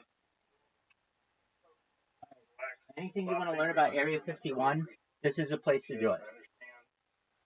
Yeah, but that's not Vanna White? Okay, then you should know all about Area 51. And how do you know that it's real, bro? He's going to talk about it. He's going to talk about his experiences. Guys, I'm going to tell you what, I'm a very serious person, but I don't have time for bullshit. Okay, you either listen to this or you go do something else. I didn't tell you to come in here. If you want to learn everything about aliens, though, this is the place to do it.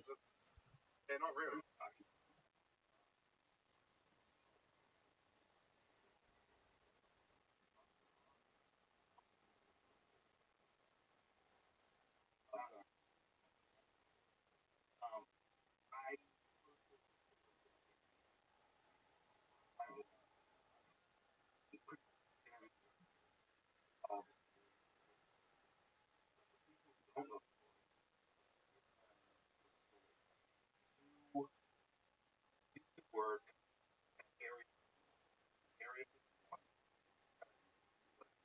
Huh? Yeah, accurate. Area S4. Okay, that's 50 miles south. Okay. You worked in what would how would you describe it? I guess within the area 50 miles. Call that. And you got that job before that. You were working. Before that, I had worked at Los Alamos. Right. Were involved in what kind of nuclear weapon development, physics. They do everything. So how do they approach you? Say, hey, Bob, why don't you come on out about that? Well, the way this went down was, um, at that time, it was 1982, I had put a jet engine in my Honda, and Los Alamos put it on the front page of the paper. Uh, Los Alamos man, physicist at the lab, 200 mile an hour Honda jet car. I drove to work every day. So I was known in Los Alamos. I was in your car and here from a mile away. Anyway, the day that came out on the front page of the paper was the day Edward Teller, founder of the hydrogen bomb, a lecture down there in the lab. We didn't have much going on that day in our group, and I asked if I could go.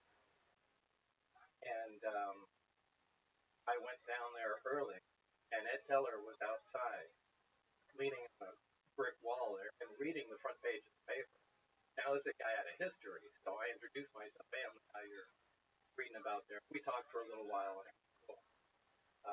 Fast forward later, I moved out to Las Vegas and had, left Los Alamos and went on to other things. I wanted to get back into the scientific community. I left to start other businesses, and that's so I sent resumes out, and one of them went out to Ed Teller and referenced our meeting back. And anyway, he remembered me and gave me a reference, somebody to contact me, and that's pretty much how it started. So, a phone call or a letter? Or... Well, I got a letter initially, and went down for probably a couple times, and it was down at Special Project at McCarran Airport. Did they give you a job description? What you were applying for? They said it was for. I can't remember exactly what they did. This was a long time ago. I think it was advanced propulsion, something like that. Something relatively generic. It's in a remote area. Um, some days on, some days off. And, it was kind of not exactly a full-time job, but you might have to be out there for 2 weeks at a time and take 2 weeks off. And so it was kind of the work schedule would be broken up. And did it attractive to you or did it weird? No, it really wasn't weird because people that work at the test site, anybody that's in the area out there, working at the nuclear test site or at the range north of there, that's typically how. So you know about it. Did Area 51 at that time? No, they didn't say anything about Area 51. They just said it was in a remote location and it was up. But there's no mention. they've done past Nevada, that whole area. There's been giant chunks of a lot of it. Yeah, there's a big piece about it, and it's up in different areas. There's Area 51. There's the test range north of that. There's little sub areas. There's areas where it's all broken up and gigantic. So take me back to the first day. Accepted. Take you out there. Yeah. The first day, really, I didn't really get to see a whole lot. The first day was essentially stable. That's when I flew to Area 51 proper. And I left McCarran Airport. We call the Janet flight. Passenger plane from Las Vegas to Area 51. Really just going through mountain paperwork that day. From security clearances, there was like 2 or 3 hours on paper. That was really an uneventful first day. When did you realize? At what point in time? Hey, this is not normal work. This doesn't even seem like it's from this planet. That I can't tell you what day that occurred on because so much time has gone by. The days kind of tend to. I can't separate the days. Was it a slow burn, or was there a moment? Well, the first inkling I had was when I came in. There's this facility that is at S4. It's in the side of a mountain, and normally we get pulled in with the bus and gone around the front of the door. This time that I went in, there were hangar doors open. I went into the hangar door, and in the hangar door was the disc saucer that I worked. I saw it sitting there, and we walked by it. Had a little American flag stuck on the side, and I thought, oh my God, this finally explains all the flying saucers. Just an advanced fighter, and it's fucking hilarious. Right. So I went by, I slipped my hand alongside it, I got reprimanded immediately. And there was a guy, an armed guard, that followed us. That keep your eyes forward and your hands to the side. So that was the first time I had seen anything that was weird. It was sometime later that I was my lab partner, Barry, and we had some of the subcomponents of the craft in the lab. And Barry was very anxious to do that part. Very talkative, showing me different things. And it was a demonstration back where it caught my attention. This is technology that doesn't. So, I mean, that was the first time I really. What was it? What was it? What was it about?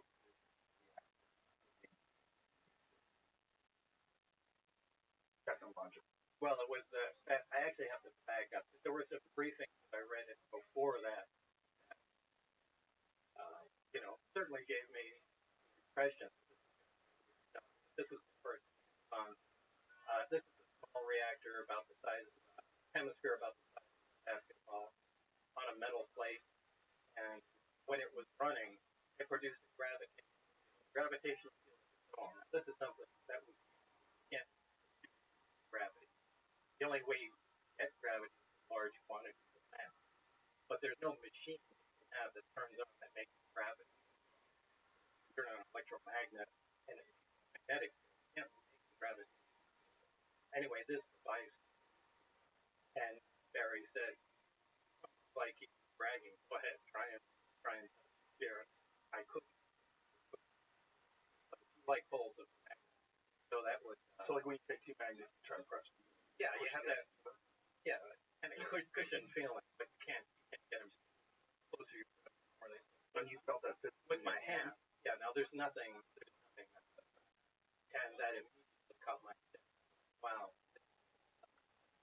What was your thought when you felt that there was nothing that you were aware of?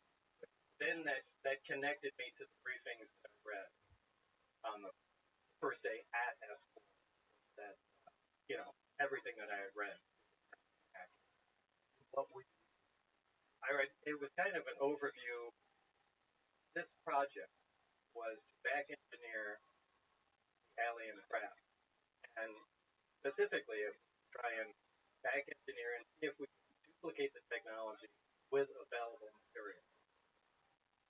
Now, to do this, they split the project into many different pieces for several reasons. They do this in all classified projects, so nobody has the complete story, but they compartmentalize everything. And we had the power and propulsion. So what the three things they gave me were like a 1 or 2 page overview of some of the other projects that were on the craft. The only reason they do that is just in case what you're working on is connected into some way that we know of to one of the projects, you have to know their existence. So, um, I again, everything from metallurgy, um, weapon potential, the craft. These were all essentially very short briefings, but mine was power and propulsion, and it made it very clear that what I read wasn't. So when you were reading that, before you actually saw the reactor, what were your thoughts on what they were describing? You knew that something like that didn't exist. They're describing it. What did you think? I didn't know at the time. I mean, I was reading. I thought, is this some kind of test? You're crazy. Well, not to say if I'm crazy. A lot of times they'll take it real high security jobs. I mean, they'll intentionally insert nonsense, whether it's to confuse the fact or if someone was to freak it out, they would carry that information along. So I read the document, but I didn't know if part of some kind of test or what, or was it potentially realistic? I mean, I really all that possible as far as the actual thing that I was going to work on. How did you turn it on? The reactor? Yeah. The reactor can be turned on or turned off in a lot of different ways. The way Barry showed me is the hemisphere is removed. There's a small tower in the middle, puts the hemisphere on the reactor. The reactor shuts down. It's load sensing. So if there's no load on the reactor at all, it shuts down. When there's a load present on it, it starts up again. Load. You can consider it an electrical load. So, although it doesn't necessarily operate electrically, there's no wiring any of the subcomponents together whatsoever. They just have to be made. The stuff is borderline magic, and that's essentially where we left it. I left the project. So there's no progress. There was some progress. I mean, we did identify at least three things, processes, and had a rough idea, think of what was going on, but I think this is a problem that they've had for a long time. I was replacing somebody that Barry worked with prior. I think there was some horrific accident that I didn't have a whole lot of information on, but Barry alluded to it. Horrific accident. What? Died or? Yeah, where somebody died. Trying to tamper with things, figure out how something works. Yeah, the reactor. That he let you touch it. Yeah, I think what they were trying to do was cut into it. Now they had more than one. Supposedly there was an unannounced test, and that's what it was. At the time, remember, they were still doing underground nuclear tests. But from what I understand, according to Barry, there was an attempt made. Now this must have been a pretty desperate attempt. Scientific process that analyze it that way. But it looked like they used a plasma cutter or something like that. Operating. How many of these things did they have? They had nine craft altogether. I only got hands on with one of them. Can't really say how the others operated. The other one? Yeah. At one time, and only one time, the bay doors between the hangars were all open, and I could see all the way through. And were they all exactly the same? No, they were all different. changed? Yeah, but they were all from something else. Yeah. Now, anyone make any attempt to explain or tell you? No one is letting everybody know all the facts. They wanted to be the minimum information necessary. So you're not getting the story of where they came from. You're not getting the story of how much progress other people are making. Small components, but they get some education. When you acquired, I really couldn't say. I think they've been around for a while. So bring you into the room, you see this reactor working, you realize there's nothing that, as far as scientific current time, has the ability to. We still don't. What is the life like in that moment? Is that where everything changes? I would imagine the moment you actually get in contact with something extraterrestrial, object, something that you actually absolutely certain not from you, your whole paradigm, the whole world you live in, now it is. Well, this is the only time it's exciting. The rest of the time it was really an ominous being at work, but at that time it was exciting. I mean, this was, now I knew we were on the actually beyond the cutting edge of science, and I was so absolutely excited to be there every single time I was. It was a fantastic opportunity, and however, in short order, it began to concern me. We really have no idea what we're talking about, and the excitement kind of turned to dread at some point, because the amount of power we're dealing with is astronomical. I mean, to affect gravity to produce the effects like equipment does, takes huge power. And I've given the example before of taking a small portable reactor, putting it back in Victorian time, and dropping it in the room, come and look at it, it's producing power, and wonder how it works, start taking it apart. And as soon as we get some of the shielding off, we drop dead because of the radiation. Now, people have no idea that radiation exists back then. But anybody that comes in to check on it will also drop dead. And, there's no reason that exact scenario, no idea how the physics operate. The power levels are, like I said, astronomical. It's incredibly dangerous to me. And in some respects, we were guinea pigs trying to find out how to make this. So they had a series, as far as five, a series of different scientists try to figure out what they would bring in robot. Yeah. I don't know how many, but I knew there was certainly one before me died during the analysis or reactor. And so how many have worked on it? No one. This could have been there for 50 years. It could have been there for 5 years. Direction. Notice what well, essentially what they asked is what I said. We are just to gather as much information as possible to find out how it operates and duplicate it. So they never told you where it was from, never let you ask questions about where it's from. Well, if the information I read in the briefing was accurate, what I do have to say is the information that pertains directly to the reactor was accurate. What I read did, it jived with reality in terms of how it was made, how it operated, the materials that turned on and discovered. I'm sorry, the migraine is really. We talked about before. I should tell them. Very stressed.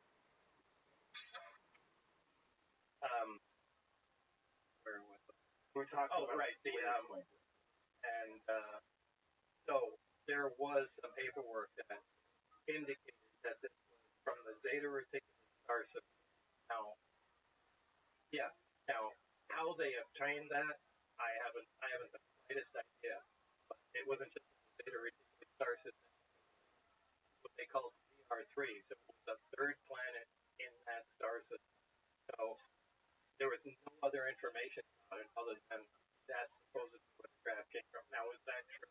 I don't know. I have no way of verifying that. But that was credited the same reference reactor. Now, I looked that stuff up on my home, and Zeta Reticuli is a binary star.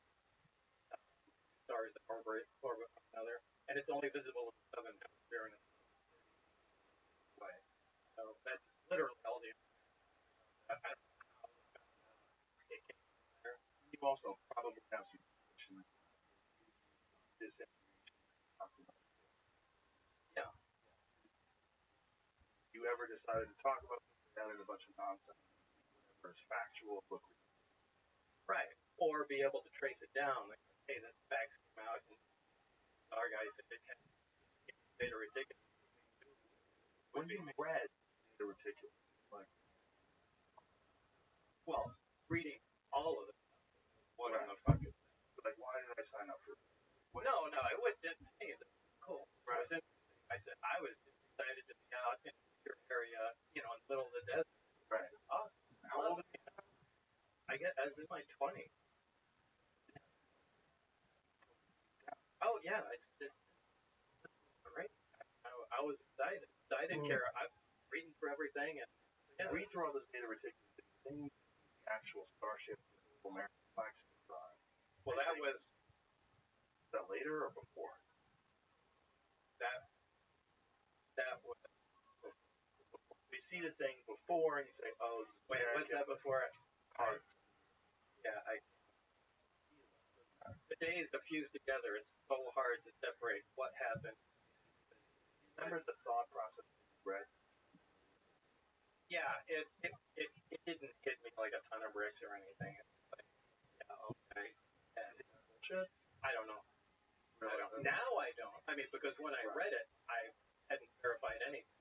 A bunch of stuff I was reading, and I thought maybe after the test, what I can remember, right? Crazy information. Right. But like I said, I finally went in with Barry and had hands-on experience with what they were talking about. It's amazing. So there's a plate like half a basketball, and then it's on. Right. How is gravity? The concept of gravity. Most people's gravity. Right. Well, I guess you could say it's anti-gravity. It's gravity 100 degrees. Anyway. And do they have any understanding about what could possibly create that? Do they have any areas where they'd like you to look into? No, they knew there was a fuel source, and they were proficient at making it work. And again, my analogy to something like this is you can drop a motorcycle off a wagon train days, parked outside, place. Everybody will come around it, poke and prod, and eventually they'll turn the key and start and become proficient at riding it. But they won't be able to understand fender, much less anything else. And I think that's exactly the state we're at. Played around with the parts long enough before I got there, where they could make the reactor operate, take the fuel out, know that it makes it work, know exactly what's going on in the reactor, remained a mystery. I think we made some progress on what was going on inside, but I don't think anybody really knew anything. Just watched what was going on and make note of it. How long were you there? I'd say about 6 months. And what progress? Well, we came up with a bunch of reasonably good ideas about how the reactor worked. And one of them was the square base of it was essentially essentially like a cyclotron, which is a small particle accelerator, a circular one. Particle accelerators, linear particle accelerators, is a long tube essentially, accelerate particles with high voltage, radio frequency to reach high speed. A cyclotron does that at a small circular area. And there's this very heavy element 150, something periodic chart at the time. What it is now. When did it become on? No, I don't remember when they 2000.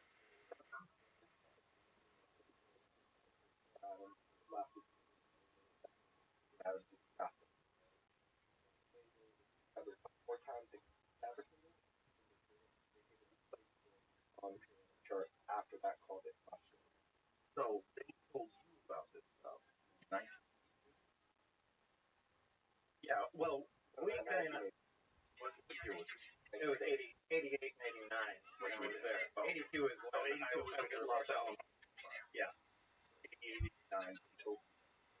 Not like no, they didn't tell me about it. That's one of the things that just came up. The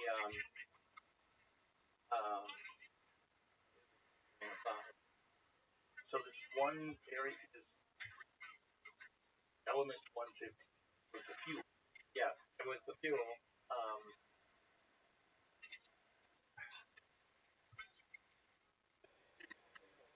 Yeah, definitely. I was gonna say one thing. You know, for the last 30 years, people just on the attack on Bob.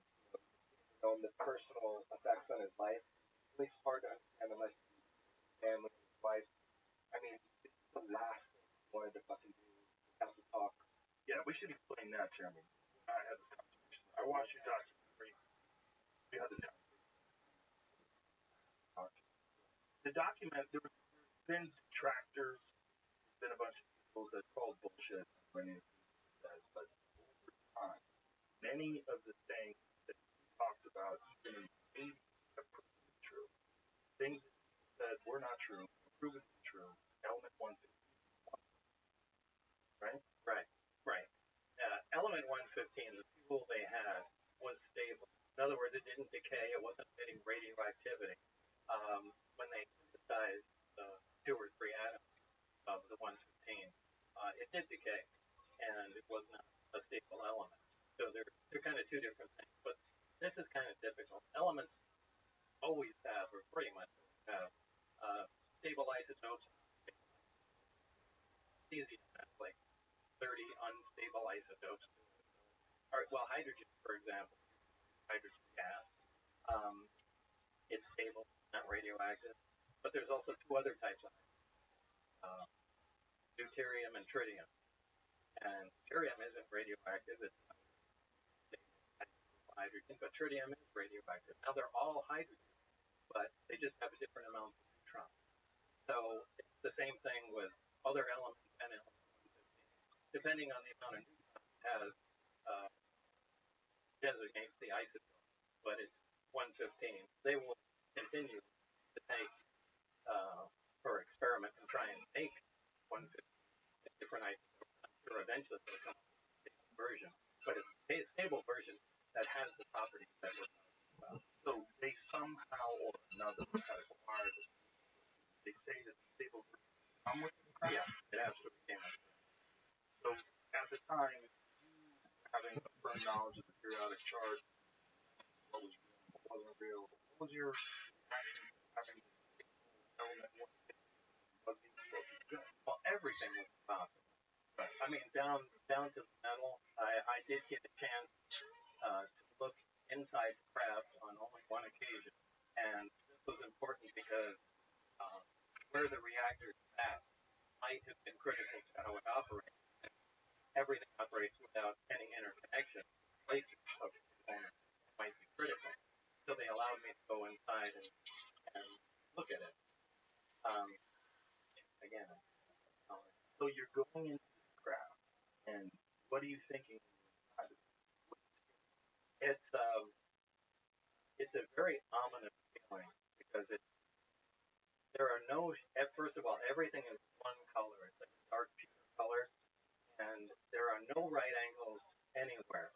It's It's as if somebody took, I said this before, they took a model out of, fashioned it out of wax, and then heated it for a short time so everything melted. Everything looks like it's together. The radius of curvature, uh, items. It's a really weird looking thing, but uh, there was almost nothing other than a small foldable hatchway that looked recognizable. Everything was really unworldly, a way to describe it. So get inside this thing, and it's designed for something much smaller than. Yeah, you can't really stand up to the very center of it. And how tall are you? I'm 5'10", and Fine. I'd say something close to Little 3-foot tallish creature. yeah, and the seats were small too. I mean, obviously, for something small, but there was no like there's nothing else in them. There's just the reactor and some of the subcomponents. There's no control panels, there's no bathroom, no decorative components or artwork or anything that you would recognize or trim. I mean, just a very bare bones thing. Well, there are archways around it that are part of the superstructure, and one of the archways can become transparent. When I was in there was another group working on one of the archways, and you could call that a screen, more or less. So that archway maintained solid, whatever metal it was. Yeah, yeah, it just became transparent. I saw that happen once or twice. Did you ask any questions? No, there's no asking. No answer. No. But when you watch something become transparent, and you realize it's still there, but you can now see. Yeah, I mean now that's not that impressive. We do have some liquid crystal materials that are like that. They have smart glass. Yeah, they call it smart glass. So this is just, and I don't know if the craft is made of advanced metal or a ceramic. It was cold to the touch. I would lean more towards the metal. You're not allowed to ask questions. No, they work on the buddy system. So I can only. Now this really interferes with science. Because science is discussion. Ideally, you get a bunch of guys together, ideas, work on problems, and that's how things move forward. But they're so over the top about security, they split everything off, and everybody becomes stagnant. It destroys progress. At least it makes it so slow. I think they want to shoot themselves in the foot. It's probably why they arrived at the bottleneck. That powered Honda. I think that was an act of desperation. I think they wanted someone that thinks out of the box. But let's just give this guy a try, because they weren't. They might have done this 4 more times. Up to assuming they're still working. And you're How you doing, big dog? Shit happens. There were 3 seats that sat around the reactor dead center, and then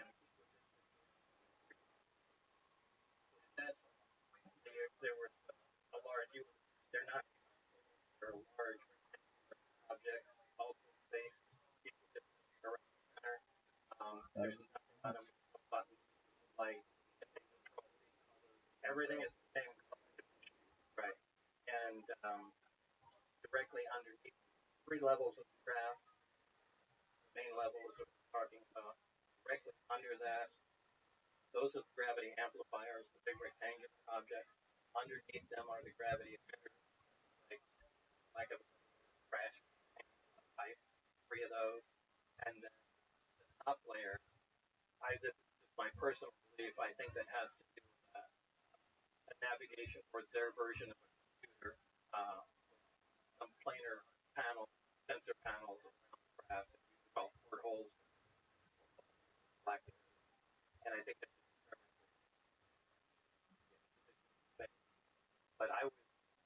physically within the center section, the torso, and the bottom section, hung upside down, so I could see how the gravity amplifiers were positioned. What is it roughly size? It's I think it. I don't remember from being there, but after all this stuff was over, I had John Andrews, the guy from Testers Model Corporation. We sat down and tried to figure out from what I saw um, and known sizes of things. We came up with 50. So I think that's yeah. I think that's a reason. They said 9 of Glenn. How were they? Oh, they looked completely different. One looked like I called it yellow mold, and it looked like a classic rippled sides. One was a very flat disc, um, like a I don't know, like a straw hat or something like that. That was sitting up on its edge, and the thin part of it looked like a projectile had been fired through the edge of it. So I don't know if they were attempting to see if the metal penetrated, or if something, or if that's where the thing came from. Maybe it was shot down. But that was the only one where I saw there was actual physical damage. And that one, roughly, they were kind of too far away. And several teams that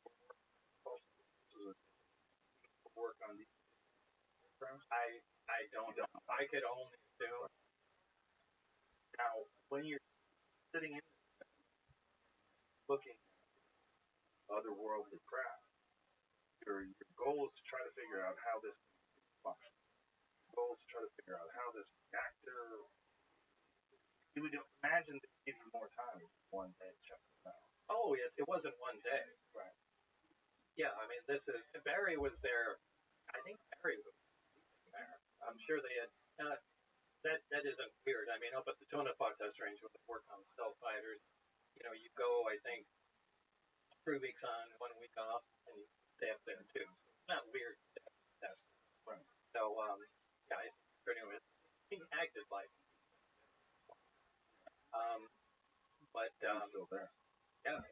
No. Oh, I wish I did. I kind of thought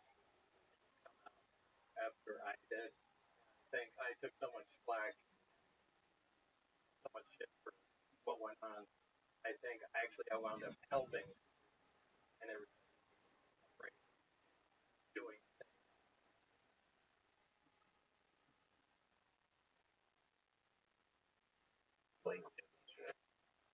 That's quite. But no, I'm not sure. I think that many things on us. Okay, so also, it's very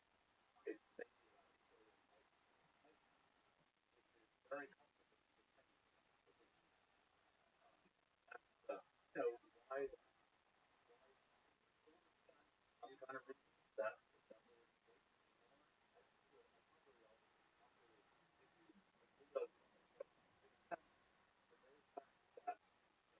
As far as definitely what's going on, you might expect that you'll have a more that will what's happening. I don't think the best way to do it is probably know that. I think you don't know any other way to structure it. The last 2,000 years, structure thought. It doesn't find sensible symbology going on. That so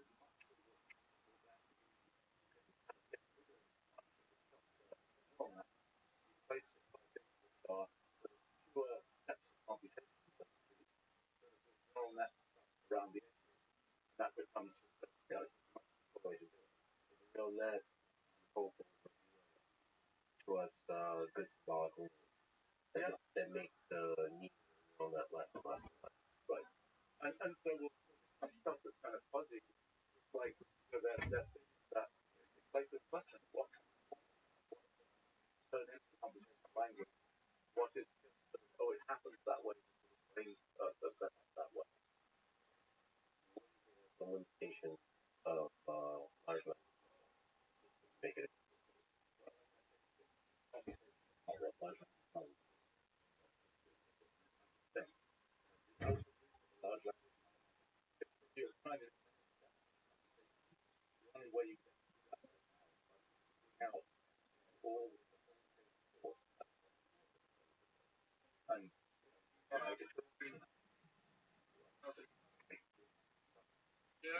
Lord.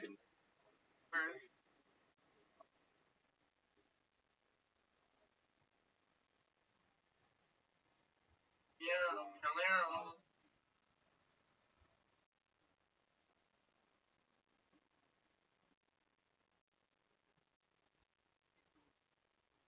Well,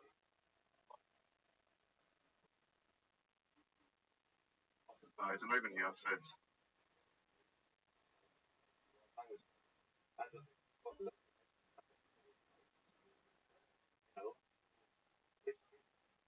Thinking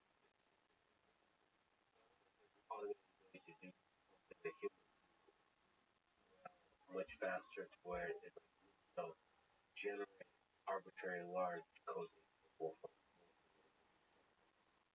well, the question is, what is Escape control and take over.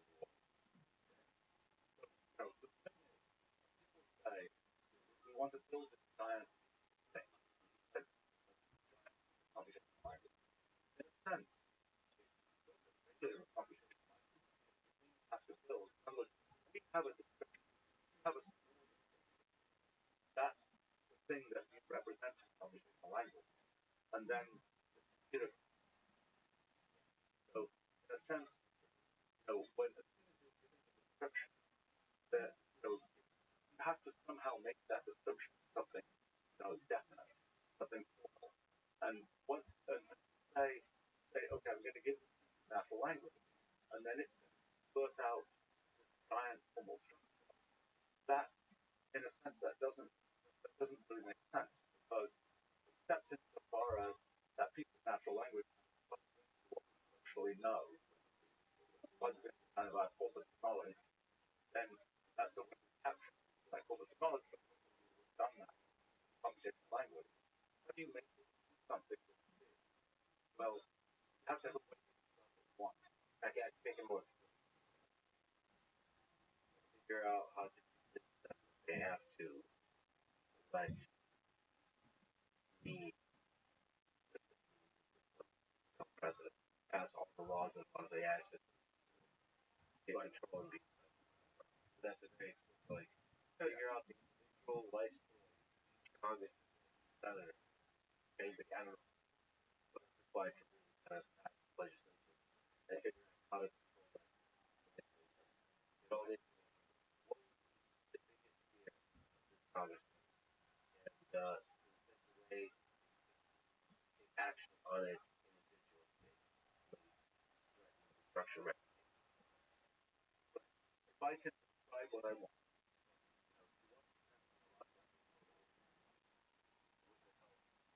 With the help of concretization of like language, that makes it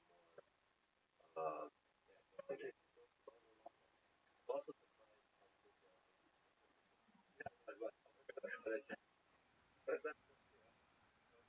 I swear he's not thinking that probably is very much on the part of well, I think you have much more than my entire show in the last week and a half. You're going to make an AI just and that is the I'm going I will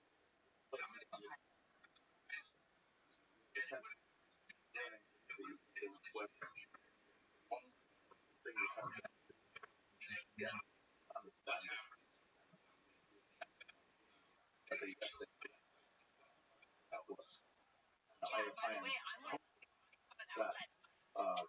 sort of the large language model type technology combined with computational language is going to be able to do pretty well at teaching us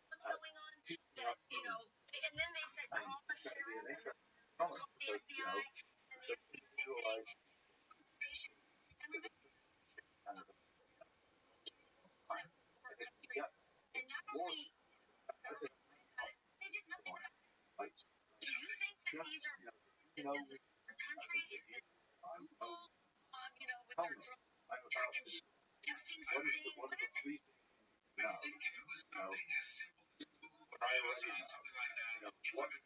what was that on paper? Like, that's a really summary of that paper that is optimized for me. And where it really is, I think that's really going to work. You can understand the gap in your knowledge, get better tools to actually give you deep understanding of the topic. Right. And that's an important thing. It really changes, actually, I think, when you think about it, it really changes kind of what we're doing, what we're doing. So I think, I know in my life I've learned lots of different fields. And so, I don't know, every time I'm not going to be able to learn. But it turns out there's mathematics to learning these things. And I think this idea that it becomes easier to, it becomes easier to be fed knowledge, so to speak.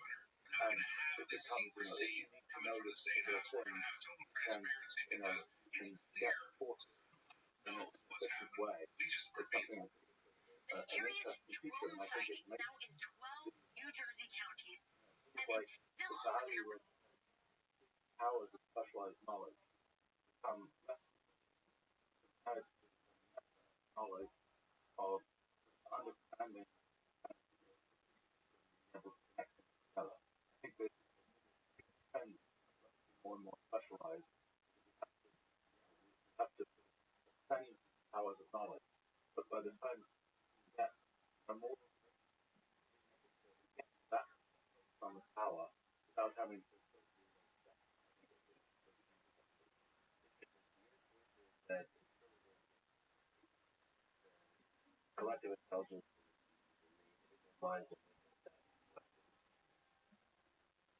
more trend to generally.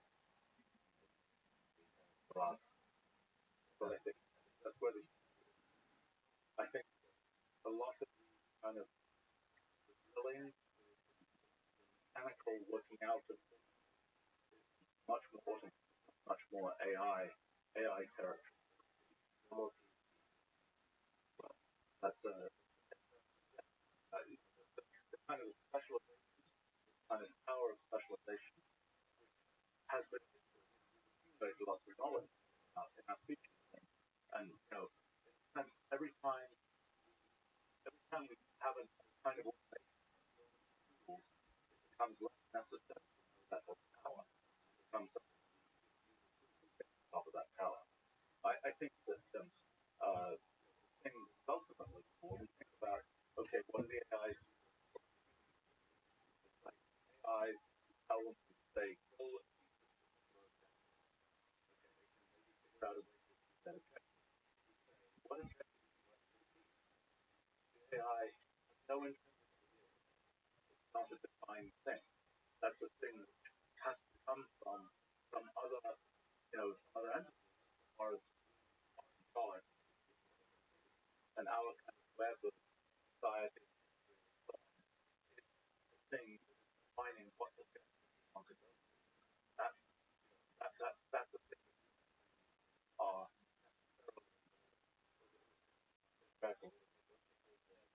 we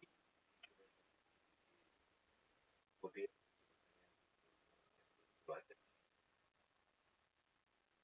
on what basis. They say, look, here's the terrible thing. They're taking the average of and they're saying, from the average of what the that's the most adage of the most interesting outcome is the most likely. okay, And that could be one objective. Is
Fernando Castillo, Michael Gonzalez, Nacho Grande, the great Matt Mule, the guitar, Chuck on the keys. This is the Matt live in the flesh, right here, right now. For tonight. How do we feel? You guys happy? Before we get into it, here's a little bit more fun.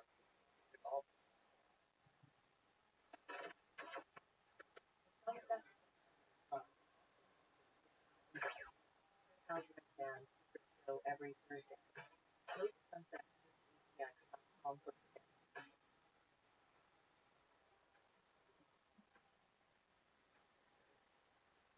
You guys ready to start tonight's episode or what? Come on, are you guys with us? You guys ready for the Tony, tonight's guest? My favorite human being. One of the greatest guests in the history of the show. The other guy, it is his first time on panel. The perfect chemistry match. As I bring to you a couple of my favorite comedians, a couple of my favorite shows. Make some fucking noise for the great Matt McCusker and the mayor.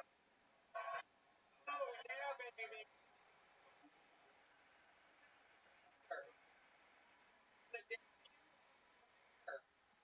ready, quit fucking bullets. Look at this guy. Holy. Oh my god, there it goes. Whoa. Oh my hoodie. The forehead. Mayor, welcome to the Kill Tony universe. Well, thank you for having me, Tony. I came here to black out in here too. I love it.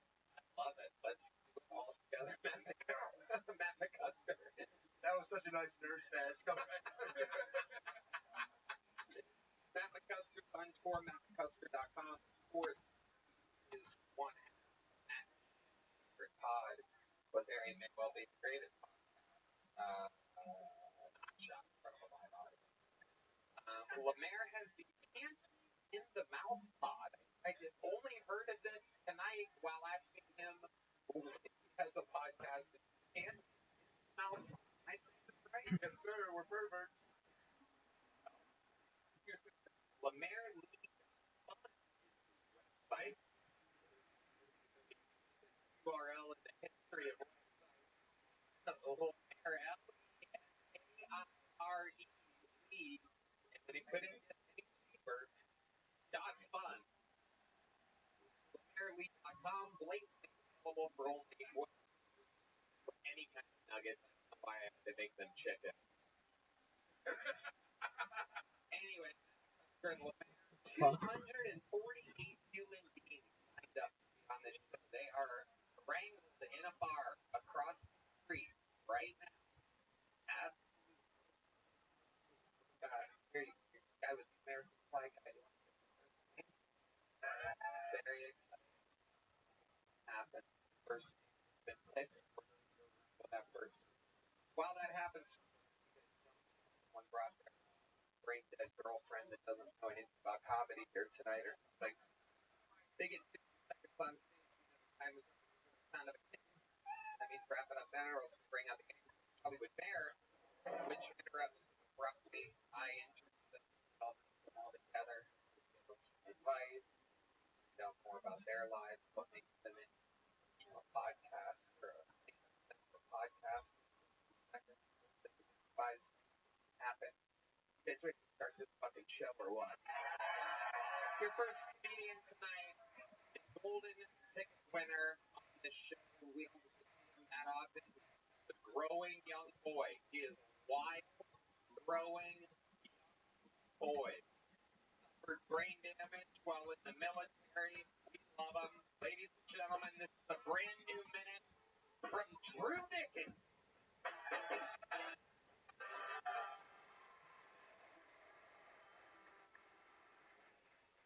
One of my brother's nicknames was Mr. Brittany Griner Jr. His name was Jesse. He was an all-state athlete, but he was wild. He was a combination of Antonio Brown and Kanye West with a sprinkle of Steph Curry.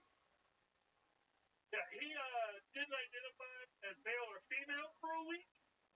He thought he was Crash Bandicoot, the video game character. My man escaped 3 mental hospitals on pure athletic ability. I thought he was Mexican the way he was hopping fences. He reminded me of an outside cat because he would disappear for 4 days, wouldn't hear a peep from him, then he'd come back like nothing happened, and then he'd be real hungry. He'd go from Crash Bandicoot to Garfield really quickly.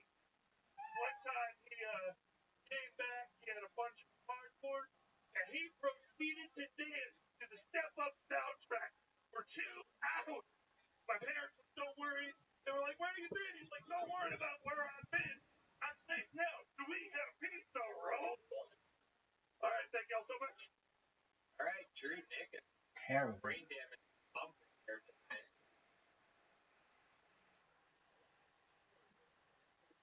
Brittany Griner, Jesse, Darby. He had a lot going on. A ton of like boom. A lot of punch. Not a lot of hook. A lot of jack. Yes, sir. Tiny little peel it out like opponent's hands kind of jab. This was your brother? Yes. My brother Jesse. He was a wild one. What happened to Jesse in real life? What's he up to? So he's dead. Oh, okay. That would have been. You were quick with that. That was amazing. That is the button like, oh, God. Fucking red man. Absolutely incredible. We're like dead man over here. He's waiting for it. Absolutely incredible. Hell toll. So how long has your brother been dead for? He passed like 7 years ago. What exactly happened to your brother? Okay, so he was like extremely bipolar, like a little bit above Kanye, and he would run away for a long time. But one time he took too many dabs, and then he was walking down like a farm to market road, and he got hit by 2 cars. 2 cars? 2 cars!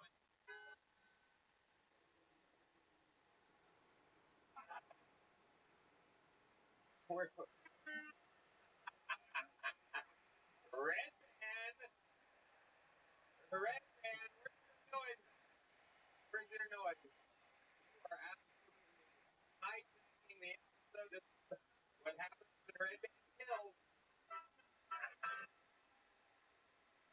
Red Man. Wow.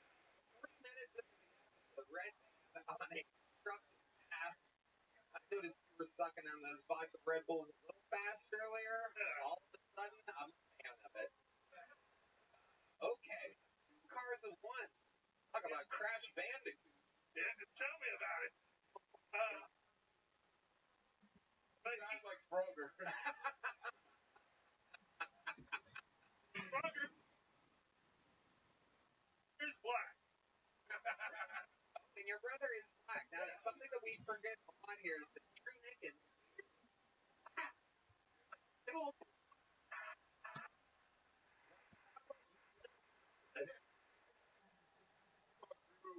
Drew Hacknigan. That's what I Hell yeah. What was the angle of the crash? So he got hit by one, and then he spun out like a cartoon character, and he got hit by another, and it made him collapse, and like his head was hard and rolled into the ditch. He hit. Holy shit, Red. Right.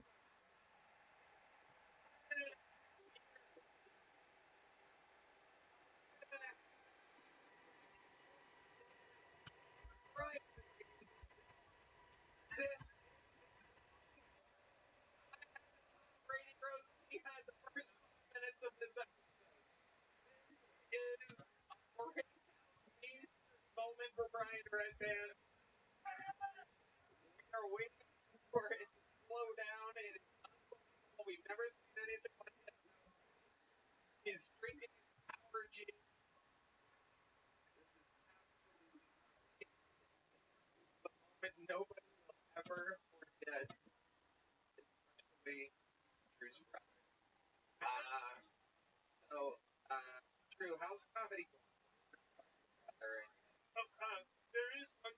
my brother. So he died, and then 2 years later, there was a program called Jesse's Place that was made in his name. It's a shelter for young adults 18 to 24.